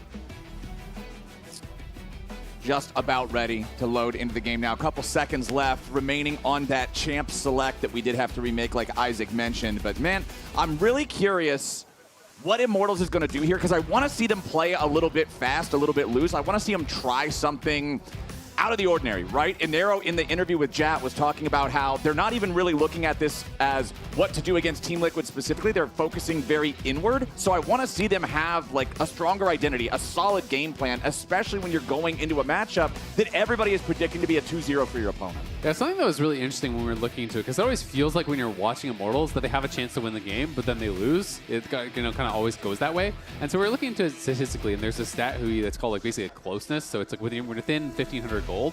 And they're the team that is most often within 1,500 gold of any team in the league, but they always seem to kind of falter at the finish line. So, having watched some of their stage games, having scrimmed against them a lot, what is it you think that is kind of maybe going wrong for Immortals where they can't convert any of those scrim results kind of into wins on stage? I think especially on stage, people make a lot less mistakes, so you got to be more patient. I think that's what we also failed to do versus Cloud9 yesterday, even though game 1 we were in a decent spot. You just kind of feel the rush in the game for no reason. You're we have this good item advantage, let's try to punish it, and we kind of overstep. Oh, that was actually pretty cheeky. Yeah. Impact steps out of the brush and starts dance spamming to make Castle step out of the brush and start dance spamming, and then he's there. That's kind of savage. I mean, it actually doesn't matter at all because there's enough time to recall, but... That's not honorable, though. No, top lane, you got to be honorable. And Impact. I mean, you guys are going to be up there, spend a lot of time together, Yeah. And he's going to be mad dogging you the whole time, staring you down. You know what you did. I like how players from some teams will bring the logo of another team that their opponents struggled with in the past, and Umpty's just no, I'm bringing my own logo. I'm on Liquid, this is the Liquid logo. Very, very clear line of thought there from him. So talk to us about how you want to see this 2v2 played out, because you were saying that you actually have been, maybe even more impressed by the laning phase from Immortals than TL's 2v2 lately. Yeah, I think I was just mentioning that TL's bot lane is a really solid bot lane, and I used to think that they're a really hard opponent to play in the laning phase. Nowadays, though, I feel like they're still solid, but they don't have the same pressure as they did before. And IMT actually in scrims were pretty aggressive, and they were not scared of punishing. So I just hope that they can also try to do the same thing on stage and try to get a lead out of this bot lane matchup. So it looks like Immortals obviously have the push here. How do you want to see them kind of play out this 2v2? I mean, this 280 carry matchup, you're not going to really see a crazy punish. It's just a Zeri into Xayah, which is both kind of wants to farm as their main goal. And maybe once Zeri hits 6, she can actually have kill pressure starting then. So I think it's just going to be farming here. IMT is going to have push most of the time. So maybe Rel can like roam mid whenever she has time. So how would you build, kind of the incremental advantages then, right? Even if it is a farm fest, talk to me about some of the ways that maybe you can try to build these slight leads. Ooh, engage there from Core, catches tactical a little bit, but there's really not even that much health being traded back and forth. Umpty is here, but Armeo can also make his way down if he is needed. Umpty's not really going to get much of an angle to do a whole lot here. They will at least be able to sweep out that ward there in the Pixel Brush. Umpty moving into the enemy jungle now. Armeo does not have a lot of mana to work with. We'll see if this turns into much. It doesn't really look like it. Armeo... Yeah, I mean, Umpty has no smite, so it's not like he can walk up and smite steal it or anything. So Armeo should just be able to take this as long as TL's bot lane didn't move up, and they will not. He's low on mana, but doesn't matter because he's got the blue buff now. So likely would just have to try to cross and play for Scuttle on top side. Yeah, I mean, to answer your question, when the matchup is not really volatile, like, it's just all about the push, like, when you're going to pull the wave and you're going to slowly stack the wave back into them, and you're going to have, like, a base advantage, and with that base advantage, like, what are you going to really do about it? So they can either play to stack the dragon, or, like, even play to get the first support base and roam.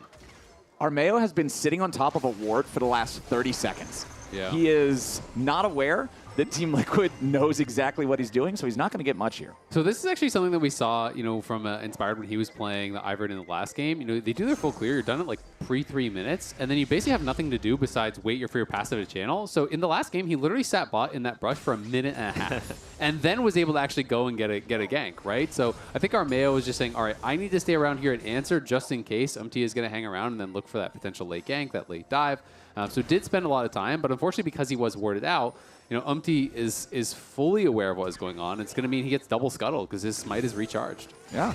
I mean, hey, if you're not going to be doing anything else, it's fine to just sit there and watch the circle complete around the crab the first time.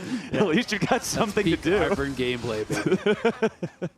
The APM master. Team Liquid is up a couple of hundred gold here early on just from the farm advantages that they've got. You can look at the scoreboard, and it's pretty much every lane pulling ahead just little bits. It's not a whole bunch, but it does bode well for their early control over the lanes. You can see Castle getting cooked up here by the Flame Spitter. Rumble is the highest presence champion in the LCS thus far. He did receive nerfs on the most recent patch, but you can see kind of by the way Impact is treating Castle in this matchup why the champion has been so prominent.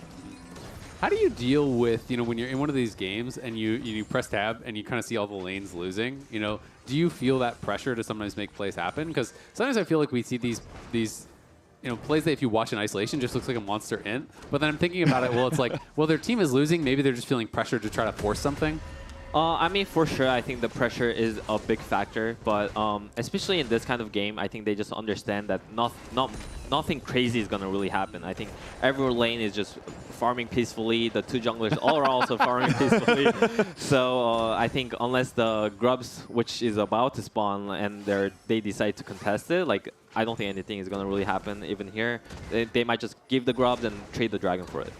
Yeah, it definitely looks like Team Liquid has their sights set on the Grub. Because of the fact that Core JJ is already up here, you can see Ole's still down in the bottom half of the map, so it will just be that agreed upon neutral objective trade. Armeo grabbing the first Drake.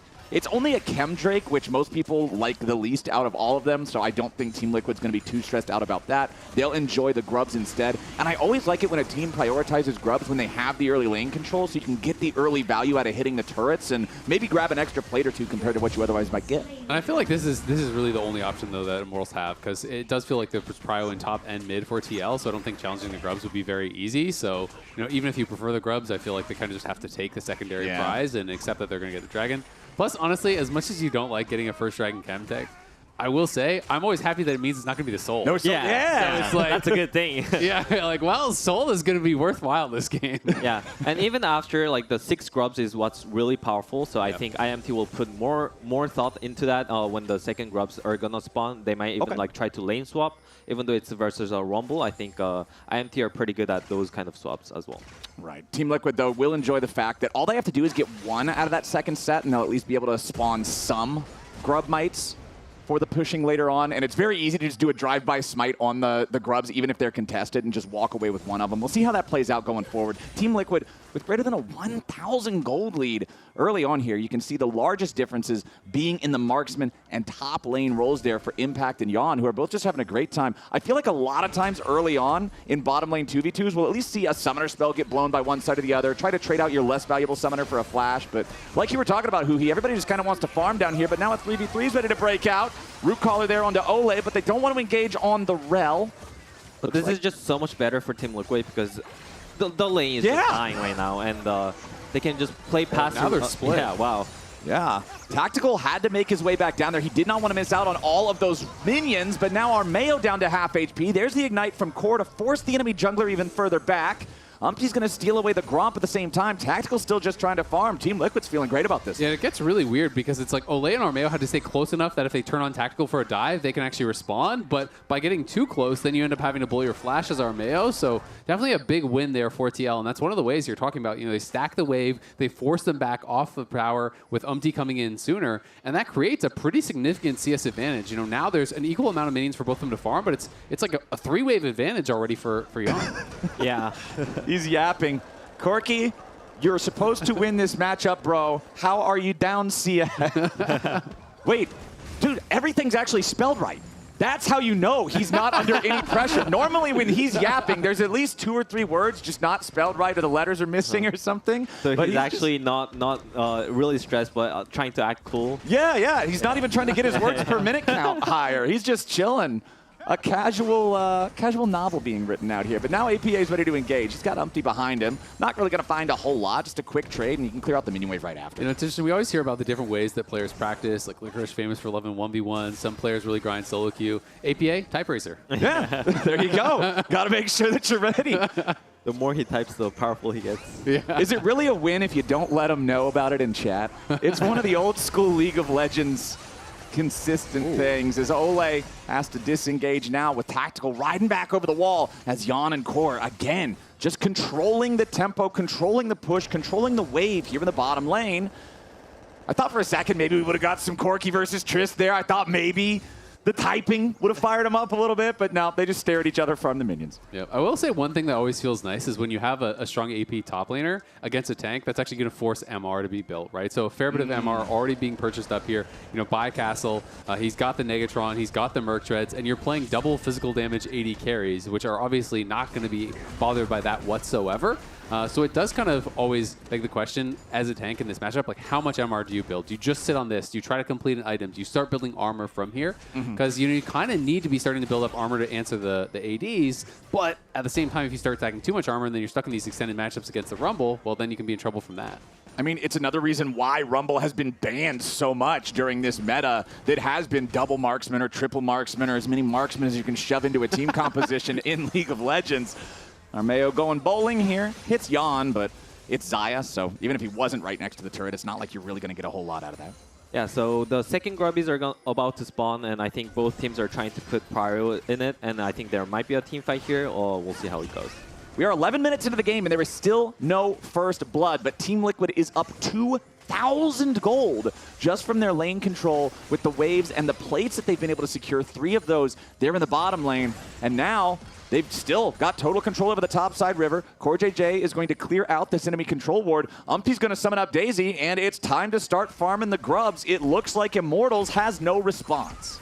Yeah, it seems completely uncontested. So when you give a team that's already ahead 6 grubs, they're just going to get more ahead. It becomes very difficult when they already have pushing lanes. Then you get the double grub spawns coming through. It's so easy to just poke away at these turrets.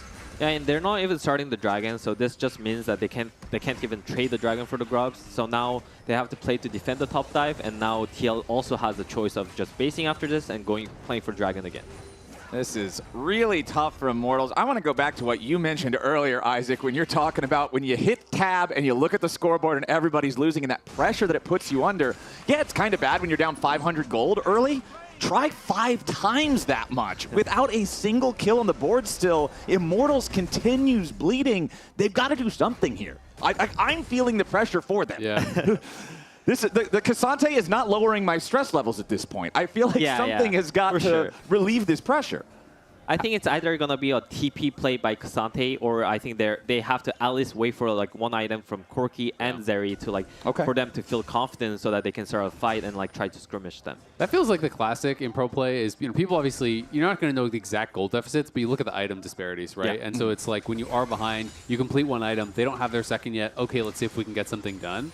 You know, how heavily do you think they actually need to force around that one item completion, or do you think it's still okay to just keep farming? Whoa, hold on now. CoreJJ, he's going to get engaged on, but he turns it right back around. A nice solar flare finds Armeo. He's going to try to get away. It ain't going to work. It's a 1-for-1 trade now as Core falls to the reinforcements of Immortals, but Ole needs to exit a whole lot faster than he's doing right now. A double kill for APA, and Mask is trying to get away underneath the turret. The Corki lives, but I don't think Team Liquid wants to allow that to continue happening here. APA just getting rid of the minions, forcing the wave up. They're cutting off his escape route here with Umpty and Daisy working together as Mask tries to escape, and Castle keeps him alive. Team Liquid ends up winning the trade there 2-for-1. They end up forcing out the extra TP from Castle. They're over 3,000 gold ahead. Yeah, I mean, like I said, Tristana had his Kraken, which is his first item, and Mask still didn't, and they kind of forced the fight IMT, and it ended up being really bad for them, and I think they're even farther behind, which I think they just have to take it a little slower.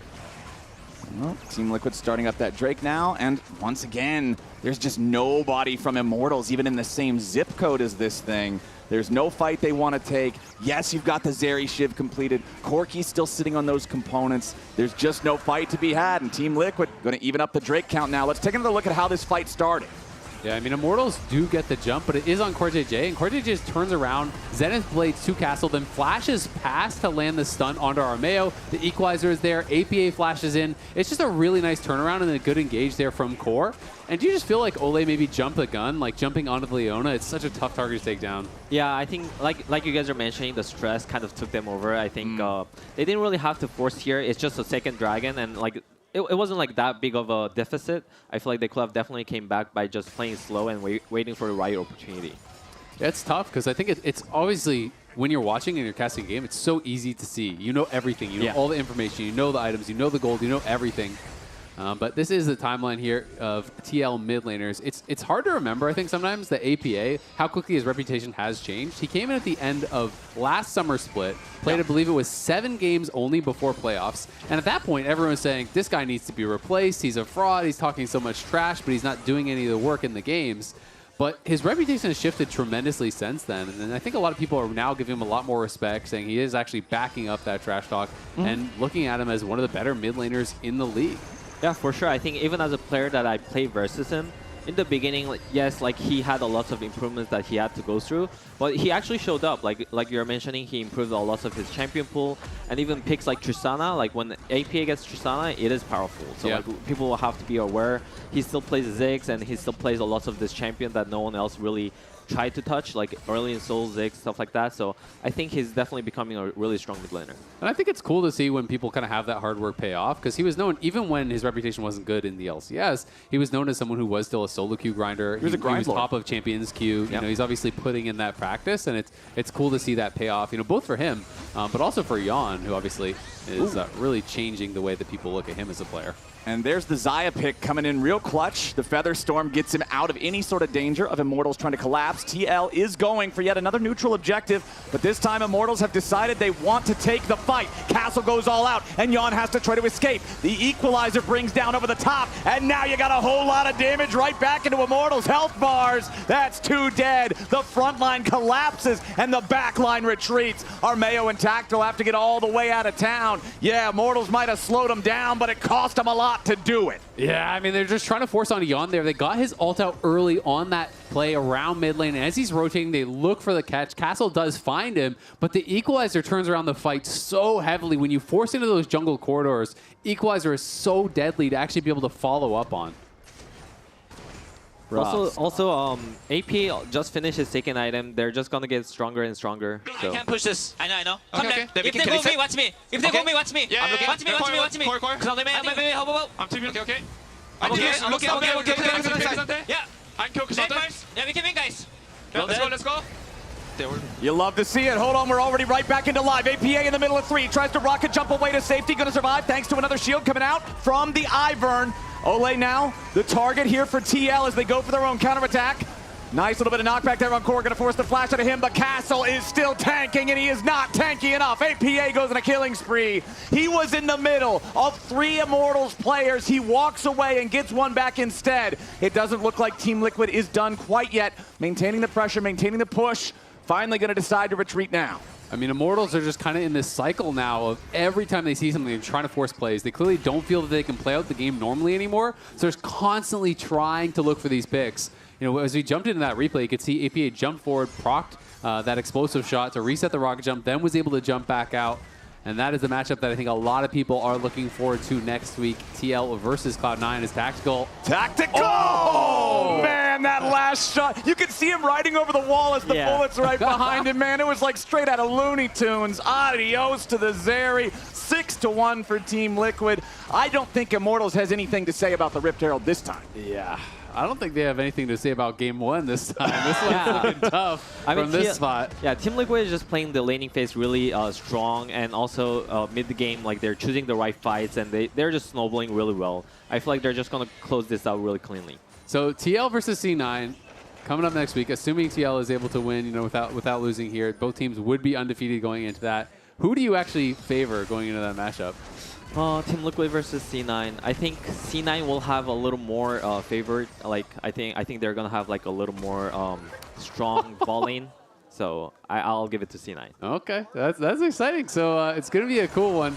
APA not even popping off. He is unbothered there. Flash forward was able to get the final auto and then the ulti right after it. Another fight. Core JJ once again leading the charge. Immortals firing back. Yawn at half HP. Core still tanking here. The rest of Team Liquid is not close enough in time, so Core's going to be the first to fall. Now Castle once more on the front as Yawn is forced back out of the fight by Tactical. He goes into the Featherstorm, and Castle is gunned down once more. APA looking to go to Reset City, but remember he already used the flash earlier for the pick on Tactical, so there's no way for him to close that last little bit of the gap. Yes, it's Core JJ traded for Castle in a 1-for-1, but Team Liquid has superior health bars, they have superior items, and they have control over the mid lane here with the Herald. APA can't stick around long enough to force down the tier 2 turret, but Team Liquid's going to call that one a win yet again. Man, I bet APA really wishes he had the flash for that play. There were so many low health bars. If he got one more reset, that could have been a potential quadra penta angle. Yeah. As that was looking like you jump forward a couple autos, everyone dies.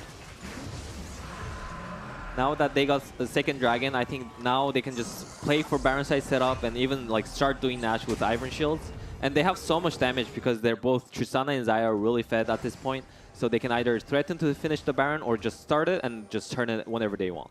And now even Mikhail's done for IMT, so it's taking away even more opportunities here for Immortals. Because at this point, you're thinking about, okay, well, how do you possibly come back? Maybe it's like a Q flash from Armeo and they get a big sleep on multiple people, but then you have Mikhail's there, you have Cleanse there for Yawn, you have all of these answers that are just going to make it harder and harder and harder. And I always kind of feel like this is the point where it starts to feel a little bit like Checkmate, where they can start getting those luxury items in, where all of a sudden, even when it goes well, you can't necessarily get that kill. Yeah, for sure. All right, APA putting the pressure on Castle. This Cassante has not been having fun in this game. Now Core JJ ready to commit for real. Castle and Ole trying to stay alive, but a nice equalizer comes down on 4 as Ole's the first to die, and Yawn picks it up. Now Castle's got to continue retreating. The redemption again to make sure that Team Liquid health bars stay full. Only Core has taken meaningful damage on the TL side. They picked off the main enemy engage. They might just be looking for the Baron here. They already are 7,000 gold ahead, but instead they're going to push further into the enemy jungle. Now if they can take Armeo, surely the Baron is on the menu.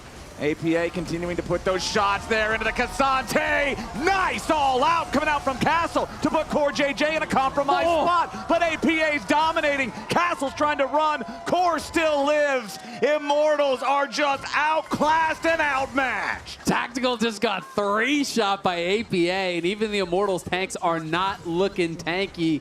Castle's got a chain vest, but that's it. It's all MR besides that. And these AD carries are working on their 3rd item. Well, at least APA is in mid lane. He is just shredding through the Cassante. Yeah, I feel like IMT really has to try to like find a really creative angle, like with TPs or Rel just hiding, because at this point, Team Liquid just has so much more money, and you know, like we have this expression, like they're kind of beating you with the wallet. At this point, it's not really mechanic. There's nothing IMT can really do. Yeah, it's tough. I mean, this is just them one more time. Look at how much damage Castle takes. Like, he is just getting absolutely deleted. He did go for the Volcanic Rookern, for that Rumble matchup, but then they just don't have the gold. And you see APA with the Rapid Fire active, drops the explosive shot. I guess it was 4 shots to kill Tactical from full health. That is rough stuff. And then the Baron going to be taken off the back of that replay.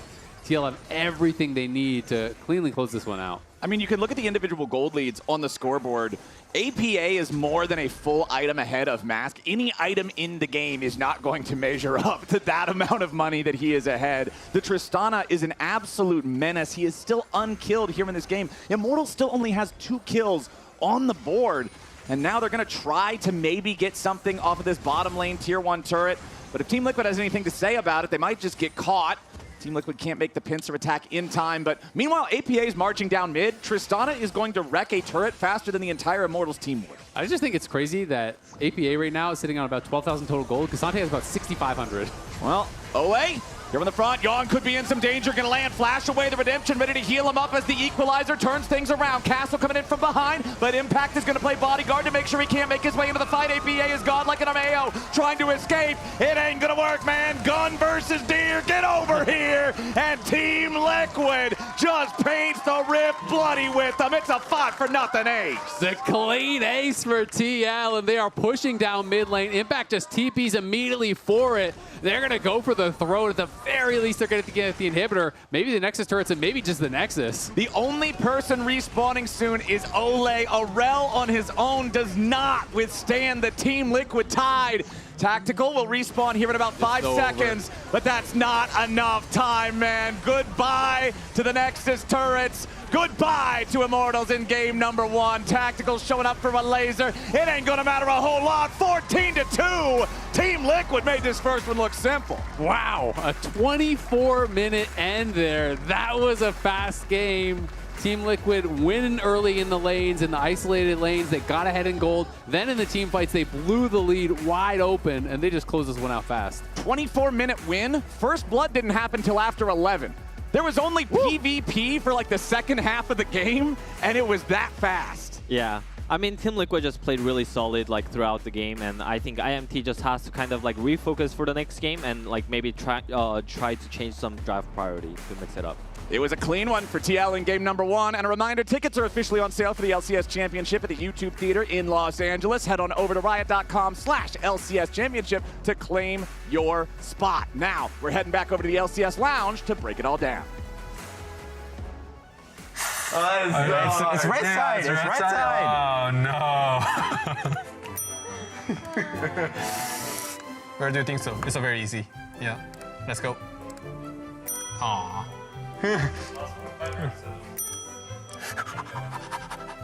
Oh, this would be really embarrassing if you don't get this one. It's a little embarrassing. I'm a little confused. I feel like it's like bot lane, but I don't understand why I don't know this. This seems like such an obvious spot. Let's look at the context clues. There's trees, a rock, a tombstone. See, I feel like this is like like you'd see it a lot when you're split pushing, but like I'm pretty bad at that, so I wouldn't know. It just has to be bot lane, right? Like, dude, I really? can't believe it. Oh, it's split pushing. Split pushing is right mid, bro. What are you saying? I wasn't gonna help you, but like, oh my god, you didn't get this one. Where is this? Yeah, where is it? It's a really good question. I want to just guess it's like blue buff or something. Oh. Okay, honestly, I wouldn't get that. I'm pretty sure he doesn't know. His mouse point is like tweaking. It's a river. It's a river. Yeah, but I don't think there it is. Your mouse pointer is not there. It's a top river. Oh. Oh. Which one is it? Which top river is it, man? Can I count the time? Yo, chill. How much time do you need? Chill. Tell me. Chill.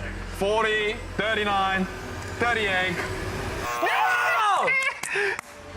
Oh. That is blue. Bang!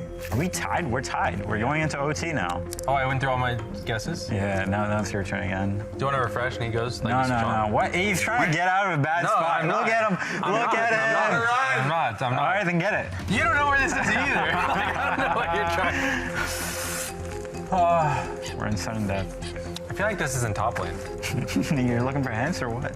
Yeah, No one's like helping me I'm out. trying to look at Raz's eyes, but he has glasses on, so I can't really see. You do? I know what this is.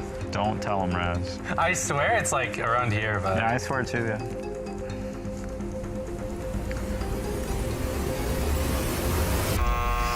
That's hard. That's actually hard. All right, your turn. All right, baby, give me a freebie. Give me a freebie. Which one? Which one is it? Good luck. What the? It's a 1 of 3. I have 1 of 3 chance here. Oh my god. Or what if that's the Nexus? Dude, I think it's top because look at the lines here. Oh yeah.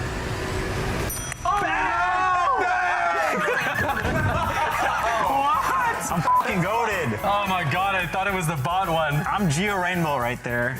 You know, I thought I knew a lot about what the map looked like. Yeah, I don't know anything about what the map looks like. I needed it to be a little bit more zoomed out. I'd probably get it, but. Yeah. Thank you. Okay, thank you. Thanks for watching. Thank you. You know Viper and you know Sniper, but did you know they had a third brother?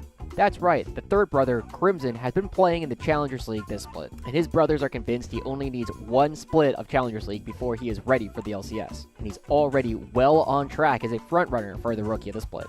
And yes, of course, he does play Riven.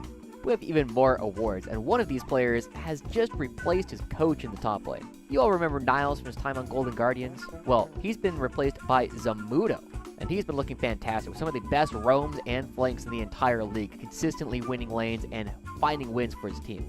We've consistently seen that Zamudo has leveled up his game over the season now that he's on a top team. The growth of Zamudo has made him an easy frontrunner for the most improved. However, the award is tightly contested as 2 former LCS pros are once again looking like they might deserve another shot. Tomo has taken his LCS level laning that we already knew he had and converted it into way more wins than Disguise would have otherwise taken. Now he continues to show dominance as the best AD carry in the league, and it's not close. Tune in at 5 p.m. Pacific, and remember, the future of the LCS starts after the LCS.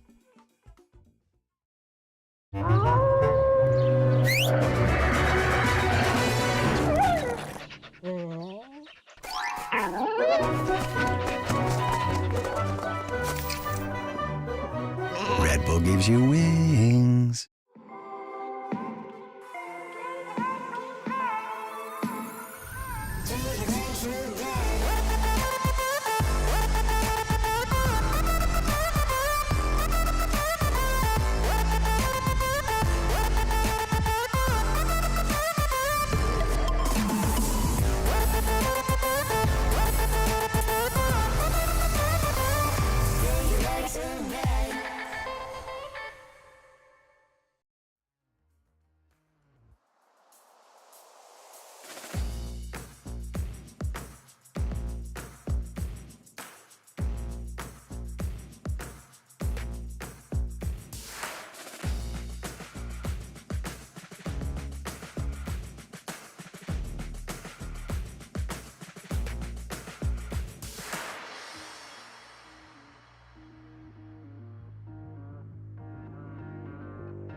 Ladies and gentlemen, welcome back. If you showed up even a little bit late, you might have missed game 1 here of Team Liquid versus Immortals. It was a super speedy one, 24 minutes or so, I believe, on the clock at the end. 24, yep. As Team Liquid won 14-2, so a very, very dominant victory. Then again, Immortals at the bottom of the standings right now, while Team Liquid remains undefeated. I think a lot of people were expecting a showing like this, and TL didn't disappoint. And Immortals back on red side here. In game number 1, we were just talking about this. It's like their 5th pick was Cassante into the Rumble. You're kind of self-counterpicking for composition. But I do feel like if you're going to go on red side, especially in a matchup where you are the big underdog, you have to get spicy. You have to go for something that's creative, a different counterpick to really create an advantage. Otherwise, just go blue side. Yeah, and also, even Immortals' last game, I think, even though they were behind, I like that they tried to fight everything and like kind of lose that way instead of like doing nothing and losing. Yeah, instead of just bleeding out. But I still think that they should try to find the best fight they can with like being creative, being using TPs, or at least like try to fight in laning phase when they don't have like the item advantage. I think it would be much more helpful for them. Okay, so first part of the bans, one thing's already going to be different here. Team Liquid are banning out their jungler from the first game. They are replacing one of those first-round marksman bans with the Ivern. The Jace and the Ashe will remain banned away. Meanwhile, on Immortals' side, it's the Ziggs and the Sejuani banned out, but it's also the Tristana banned instead of that Maokai. And with the Maokai open, General Umpty loves his tanks, and they'll lock that one in for TL. Yeah, it's been one of the most played for him. It was interesting to see him playing on the Ivern. It's only his actual 3rd Ivern game in his entire career and his first in North America. So, people have been talking a lot about Umpty and how he just kind of plays this tank style in NA. But it has been working for him, and I feel like Ivern kind of slots in that similar play style as well. Yeah, for sure. I think Maokai especially will have a lot, especially when you're ahead. It's so oppressive because with the saplings, it's just everywhere. Yeah. And even as a support, when I walk in and I'm just taking like the sapling damage, I have to kind of go back to base and heal up again. So yeah, I think if they can have this strong laning phase again, it will be really powerful. And even like you're talking about, one of the things I always feel like, beyond even the damage, even if you just ignore the sapling damage, you talk about finding creative angles, finding surprise ways to actually like find a flank off a TP or find some sort of different way to attack. It's so hard when there's a sapling in every brush that kind of spoils the surprise. Yeah, for sure. It's actually really interesting because IMT have prioritized Israel, and usually Ashe is the answer to it. You can still play Kalista into it, but after the nerf, it's not as popular. I think Yon is still a player who is willing to play Kalista, but we'll see what their answer is. All right, well, Team Liquid, considering they're not allowed to go back to the Tristana from game number 1, they're just going to lock in that new marksman answer in mid lane with the Lucian picked up against the Corki. The past couple of times that we've seen mid Lucian here in the LCS, it has been accompanied by a support Bard to roam and give him the hot cocoa for the extra synergy and extra bullying power. This time around, not going to be the case. It's Rakan locked in for TL. This would actually be really interesting, though, because I just double-checked, because I don't think APA had played a single game of Lucian, and I checked he has not played a game of Lucian in the LCS. So if it is going to be Lucian mid for APA, that would be his first time playing it.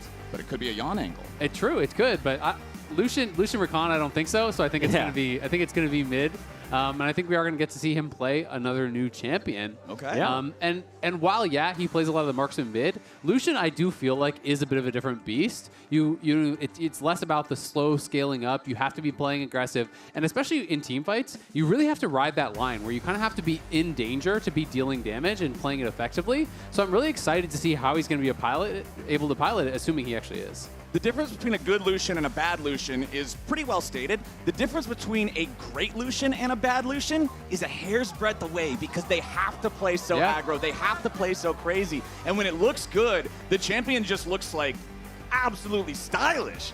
And then when it doesn't look good, it's like my Lucian. You dash in and you instantly die. You're like, this champ sucks. Dash, shot, dead. Well, sucks. We'll get him next time. Let's see what happens in the second half of the draft here, as Immortals is going to have Ole on the Leona. In this one, we have the Zeri banned out. We have the Lilia banned out. So both junglers are going to have to play something different from the first game this time around. Immortals, they recognized, hey, Yon likes to play that Xayah. We don't want to give it over when we have Leona. We don't want to give it over to be paired with the Rakan, so they'll remove that too. What kind of pairings would you be thinking about here for the TL side, since they obviously have the Rakan locked in? We don't know what their AD is going to be. Yeah, I think versus Israel, like it's going to be either Kai'Sa if they want to play more of a dive style, or MF if they want to go for like the team fight and like kind of scale. MF is a really good champion versus Israel because she builds BT as her first item. So Israel's poke starts to not stick at all, and you just kind of naturally win the lane. How do you feel about MF in general as a champion? Because it hasn't really been that popular in pro, but for a long time it's been pretty successful in solo queue. And when I talk to pros, some people are like, yeah, it's good in solo queue, but that's only because you're playing against bad players. And other people are, more insistent that it actually is a strong pick and it just needs the right setup.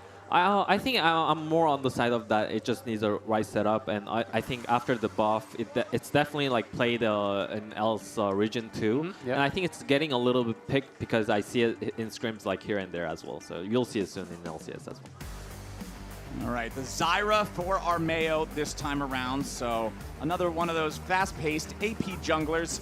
Jan again just running down the clock, hovering pretty much every AD carry in League of Legends to keep us guessing as to which one he's actually going to lock in against this Ezreal Leona bottom lane. And that's a long 0 seconds. Yeah, really, that second lasted about 5 seconds, but we got Jhin locked in finally. This is kind of interesting because Immortals comp looks very standard, but also, again, we talked about the importance of getting actual counter picks on red side. Their comp needs a tank. He's just gonna pick Asante or something on 5 again, isn't he? Like, I feel like the comp doesn't really function if you just pick another carry.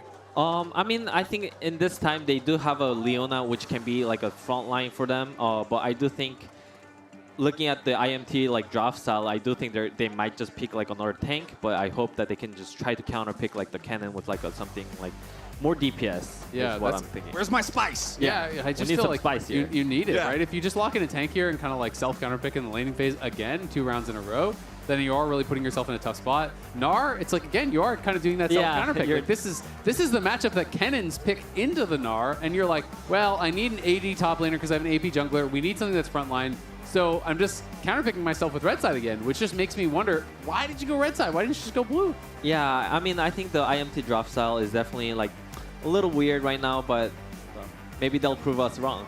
And they do have a solid composition, but they do. I'm not saying, this comp sucks. It's more just about playing red side versus blue side and being able to get value out of that 5th pick. Because when you look at the comp, they have lots of poke, they have lots of control, in these areas. If they're the ones that are first to an objective, walking in through Zyra plants and Corki poke and Ezreal poke really can be a nightmare. But I do think that requires you to be playing from an advantage. That requires you to be playing from ahead, which is going to be the difficulty here. Because by the same token, if you're the one showing up second, walking through saplings, and you're walking in blind to Rakan and Maokai and potentially a flanking Kennen with all these squishy champs, then it can be really, really hard to play out.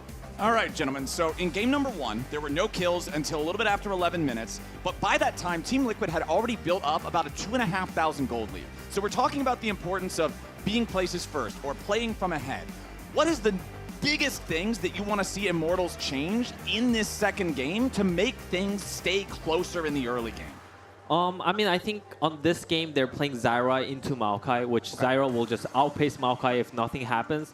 So I hope to see that this game, at least, they should try to play to jungle advantage as much as possible. Try to keep the lanes clean if Zyra is not pathing through your lane. And try to be stable as much as possible and let Zyra just snowball the game. Okay, we'll see if they can play around that. It's time to hit Summoner's Rift for maybe the last time this week. But this game is very, very special for one player in particular. As of this game, Impact now has the most games played of all time in the LCS. He passes Wild Turtle. He was a world champion back in Season 3, and he's still running the league from top lane all these years later. A living legend here in a top lane. Man, that is honestly just a crazy stat. He has been here for so long, playing at that super high level for so many years.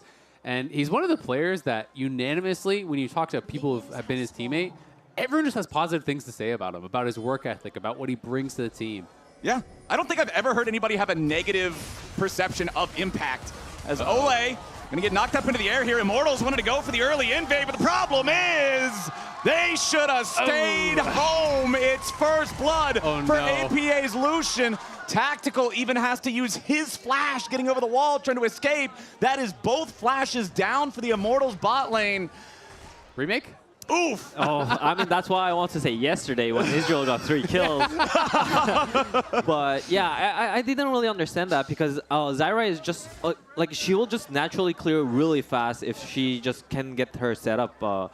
And she's not really strong level 1 champion. Yes, Israel and Leona are really strong, but like, Zyra is not really strong. So I didn't really understand that at all. Yeah. I mean, it also just felt like they weren't even all in like set up in that brush, right? It was just Leona standing there as they're going to push Yon back. It was just Leona standing alone in the brush, and people were kind of too far behind to even capitalize on the initial stun that she got. Like if you're 5 stacked in the brush and someone walks up, gets stunned, everyone's hitting them immediately, then maybe it works.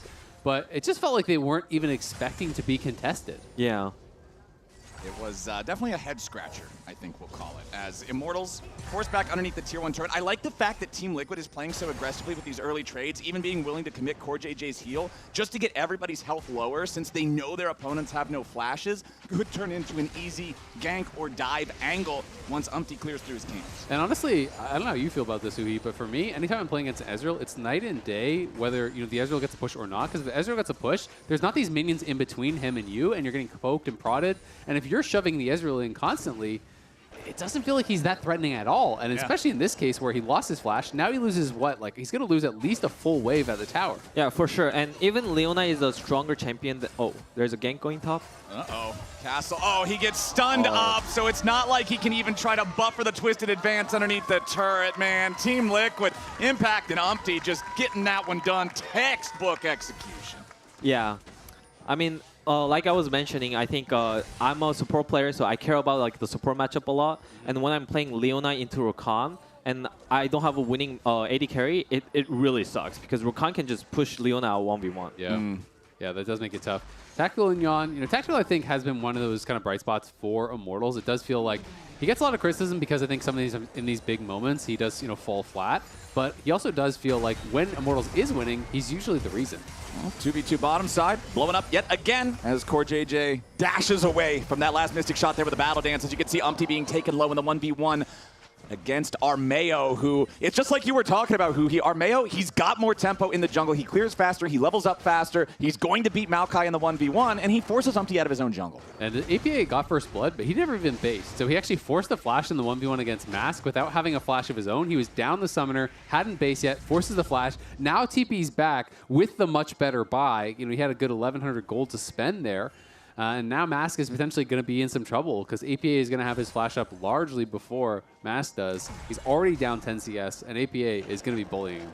Yeah, APA with that Vamp Scepter for the extra sustain. They're going to match refillable potions, so he's feeling great about the way this mid lane is looking right now. Again, expect to see Umpty or CoreJJ try to make a move on this flashless enemy Corki, as Ole and Core have both made their way into the mid lane now. Could get ourselves... You see, normally, this marksman and support thing is a bot lane occurrence. But in this season, we do it mid lane instead, as Ole and Core, neither one of them's going to find anything. They'll head home. And in solo queue, you can really go to any lane, because top lane are going to be marksmen, maybe Kindred Graves in the jungle, just go anywhere, and you're playing bot lane. Sports are having a great time, man. Transferable job skills can go all over Summoner's Rift, as Ole wants to try to lead the charge here. Finds the Shield of Daybreak on Core, but he can just, again, Battle Dance right back away. So easy to disengage on the Recon. So Hui, talk to me a little bit about, when you're in a situation where it's like, okay, your mid laner is in a matchup like this, where he's down early, he's getting pressured, and you need to support him so he can actually stay safe and push out those waves. But how do you balance that versus, worrying about the 2v2 where they're kind of playing from an advantageous position? Are you talking about 2v2 like advantage in bot or in mid? Either or, really. Because I feel like it's like, if you're roaming to mid to try to help a losing matchup, and you're losing that 2v2, how do you kind of balance that? I mean, there's not much balance. You just kind of have to choose. You just kind of have to choose who are you gonna help. Yeah. Yesterday, when I was playing versus Bard as a rel, and Israel had 3 items. I know Bard is not bottom, but he can still be bottom. He can be mid. He can be top. So all I can say is, guys, he can be anywhere, and please do not die. I'll try to come when I can. That's all you can do. Engage once again, coming out from the Immortals bottom lane as Ole leads the charge. Yon and Core continuing their disengage as the heal is used. Nice deadly flourish from Yon to lock up Tactical, who's down to 100 HP. And Ole's got to try to keep him protected here. Meanwhile, topside, that's going to be a 2v2 up there as well. Ole knocked up into the air while the stun on Castle coming out from Impact here with a slicing. Maelstrom might turn into a kill. Ole going to sidestep Deadly Flourish here in the bottom lane at the same time as Impact misses that Shuriken. Castle gets away back underneath the turret and Tactical, and Ole going to be doing the same thing. Team Liquid made 2 moves in 2 places, but no kills coming out. Immortals evade the assault. And Umpty's starting up the grubs at the same time, but hold on, wait a second, Armeo coming down to try to stop him. Armeo is level 6, Umpty only now level 5. Twisted advance into the flash to immediately try to leave because Mask is also showing up and Castle is following right behind. Flash for the lockup. Umpty's trying to get away, but it ain't gonna work. Mask is on the board for Immortals. APA trying to come in and get one back, and he is gonna find the kill on Castle, but now he drops a double kill back over to Mask, and Immortals get a 2-for-1 trade. That is actually so big for Immortals, getting something back on that top side. Not only do they push Umpty out, they get the kill on him, they get the flash off him, and they get the shutdown on APA plus his flash as well. So yeah, they lose a kill, yeah, they lose out on fights on the side lanes, but it was imperative that they get something back off of the back of those couple plays. Yeah, I mean, this was such a huge advantage for IMT because Zyra is already 6 and Umpty just hit 5. So any fight around the 2 jungler, IMT will always win. And I think it was smart that he didn't just overcommit and just waste the Stranglethorns on that initial kill. He saved that, and I think that's what allowed them to kind of turn around on APA. APA flashes in, then all of a sudden you're stuck in the middle of that Stranglethorns. You're going to get popped up, and there's no way you're going to be able to do anything more than just getting that one kill. Nicely done there for Immortals to keep this game closer, despite the fact that the level 1 felt pretty busted from Immortals, right? Like, they're way better straights than they were in the previous game at this same time. Game number 1 at this point in time, I believe they were already down 1,000, maybe even 1,500 gold. This time around, hey, 500, not bad. Well, and that's the thing that's just kind of heartbreaking about it, you know, to go back to who he was talking about, where it's like, you know, Zyra is going to outpace you in the jungle. Why are we, you know, flipping the game at level 1? They're this close with how horrible level 1 went. What would the game be looking like if APA didn't start with First Blood, if you didn't start that far behind? Yeah, I mean, now I think they're trying to stabilize it as much as possible. They kind of realize that their advantage is around Zyra, so they're trying to put the Israel into mid lane so that like down 2 levels. Yeah, he's also down on lots of CS, but yeah, I think to make it less spicy, this is what they have to do. Okay, the only gold lead for Immortals for an individual player is Armeo on the Zyra. 2 assists, massive farm advantage. It's exactly what we were talking about with being ahead in the tempo. You can see he's halfway to level 8. Umpty not even that far on his own progression towards just level 7, but Umpty will be able to secure the first Drake of the game thanks to the protection of his teammates and the control in mid and bottom lane. How much do you worry about, you know, this kind of handicapping the Corki, who just got the 2 kills, but now you're sharing XP? And I always feel like so much of the power in Corki is getting the rank ups of your ultis, right? You know, being able to get that solo XP so you can get to, you know, level 11 with the Triforce, etc. I mean, for sure, I think as a support, you don't really want to share XP with especially your solo laners as much, but you also kind of have to be there to protect the die. Yeah. Ooh, Impact. Wanting to maybe have a chance to fight this one out as Umpty shows up. They're going to try to focus Armeo down first, and yes, they got him. Impact going to be kept alive with the battle dance. Armeo ends up getting the kill thanks to the plants. That was so close to a tragedy for Immortals, but it will be a 1-for-1 trade. Impact played that really well. He bought so much time in that 1v2 and actually forced them. Then they realized, okay, TL's coming. We need to actually force this. So then the Zyra steps forward and gets caught in the slicing Maelstrom. So he gets so much damage down on both of them. This is just really smart. He drops the ward in the mid bush. He steps up. He's buying time here. Then getting in on both of them. Gets the ulti down on 2. Umpty arrives and very nearly Core was able to save him here. This was so close, man.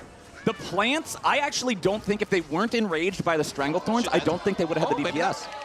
Oh, I don't see anyone. Yeah, for a second he's like, I'm dead? Maybe not. The roller coaster of emotions. It's a very short roller coaster because it was only a 3-second fight, but. Well, even after, they know, like, they were pretty happy with that result. So, like, like, you know, the answer is, like, gabi gabi, which means, like, oh, nice try in Korean. So I think it was pretty nice. Yeah, hey, it works out, man. We got a 600 gold lead now for Team Liquid, as once again, Tactical just trying to catch up here to Jan on the Jhin. Pretty much tied for the biggest gold lead in the game with Armeo over Umpty is Jan's advantage on this Jhin. We'll see how accurate he can be with the big ultis and the deadly flourishes as the game goes on. He has had a couple of good hits on that deadly flourish here so far, as we don't have any neutral objectives to fight over for the next 3 minutes. So instead, we're going back into the top lane as APA is the target, and Immortals are going to commit an extra teleport up here to guarantee that they get the kill, and Mask is going to take it. That seemed a bit much. I feel like they must have thought someone else from TL was coming. No, I don't think it was to guarantee the kill. Just the TP to give the gold to him? Yeah, I think it was to give the gold because no one can exist on boss side, and they were making a top side play. So Nara is naturally going to base and go bottom, and they're going to maybe lose the tower or defend it, but they want just more resources on their Corki side. So like, Corki is just tipping up, catching the wave, and also getting the kill. Yeah, it's interesting, right? Because it's like, I guess it just feels like for a guaranteed kill, it still seems like a lot to spend just to give that gold over the Corki, but maybe it'll be worthwhile. Because now, you know, the problem is on the other side, Nar goes down bot, but now you don't have a TP to actually answer and defend, and there's 3 TL members standing around there. So yeah, you give a little bit more gold to the Corki, but now it's actually difficult for them to even walk up to the tower. So they lost a full wave, if not 2 full waves, to the turret, not being able to walk up. Where, in my mind at least, if Corki has TP, maybe Corki can, you know, be able to actually help them. Yeah, maybe, but I think they just didn't want to take that risk because they understand that they're going to win the game by playing through Corki and Zyra, not through by Nar having more farm. So I think they just, even though they lose a little more, I think they just want to guarantee that Corki is always comfortable. Top lane just doesn't matter. You heard it here from him. There it is. Don't tell to my top laner, okay? I think he already did by saying he's not allowed to play top lane Varus. Exactly, my friends. There are 4 marksmen in the game. Neither one of them are top laners. Let's focus on the important things here, and the important things are Lucian and Corki. As you can see, the Blade of the Ruined King and Trinity Force completed for both of those mid laners, respectively. First items are kind of coming online in a variety of different places here. You can see the Static Shiv for Yon's Jhin. You can see the... what is that thing? Zeke's Convergence, that's the name. Forgot it there for a second for Umpty. Nice cheap item for tank junglers that even though you don't have the same pace as somebody like Armeo on the Zyra, you can still get that first item completion around the same time because of the price point. It's also just so efficient. It has armor, has Armor, has health, has ability haste. The proc is decent, so it is a really, really strong one-item spike on a cheap item. But Armeo definitely going to be really strong potentially in some of these next fights, especially once you do get to Rylai's. When you're on Rylai's Leandries pretty early as a Zyra, it is very difficult if you ignore this guy, if you're trying to dive onto one of these marksmen and he can get multiple plants out, pop the ulti. You're trying to walk through those things, they will tear you up. So it's going to be up to Immortals to have the right setup to get this poke down prior to the fights, to try to negate some of that hard engage that could have come out from Core and Umpty. Because if they're at full health and they get that go button, you're probably going to die. But if they're sitting around 60, 70%, all of a sudden maybe they're kind of scared to actually go in. Yeah. Armeo clearing through his next blue buff here. Core JJ, it's not really like a little 6 Rakan can do a whole lot about this. So he'll just be hanging out, making sure that nobody is going to pass through this area to make a move towards Yon at the same time. Yeah, so the second dragon is coming up, and I think they just understand this time that they don't even have to try to contest it because it's just a second dragon. They will rather put more resources on Corki's side, so they're just moving to top side and trying to trade gold here, which I think is really smart for them to do. Yeah. I'm down for it, and it looks like that's exactly what we're getting as Team Liquid will pick up their second Drake of the game. So first 2 going their way, and it is an Infernal Soul, so very high value on that as well. As APA recognizes, hey, my team's on the bottom half of the map. Immortals did not contest. They've got to be nearby. I'm going to back away so he doesn't get punished here underneath the tier 1 turret. Meanwhile, Armeo soloing down the Rift Herald. Zyra is very, very fast at neutral objectives, so Armeo is having no issue with this one whatsoever. That's going to get secured as now Ole trying to exit out of the enemy jungle, but Team Liquid can't really do much of a punish on him as Mask finds a lot of damage there on APA, who just got a little bit too feisty trying to get up there and get the farm, forced to use his flash to escape from the Corki. APA has really kind of been on the back foot, it feels like, for the last couple of minutes. Obviously, you know, did start with that first blood, was able to get another kill, but they are putting pressure on him, and so much gold has been successfully donated over to the Corki that he's getting strong. Yeah, now a nice big engage coming out from Team Liquid. They aren't going to kill anybody here just yet, but Armeo is going to get shut down. Curtain call, 4th shot, not going to find it, but the deadly flourish locks up Ole right when it looked like things might have been turning brighter for Immortals. Team Liquid turns off the light. That is just a great play from TL. The collapse comes in so expertly. Impact comes in with a TP. Yon is roaming up the river and is able to actually answer with that ult. IMT are going to try to trade a tower down on bot lane. They are going to be able to get this tier 1, but TL going to be pushing that tower on top side as well. Yeah, I mean, I think this is just about like the patience game. TL is just being way more patient, waiting for the right opportunity. And IMT, even though they were in a really good spot here, they're like trying to overforce this tower, which was kind of meaningless to do, and they're kind of putting themselves in a really bad position. Zyra is tanking tower forever, and now it just became a really bad fight for them. Uh-oh. Impact is not in a very good spot right now. I don't really think he lives this in any world. We'll see if he can get any kind of value out of it, but the answer is no. And gentlemen, I'm going to go ahead and say it. I think these first 16.5 minutes from Immortals in game number 2 have been really good, considering the expectations of this head-to-head. They absolutely have, but this is the thing. Like I was talking about, you know, they lead the league in that closest net. They are good at keeping games close. They are good at keeping games competitive. They're not good at closing the games out, right? So what do you think are the next steps here for Immortals? You talk about, you know, them maybe not having enough patience. What would you like to see them get done in the next kind of 5 minutes if they were to try to win this game? I mean, even though I think they were in a good spot, but because of the previous play, they were kind of even now, but they're still in a decent spot for them to win the game. So they just have to wait for their Corki item spike and the Zyra item spike. They still have a Herald. So this Herald, they just have to give it gracefully and try to aim for the next Dragon fight. Use the Herald to like get first objective control and try to use the Corki and the Zyra pokes. First turret being forced down in all 3 lanes now as Team Liquid will open up the map a little bit more for themselves. Immortals has taken down the tier 1s in both side lanes, but that tier 1 mid is just so important for being able to step forward, establish more control over the map, establish more vision, look for some of those picks, and they still have yet to take it out. That next Drake spawning in just under 2 minutes. And we'll see. I don't expect Immortals to just let this one go. I don't expect them to just allow Team Liquid to have a free soul point with how close the game is. But again, let's go back to what you guys were talking about in the draft. It's all about who shows up first. Don't be late to the party because both comps struggle having to face check. Well, and that's like who he was saying, you know, Immortals are going to have the advantage for this next one because they have the Herald, right? So you can use the Herald, drop that, force a response, or get the free tower from it, and that can hopefully get them the first setup. Okay, Ole's going in after IMT here. Armeo hanging around behind him, but now APA is also nearby. Ole's got to be a little bit careful. Leona no longer has the Eclipse, no longer has the Aftershock, no longer welcome in the Team Liquid jungle. As Jan opens up the curtain call, gonna try to put those bullets into Mask. 4th shot, ain't gonna find him. But the Maokai ulti into the quickness, ready for the follow-up here. Deadly Flourish from long range, and APA brings in the cannons to get it done. Man, just when you were thinking Immortals should have had the advantage here in this fight, it ends up going Team Liquid's way. However, Impact is traded back on the other side of the map. Solo killed by Castle in the top lane. So Castle is able to get something back on the side lane, and that is actually really, really big. Ken always known as one of these champions that has the early lane dominance, but Ken starts to really struggle, I think, you know, in those isolated 1v1s later on in the game, where you no longer have enough burst to actually take them down, and you don't necessarily have the sustained damage. Like, look at this, Castle just kind of simply running him down.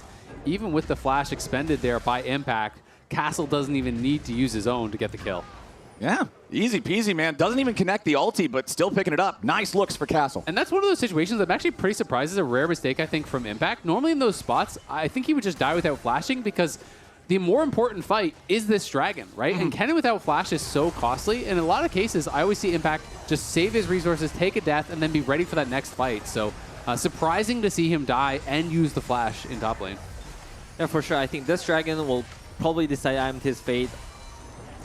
Now they're kind of getting pushed in, which is not that great, but hopefully they can try to get some towers here. Castle's driving the Uber. He's going to be so far ahead of the team, though, and Corky's yeah, not there. He's really far forward. The Herald should be able to finish off the turret. Impact coming around from behind. The slicing Maelstrom cuts Tactical to pieces, and Armeo goes right with them. Boys, we aren't going to get a dragon fight at all because Team Liquid just wiped Immortals off the map.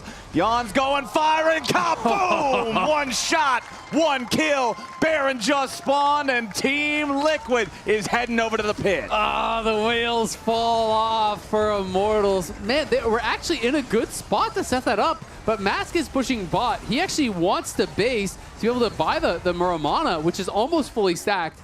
But you're driving the Herald past the rest of your team, forcing yourself to commit to this play when your mid laner, your strongest person that you donated all this gold to, isn't even there. And Immortals just get way over eager, punish themselves so hard with that. You know, Ezreal's forced to push forward. Impact gets the flank without even having flash because they kind of just serve themselves up. Like, look where Corki is. Corki is pushing bot, basing to get an item. And what are we doing here? We're so far up, you're going to get collapsed on both sides. Yeah, I mean, I just feel like the pressure is kind of eating up to them. They just have to like really calm down and like, I don't know, just refocus because the game is still not lost. They have a really good comp. They managed to get the dragon even after that. They have 2 tiers. Oh, but we're not done. Now it's more problems for Immortals as Ole is going to be here on the front line, soaking up all the damage. Impact into the middle. The slicing Maelstrom's going to claim the first. Castle trying to disrupt the back line, going after Jan as APA kites out Mask, looking to hit him with a calling, but it ain't going to work because Mask gets the kill. Castle still trying to find Jan, not going to work out. Umpty ready to lock him down here with a twisted advance as the Mega Nard just buys a couple of more seconds. Jan needs to reload the damn gun. One more magazine might just do it. The deadly flourish, point blank. He flashes the wall up and he gets it as Impact finishes off the kill on Mask and Bot at the same time. They might have lost APA, but they got 4 back in trade. Yeah, it just doesn't matter. TL outfight across the map. It breaks into all these little skirmishes. TL winning out on both sides. I actually think it was 5, and Ole is just so low leveled that he respawned before the fight actually finished. That's a bit of a tragedy, boys. This game was so close for so long, and now it is a 5,000 gold lead for TL. The prophecy fulfilled with Immortals in their close games, but then as soon as it breaks away from them, it's off to the races. Yeah, that's tough. I mean, you just cannot afford to make a big mistake against that. Against a team like Team Liquid. You know, they're going to murder you every time if you give them an opportunity like that. And they were just waiting for that mistake from Immortals. They overforce and they get roasted for it.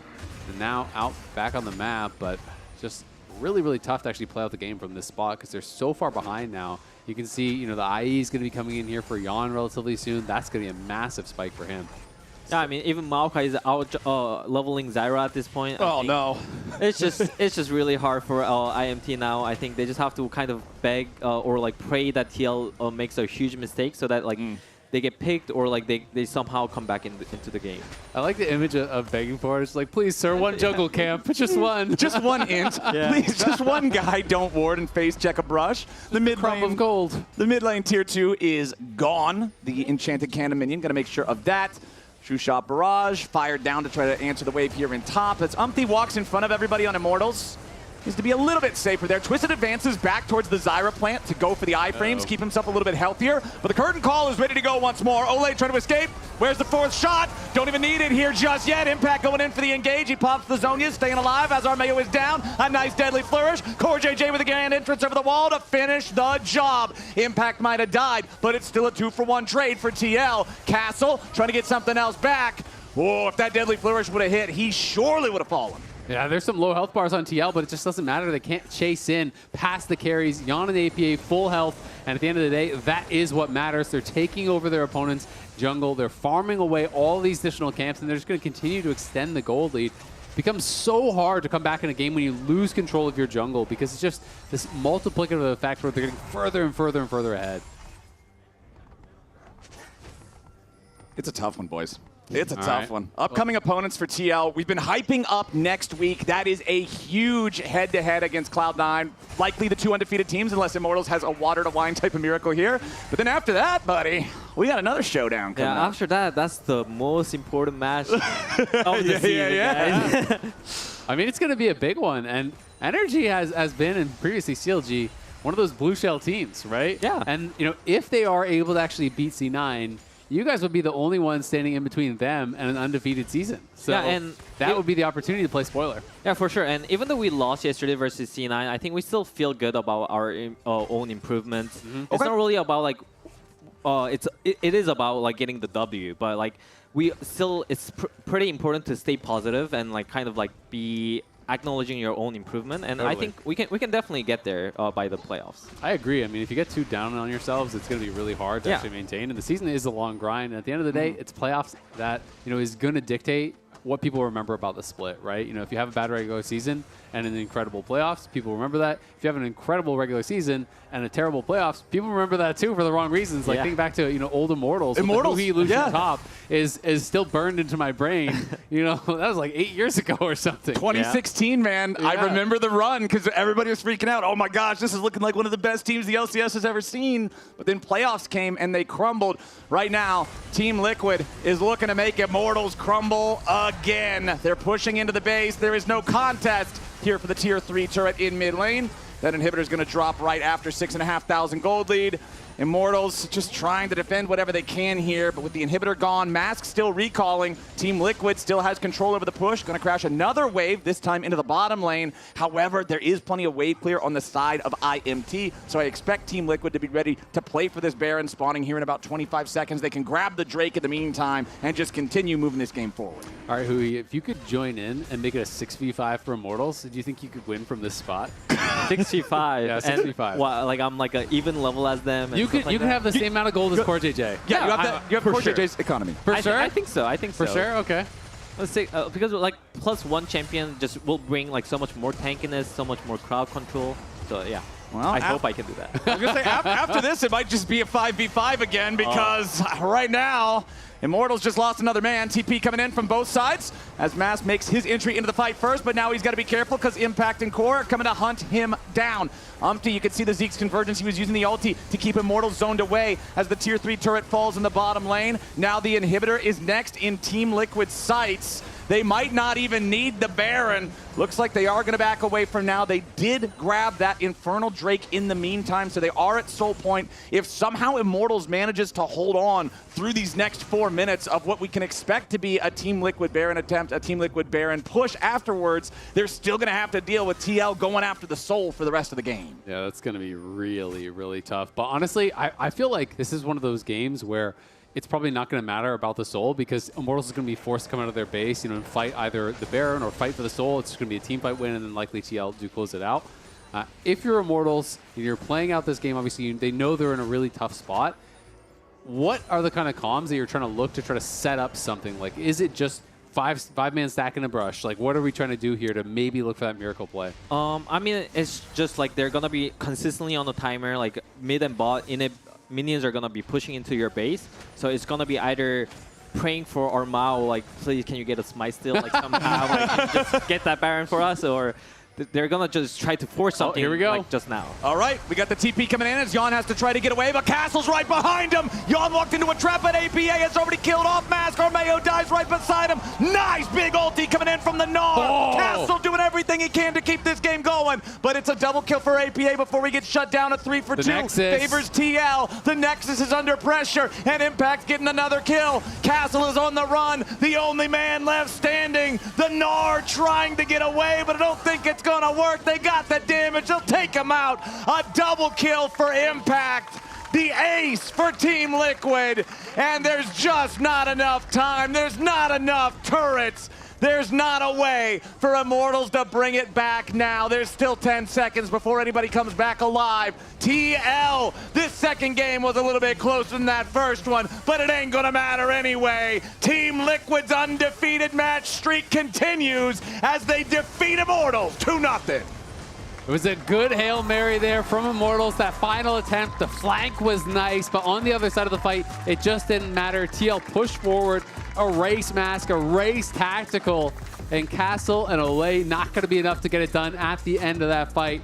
That's a tough pill to swallow for Immortals because I do think they were in a good spot. When you go back and you watch that game, you're going to see the opportunities that you had where maybe you overforced, where maybe you didn't need to go for it. And those are just the mistakes you cannot make against the TL, who's looking too damn good, too damn solid. Another win for them. Only 2 series away from the undefeated split. They're the reigning champions. They're coming off of a strong international performance, and they are definitely the team to beat right now.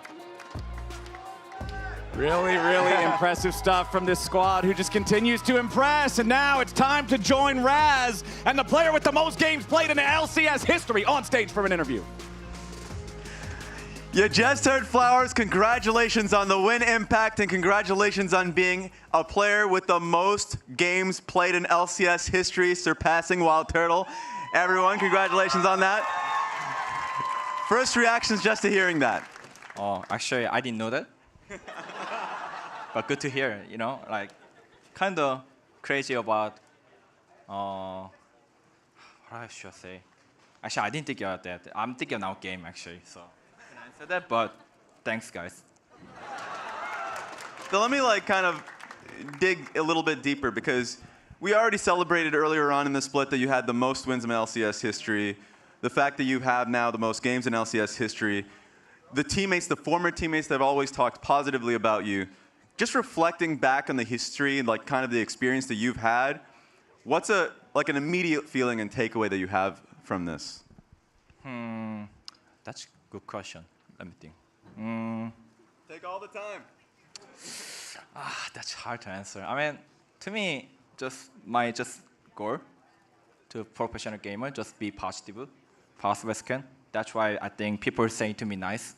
To example, Inspire or Jojo or anyone, just my teammate, all teammates saying nice to me.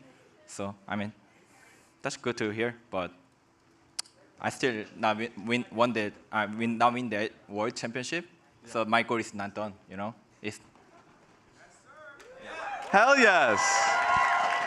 You're talking about your goals not done. So far, you have the most player of the series. You just won Player of the Week 2 weeks ago.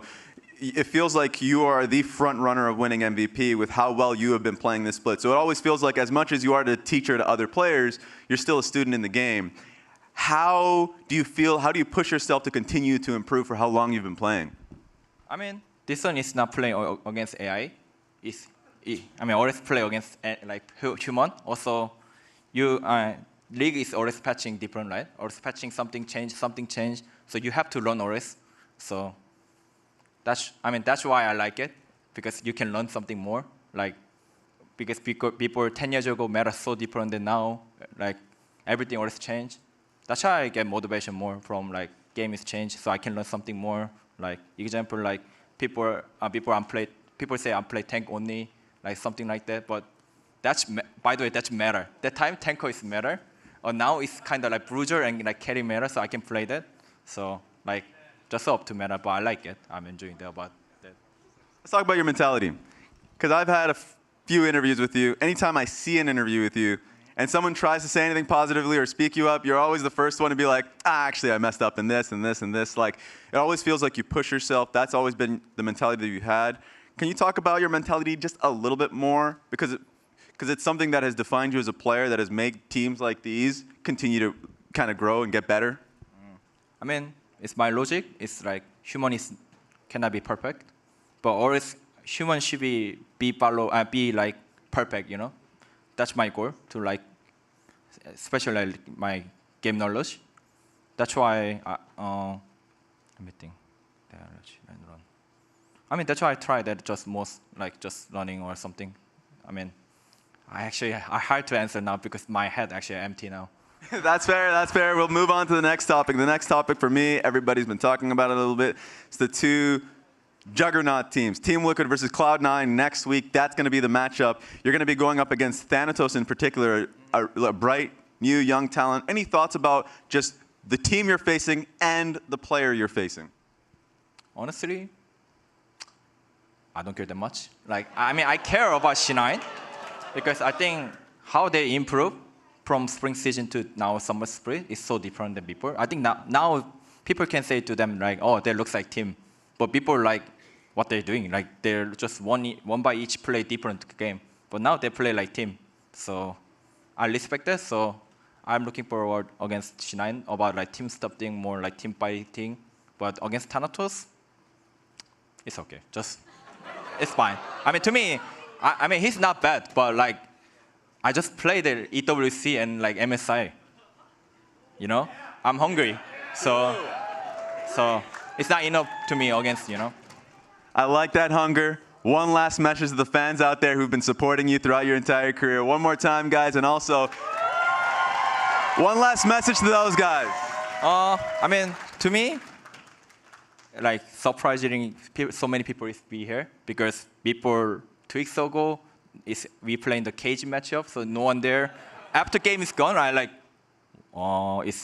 am I like play like just university like stage game, something like that? Is no one here? Oh, but now I can play that. Oh, finally I'm playing the stage. So thanks to come here, guys, and thanks for cheer for us, and thank you, Honda. That's a good message. Thank you, Honda, and I'll be sending it straight to the back. Thank you, guys.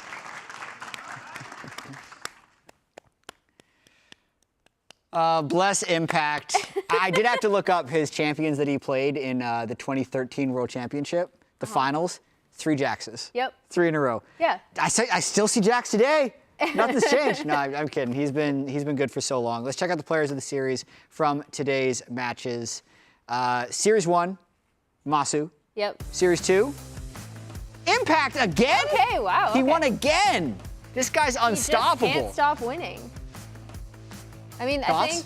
I think again, obviously he had a really good Kennen performance in the second game, despite some hiccups. Yeah. And like a cleaner like early game from IMT.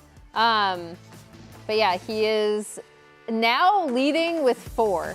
They've Player only of the had series. 5 series wins. Yeah, and I think that one was APA, if I'm not mistaken. Yeah, so. probably. His influence on this team, like, really, really can't be underestimated. And Yeah. he is doing it at a time where, like, in one of those games, I remember, there was the lane swap that they executed really well, but then he ended up getting a ton of kills from Dig making mistakes on bot side when he was in 1v2. So it's, I think when we talk about impact, a lot of the things that we say are like he was saying, like people say, I'm just a tank player. I think a lot of it, to your point, when you were talking earlier, is what he's able to do when he's not necessarily the focal point of his team, regardless of matchup. Yeah, he doesn't need the whole team to play around him in order to be good for the team, which is something he's done better than everybody else. Let's check out the highlights from today's series. 5 games, it was not double 2-0, and this first game, with all of the banter between Sniper and Dwippo, Sniper ends up getting the first blood. There was a follow-up after the series as well. Dwippo said, I think he said like... Yeah, it was paternity test inconclusive. Yeah. It was good. Go for an older brother for now, because after the first game that 100 Thieves had a nice comeback in, FlyQuest did dominate the rest of the series. Yeah, and I do think we kind of went over what FlyQuest, some of the mistakes they made in that first game. And you heard both Masu and Busio talking about draft adjustments they made, but then also just like focus adjustments. We saw them going bot side a lot more frequently. There were jokes afterwards from Inspired about just locking in Ivern and then meowing for his bot lane. He was having a lot of fun on Ivern. Yeah, but I think, you know, they came out and really played well around that bot 2v2 pressure. Yeah, TL in the second series that we just saw, this wasn't as back and forth. This was just force for Team Liquid. Like just moving forward towards their C9 matchup to see who gets to remain undefeated going into next week. And this is what we talk about when we're best of threes and its reduction in the ability to have upsets. It's because there's no trap game of Team Liquid looking ahead and prepping for C9 all week because they played Immortals on Saturday and C9 on Sunday. No, they had the whole week to decide how to dismantle Immortals, and they did just that. Yeah, and I think the big thing going into C9, as Impact said, he's like, they're playing a lot more as a team. I think the thing that we've seen from TL is, again, a lot of their mid-game focus. I feel like they definitely think it should be shored up. But I think that can be their strengths, especially with some of their lane assignments and how they're using ADs mid. So it's going to be a really interesting matchup. Yeah, the amount of solo kills that Team Liquid generate just from mid-game solo lane solo kills is really high. Let's pull up our Samsung SSD Fast 5 for this week. I think I know what one of them is going to be. And it's going to be that fastest kill for AD carry, Berserker, 1 minute and 17 seconds. Also fastest second kill and fastest third kill. Yeah. Because they were all within like 5 seconds of each other for Berserker in that C9 game. Yeah, that was the Ezreal triple kill. APA fastest legendary. Yeah, Armeo got level 6 on the Zyra at 6 minutes and 9 seconds, but was unable to do more with it. So that is it for the Samsung SSD Fast 5. Thank you to our friends at Samsung for powering our Stage PCs all spring split long with the speed and reliability of the Samsung 990 Pro SSD. And now, the MasterCard Player of the Week, voted on by the casters and the analysts, and I think who he is Masu. Woo! Congratulations, man. 3 Kalista games, I think, was solid in all 3 of them.